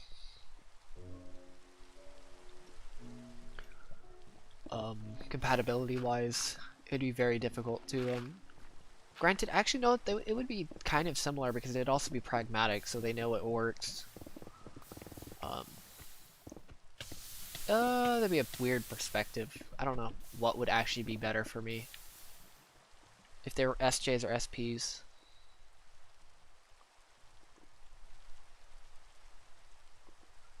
I don't like the fact that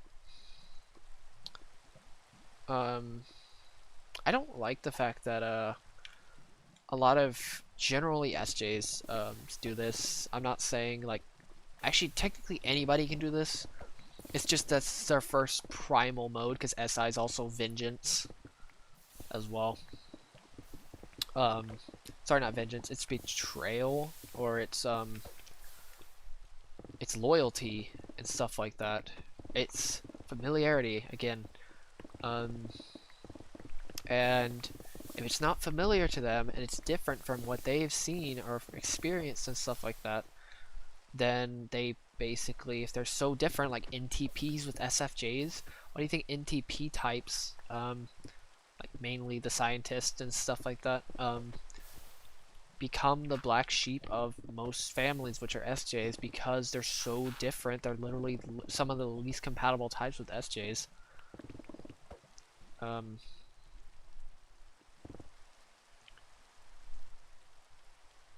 Yeah, I think just SI users, I think SE users just have a worse problem when it comes to directions in general, but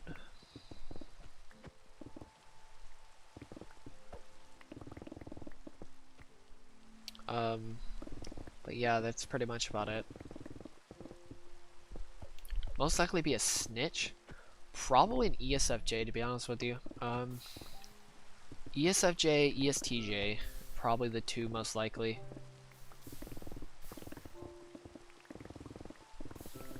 Actually, no.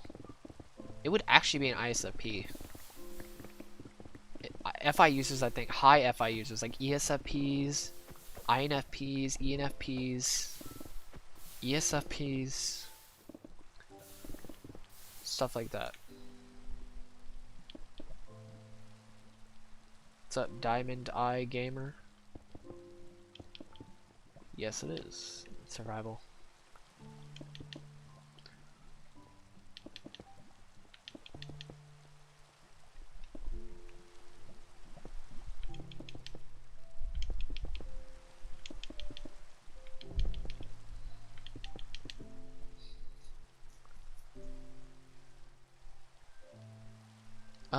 I do get along with them, don't get me wrong. It's just like, it's really hard to like truly connect, if that makes sense, because of the way, the perspectives we have.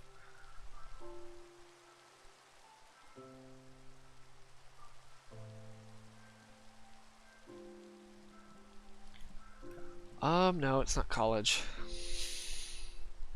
It's not about ranting about college anymore. Oh, never mind. I thought you meant talking about, no, it's definitely not college level.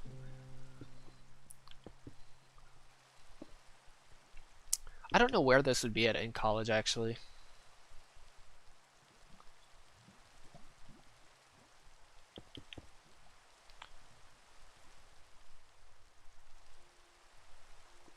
Nice. At least I have Beat Saber to do that now. I can actually do good workouts because I have Beat Saber. And do mind you, I do it very intensely. I don't take it slow like usual, like SI Demon, because NI Hero always wants to just push itself to its absolute limit.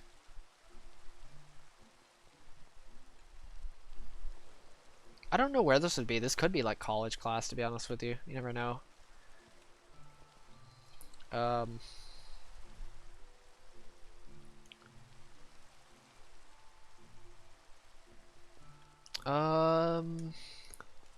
Here's the thing about that one, actually, Rafi. I'm not saying that you're wrong about that. Like, there's a standard, but I'm not saying that you should accept constantly where you're at, depending on your level of... Because you should always try to improve, because guys always look for beauty in women anyways, so... Obviously, that's just common sense there. I mean, come on now. I wouldn't say buff, but I would consider myself athletic, I guess. I guess, yeah.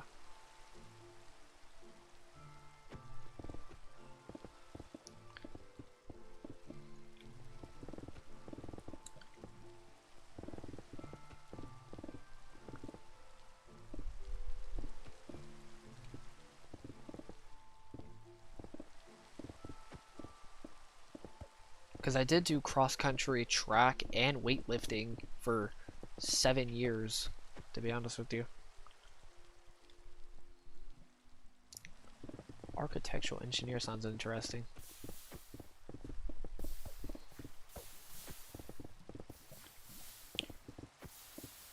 Oh yeah, unhealthy standard is bad. I'm just saying, like, there's a point of, like, saying accepting who you are, where guys should accept where their girls where they are at. But there's a point of like actually trying to push them, if that makes sense. Unhealthy standard is like social media, basically. If that makes sense.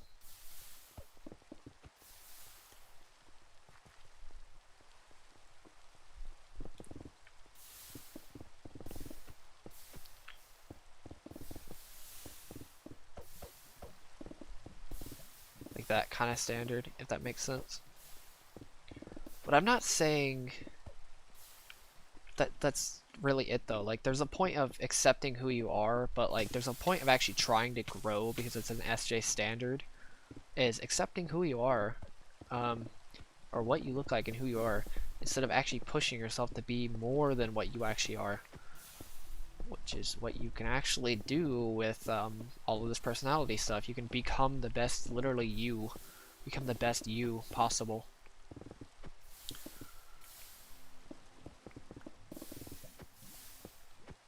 And relationships, have the best relationships and stuff like that.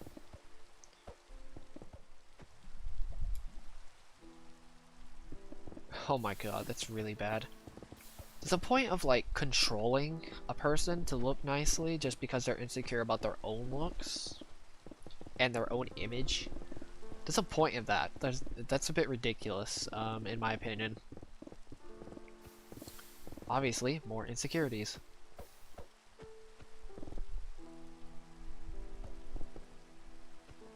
That's kind of crazy. But yeah, it's like there's a point of having standards, but at the same time, it's like don't overdo it.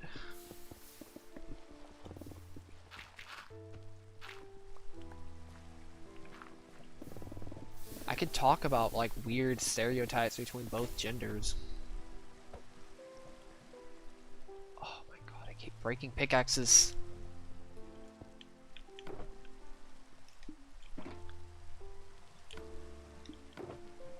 Can you guys do code red again? Please.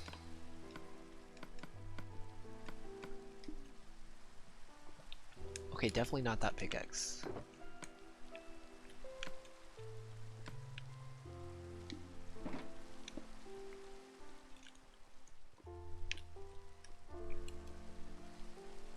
Yeah, I could talk about weird stereotypes and stuff like that between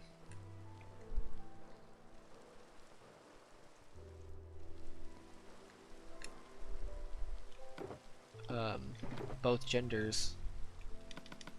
Because yes, I'm gonna use that word.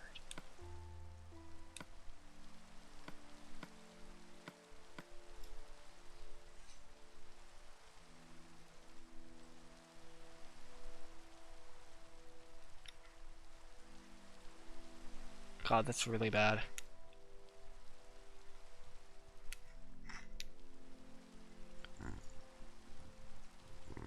If you can accept something in your life, change it. If you can't change it, you need to accept it. No, I would kind of have to disagree with that actually. Because only that second part. Wait, if you can accept something in your life, change it. It's more like if you can change something, then accept it. It's the opposite. Do it the opposite. If you can change something in your life, accept it. But if you can't change it, then don't allow it to be with you, if that makes sense.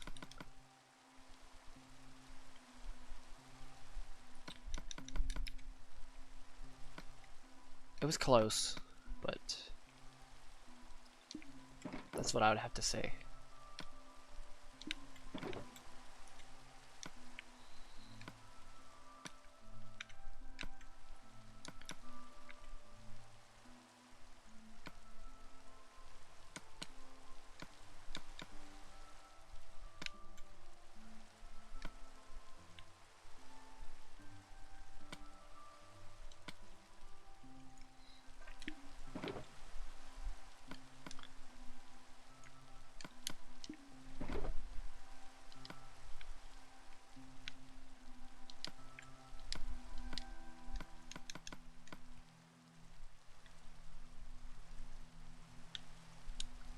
God dang, I didn't realize we were 196 hours. Dang man. I'm almost done though with this layer. Luckily I don't have that many pickaxes, sorry, not pickaxes. Things left. Like I only have one layer left. Thank God for that.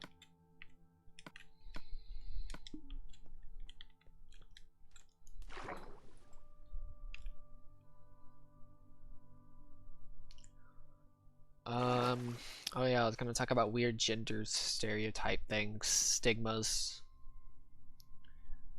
Dang, what was I gonna mention?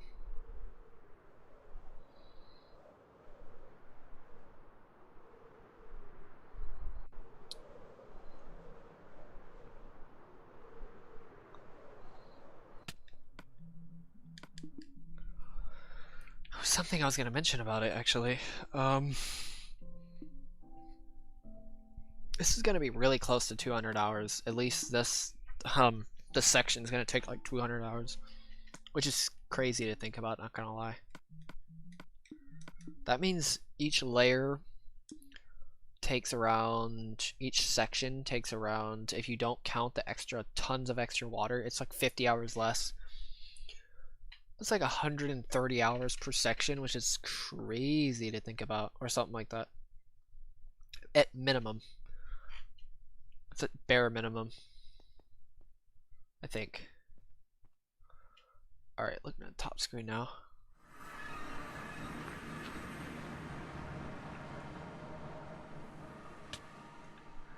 Did I really just... Seriously? I was not paying attention, I was reading that comment.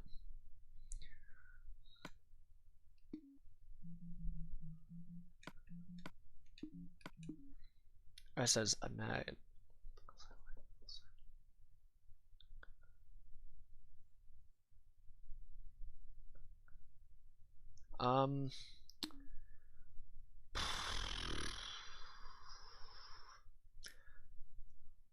I see where you're coming from, but at the same time,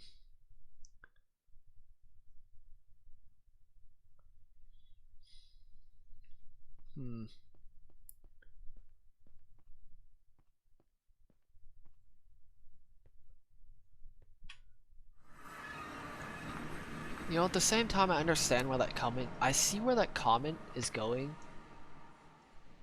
but it's like, it's really hard to say actually,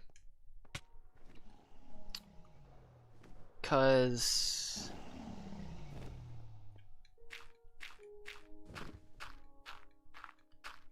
I mean, if you can't really accept who you are, I don't know how you would expect somebody else to accept who you are, I'll be honest with you.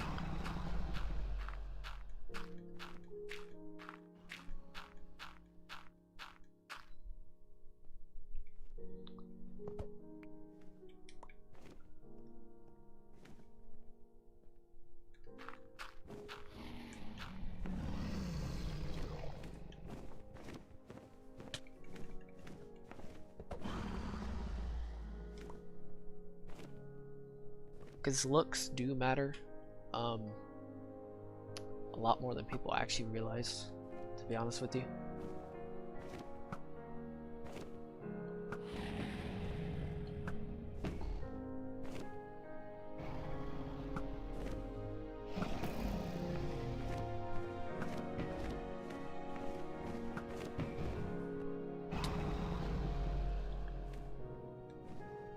So if like you really can't accept where you're at right now, improve yourself and make yourself better, and more people will notice the responsibility that you've taken to improve yourself in general. If that makes sense.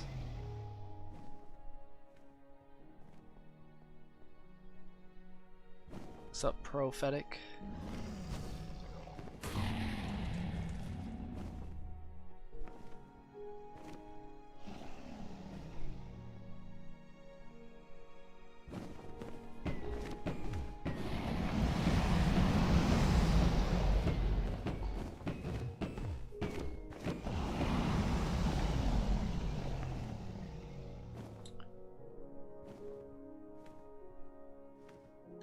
Dang, the chat really did die, didn't it?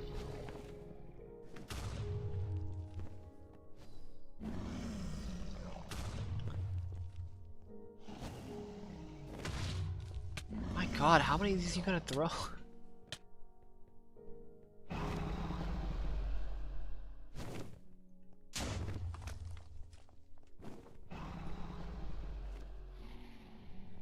Just perfect. Another example. My project is another example of stuff like that.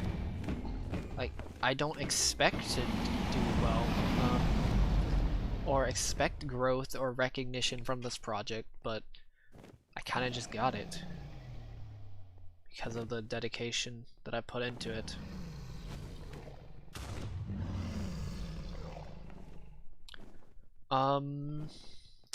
Looks do matter, but I know people who just begin to hate it because that's, yeah, that's definitely not okay. But like, there's a point of like,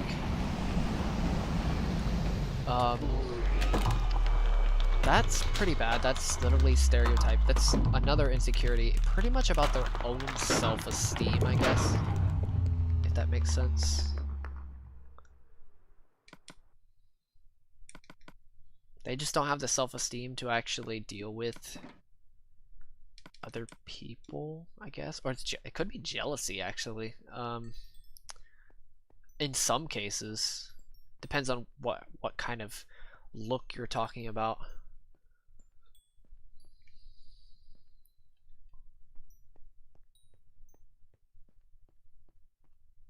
Nice.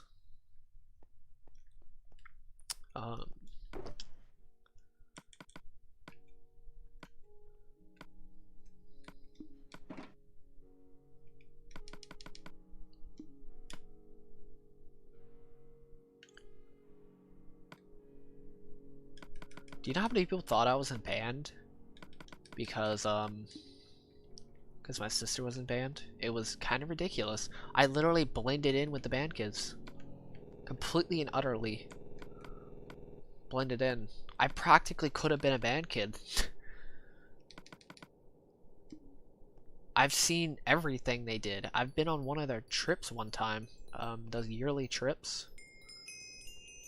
It was the most weirdest way to be on the trip, but I wasn't actually with them. I even rode on the band bus one time.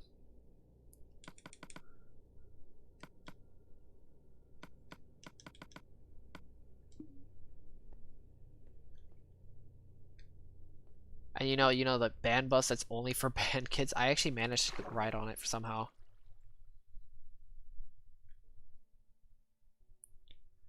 Well, it's not a bad thing. It's just hilarious. God, that's a lot of lava.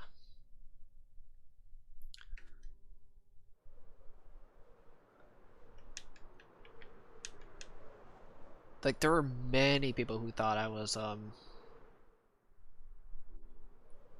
band kid because of how much I stuck around with them. Pretty much all my friends were band kids.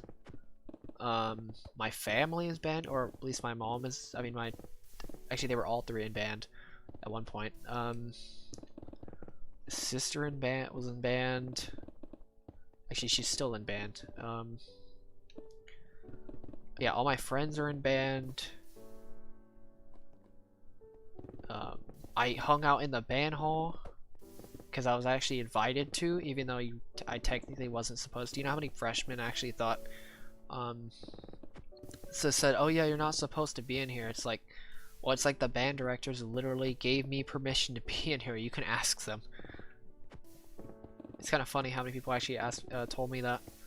Mainly the freshmen though. It's very rare. It's actually like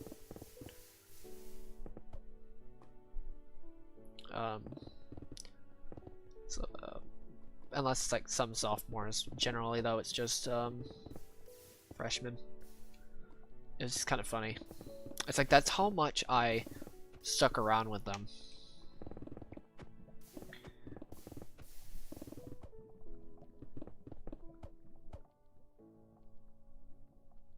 Oh my god, you get bus train tickets from kids. Oh my god, for children. That's actually pretty funny.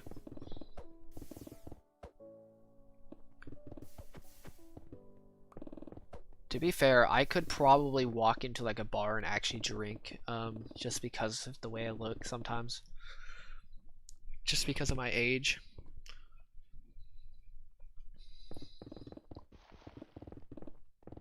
Sorry, not just because of my age, just the way I look. Like one time, somebody at Best Buy, some people probably don't know what that is. It's an electronics store. Um, Jesus.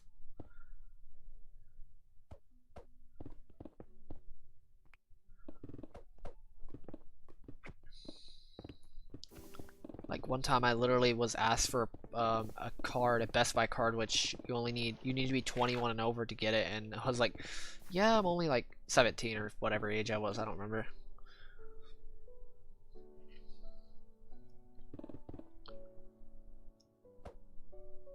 Oh, okay.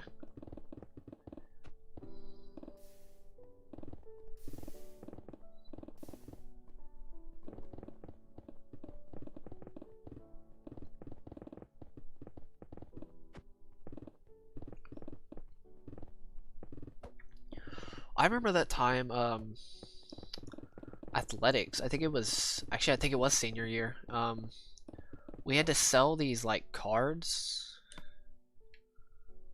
and they were really strict about it though. They almost tried to force us to sell cards for fundraisers. Like, are you kidding me? It's like whoever doesn't go to this like rally or whatever it was, where like a lot of the athletic kids had to sell. Oh my god.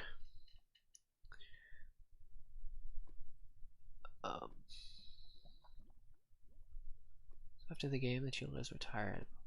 We're in basketball. So okay. Yeah, it was like, are you kidding me? Are you gonna be that strict about it? It's like, I don't actually care that much about selling these fundraising things, because honestly, football gets 99% of the money, or not 99, like 90. It's something like that. I don't know. They get a lot of the money, like at least 3/4 of the money, to be honest.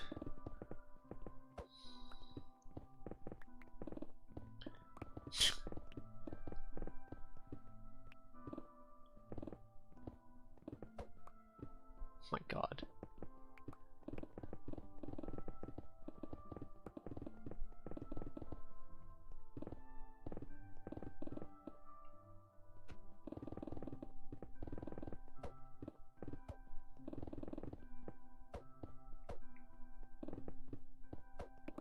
No, I had to sell these stupid cards. They weren't even worth much anyway. I mean, there's a little value to them, probably. Oh god, pep rallies. I mean, my ears bleed. Do you know how annoying pep rallies are for me? That literally do not care about excitement and cheering whatsoever.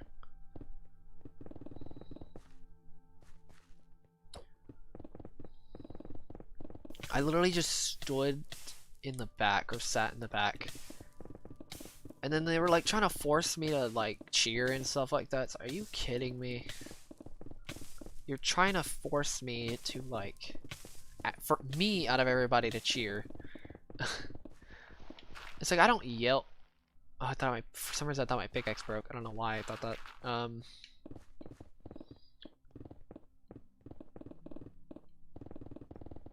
But yeah, it's like stop trying to force this stuff on me. They eventually gave up. Thank God for that.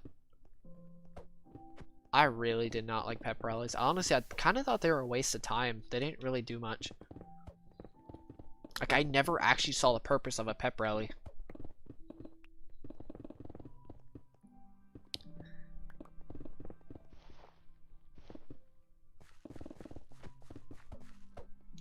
Like, I just never saw the purpose of it.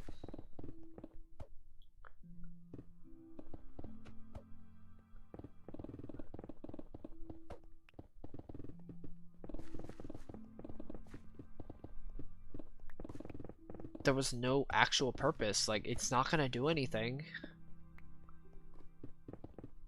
I mean, the only good thing about it is awards and stuff like that, but that's really about it. Like being announced, going to regionals and cross country, that was pretty sick. Too bad I was standing in front of everybody at once. That was something. Only time I ever actually got up on the the stage, or sorry, not stage, the floor to actually be announced. That was interesting in itself.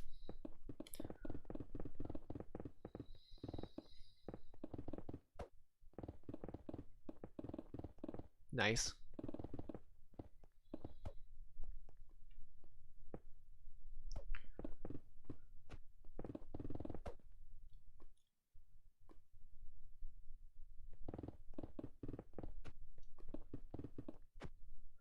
You know what was even worse? I hated those stupid like class of 2019 class, like, you know, the weird shouting things.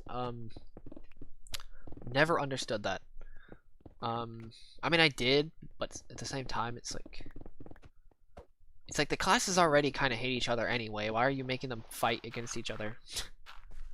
To be honest with you, I think all classes at least hate each other or call the other class below them immature, like usual. Every class does it. Come on, like, I don't know a single class who doesn't do that.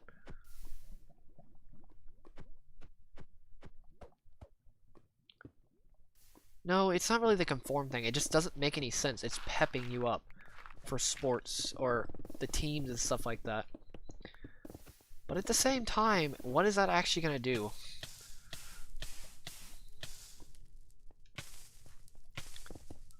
It's like, you can get pumped up as much as you want, but the truth is, you better just play well. Because, or you'll just lose. It's like, actually focus on winning and stop thinking about actually winning. And actually just go and win. Be realistic. Stop holding, like, if you're fighting a team you know for sure you won't win, stop thinking that you'll actually win. Like, if you know for sure, I mean, I know there's a point of being optimistic towards actually winning, but there's a point of actually being optimistic towards doing your best. Compared to, I mean, obviously, I mean, really actually doing your best. Don't think you're actually doing your best when you could actually be doing your best, but, and yeah, that's pretty much it.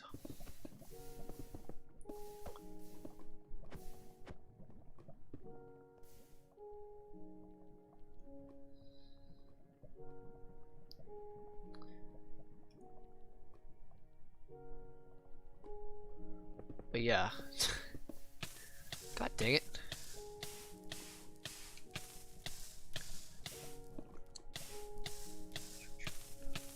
Falling in lava.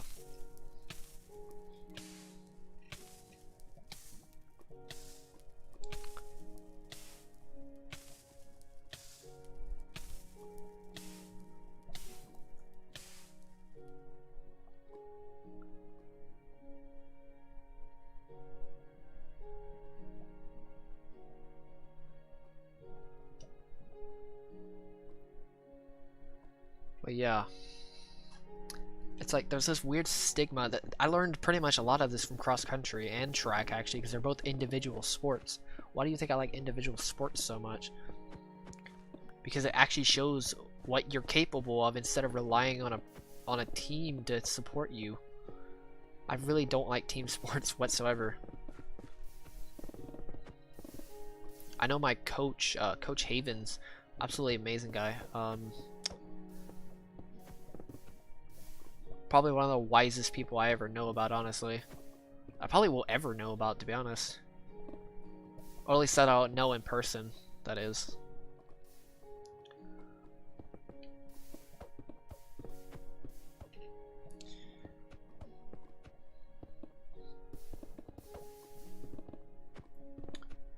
I know he doesn't really like football and team sports that much either, because he actually understands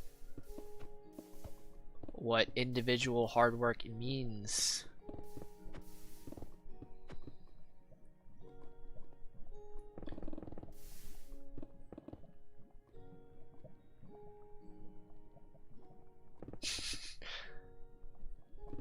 Yes. It's like episode 3 or 4. This is like season. What if I just like turn my rants into like episodes and seasons? Oh yeah, relay is the only exception to that, obviously. I'm talking about just general running sports.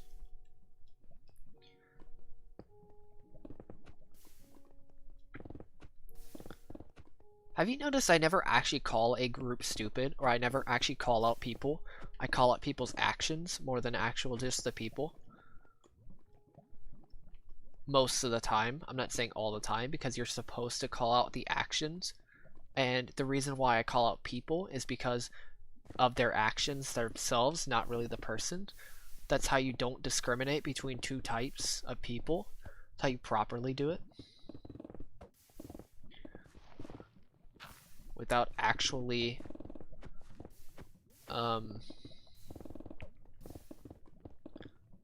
creating ad hominem.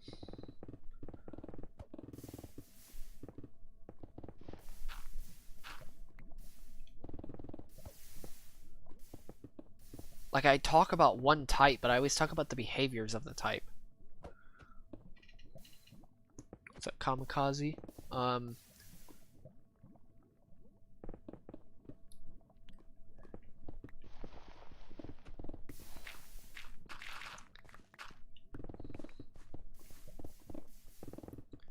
That's how you're supposed to actually debate. Or not even just debate, that's how you're supposed to expose. You don't try to attack the person, you attack their behavior.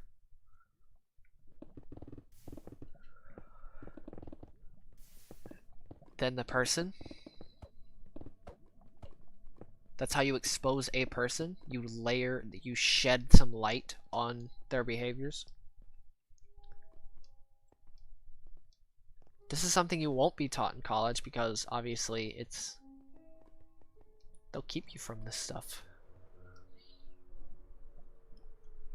Yeah, exactly.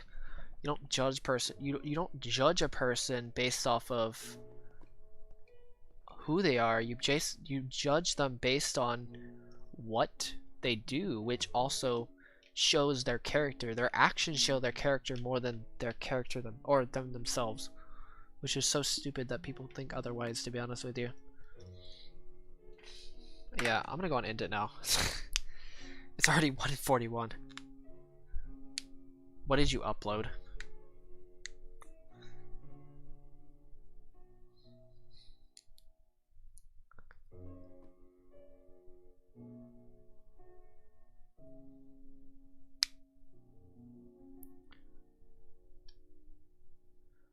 Okay, you can do past behaviors, but like they're not very accurate because people can change, obviously. Some people don't understand that.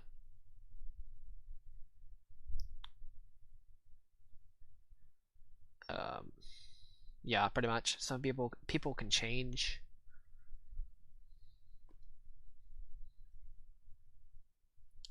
Wait, what video?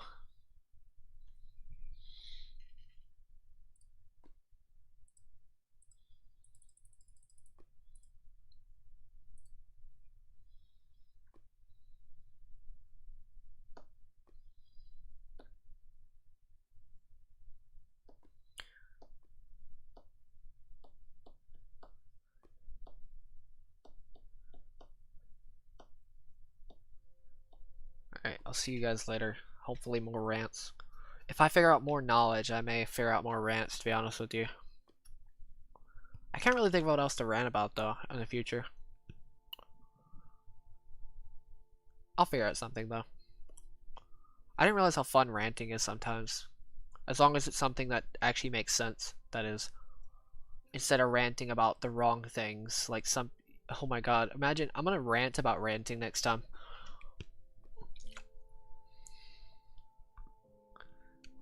Get ready, rants about ranting. Are you guys ready? Next stream.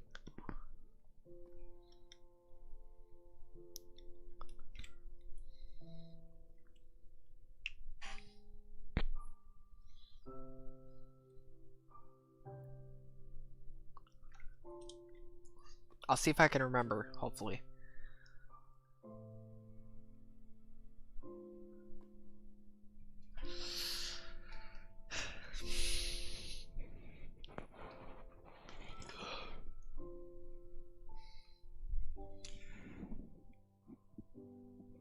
Okay, yeah, I'm gonna go and end it now.